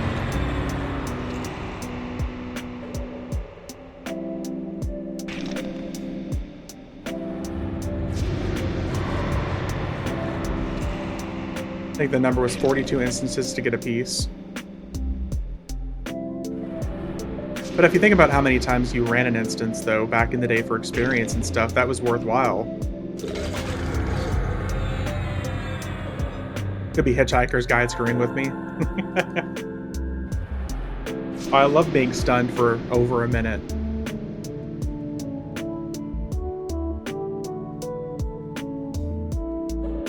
This is just like the best kind of gameplay right here.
This is what I meant by how frustrating this fight is, especially trying to do this solo.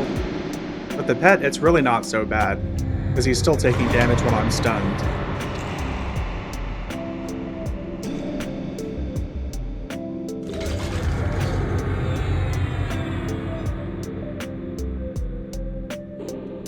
Because he'll basically just keep you eternally stunned until you can shake off the effect.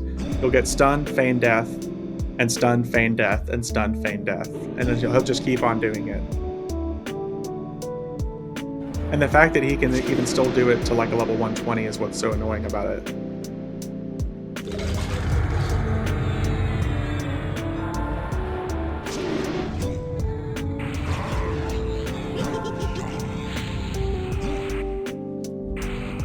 There we go.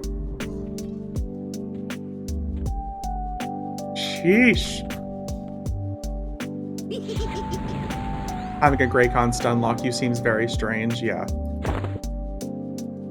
I thought so too, but you know. Fabled enemies. We got another Fabled Bow of the Tempest.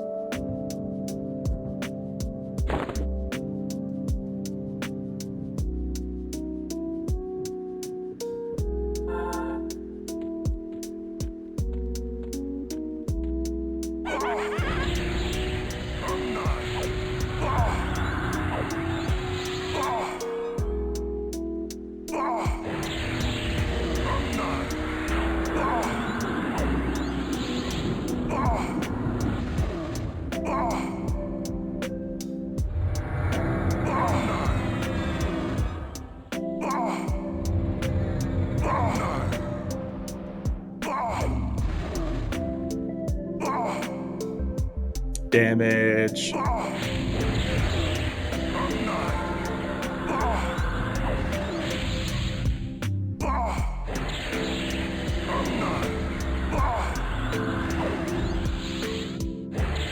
Wonder what would happen if I tried to stun lock a mob with a 30 level gap in its favor. You would probably die. Might be a little bit different on Beniki because they got some different rule sets over there with with their stuff, but you'd probably die.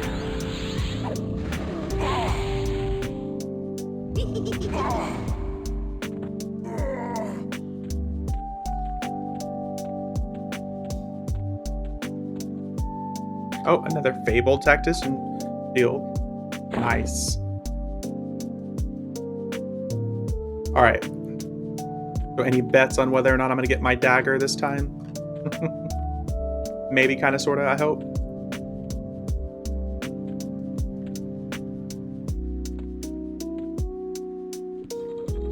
Never underestimate a world where you can fit 12 backpacks in your pocket. Anything is possible. That's true.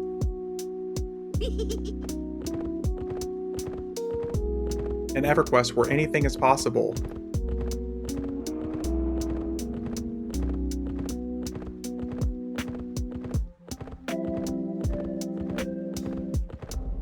Oh, I was worried that I aggroed Kazakh Thul at first. Whoops.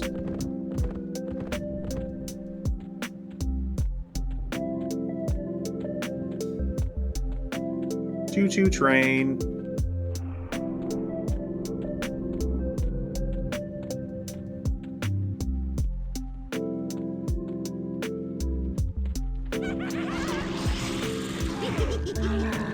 Oh, that's the fastest I've ever killed everything. I love Rampage.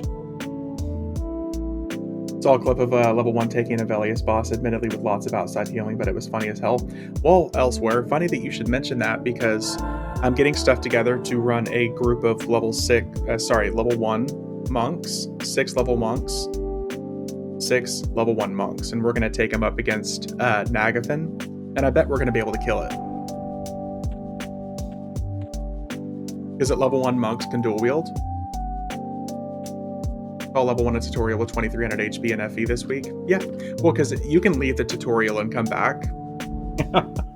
So you can go out and get gear and then run back if you want.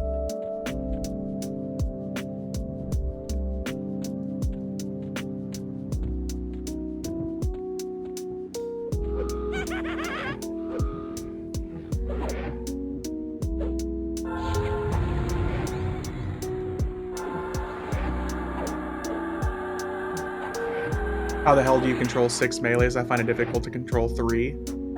Well, since it's melee characters, I'll literally just have to run them up and turn auto attack on. It won't be too bad. It's only going to be a problem if they get feared. then it's going to be a problem.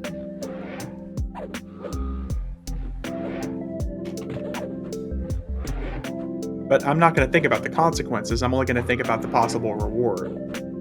And that's taking on Nagafin at level 1.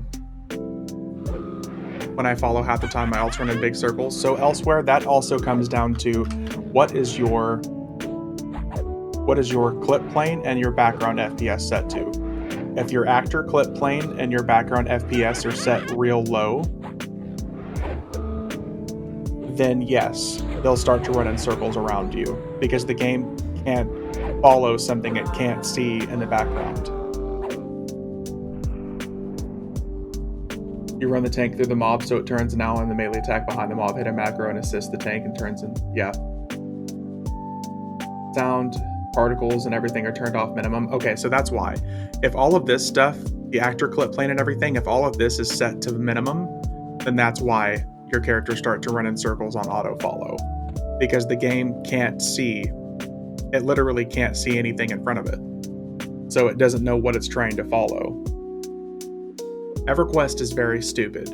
So if you want it to be able to follow, you'll have to keep your clip plane and your background FPS up at least to 30. Because I've noticed a 30-30 set ratio, that way it doesn't take too much CPU power, but you can still have autofollow work properly. I found that out the hard way.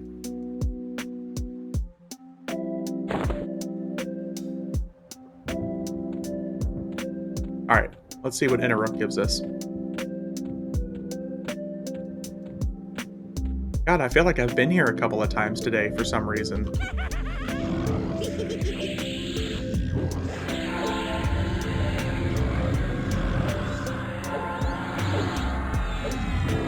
I don't know why.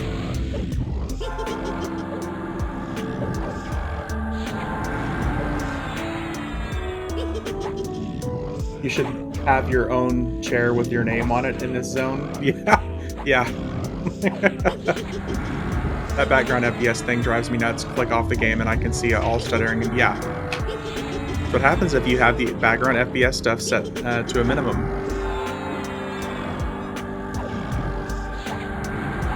The only time I set minimum on both those is if I'm running more than one character and I'm just not doing anything with the other ones. They're not running around, they're not going anywhere.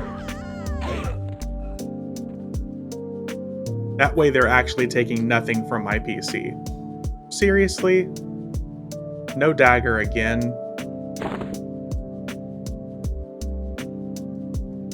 Usually doesn't matter if both accounts 2 or 3 are parked. Yep. That's because you're not moving, you're not having to do anything with them, so you're literally just, you don't have to worry about it at all. Damn it. No dagger. This game's stupid. I quit.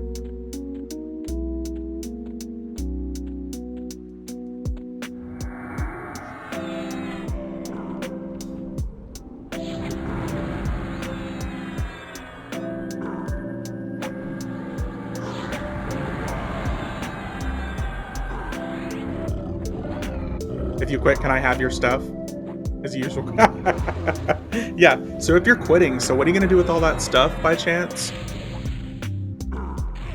I see that you've ran this a few times. Can I have it?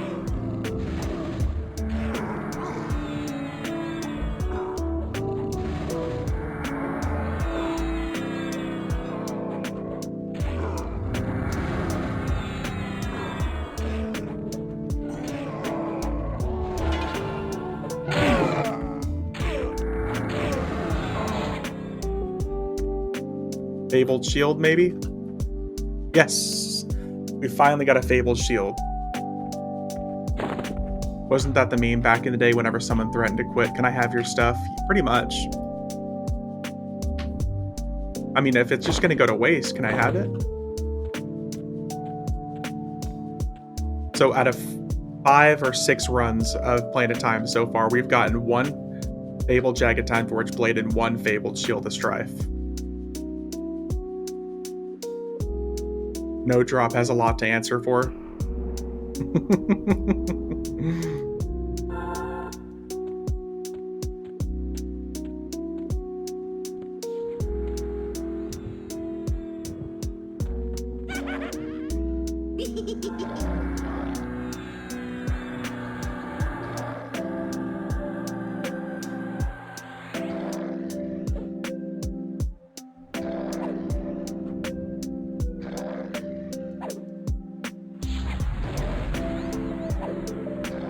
Oh, I might actually kill myself here.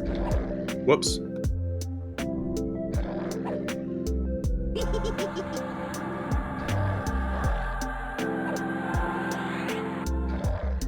It's fine. Everything is fine.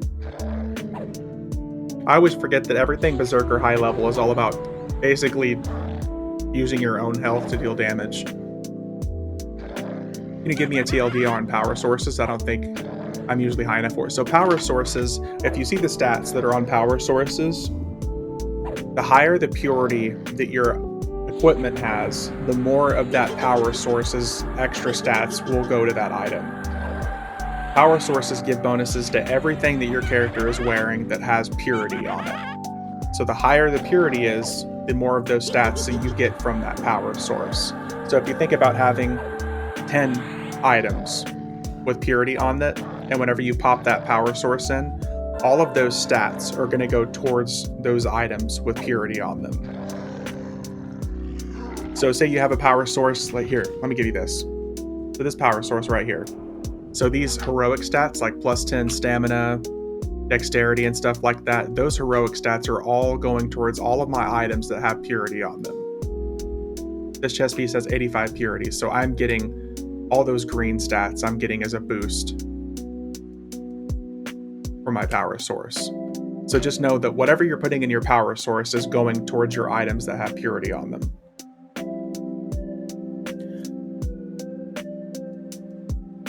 So like I'm getting -5 heroic stamina, and power sources don't really start appearing. 75. 75 is where power sources really start to make kind of a difference.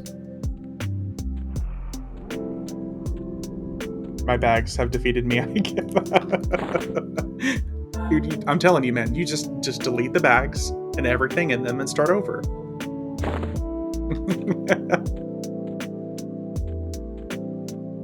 Just take the bags, delete it, start over. Or make an alt, toss it all on them, and you're done. I would ask to have your stuff, but I'm not sure if it would be a good idea in this case. Power sources with negative stats make me sad. That's why you have to choose the right ones. That's why there's power sources that are good for healers, good for DPS, good for tanks. Like the tank power sources all have like bonus to stamina, agility, HP. All the attacker ones have bonuses to endurance, stamina, dexterity, strength, dexterity. All of them give you different bonuses depending on the class that you're trying to play, or the archetype of class you're trying to play.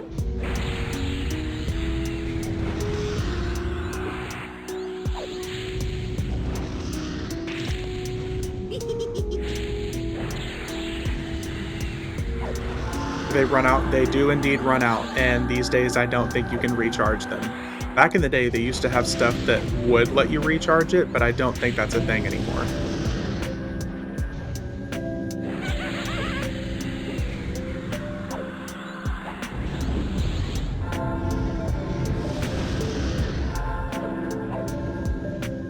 Now you pretty much just get a new one because they drop from everything.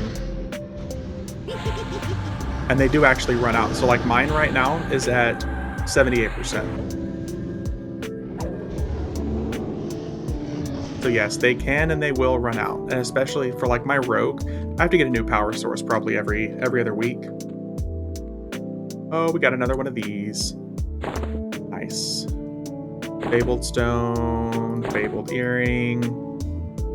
Time to pull out the banker. Oh, I did not mean to do that.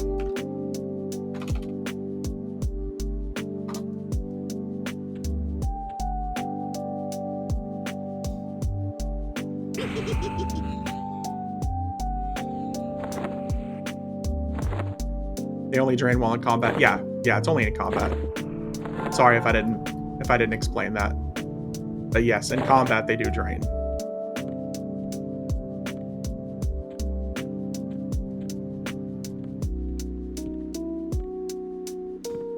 Okay, so that is going to wrap up our little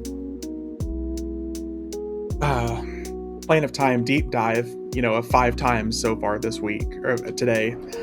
That's going to wrap up today's runs.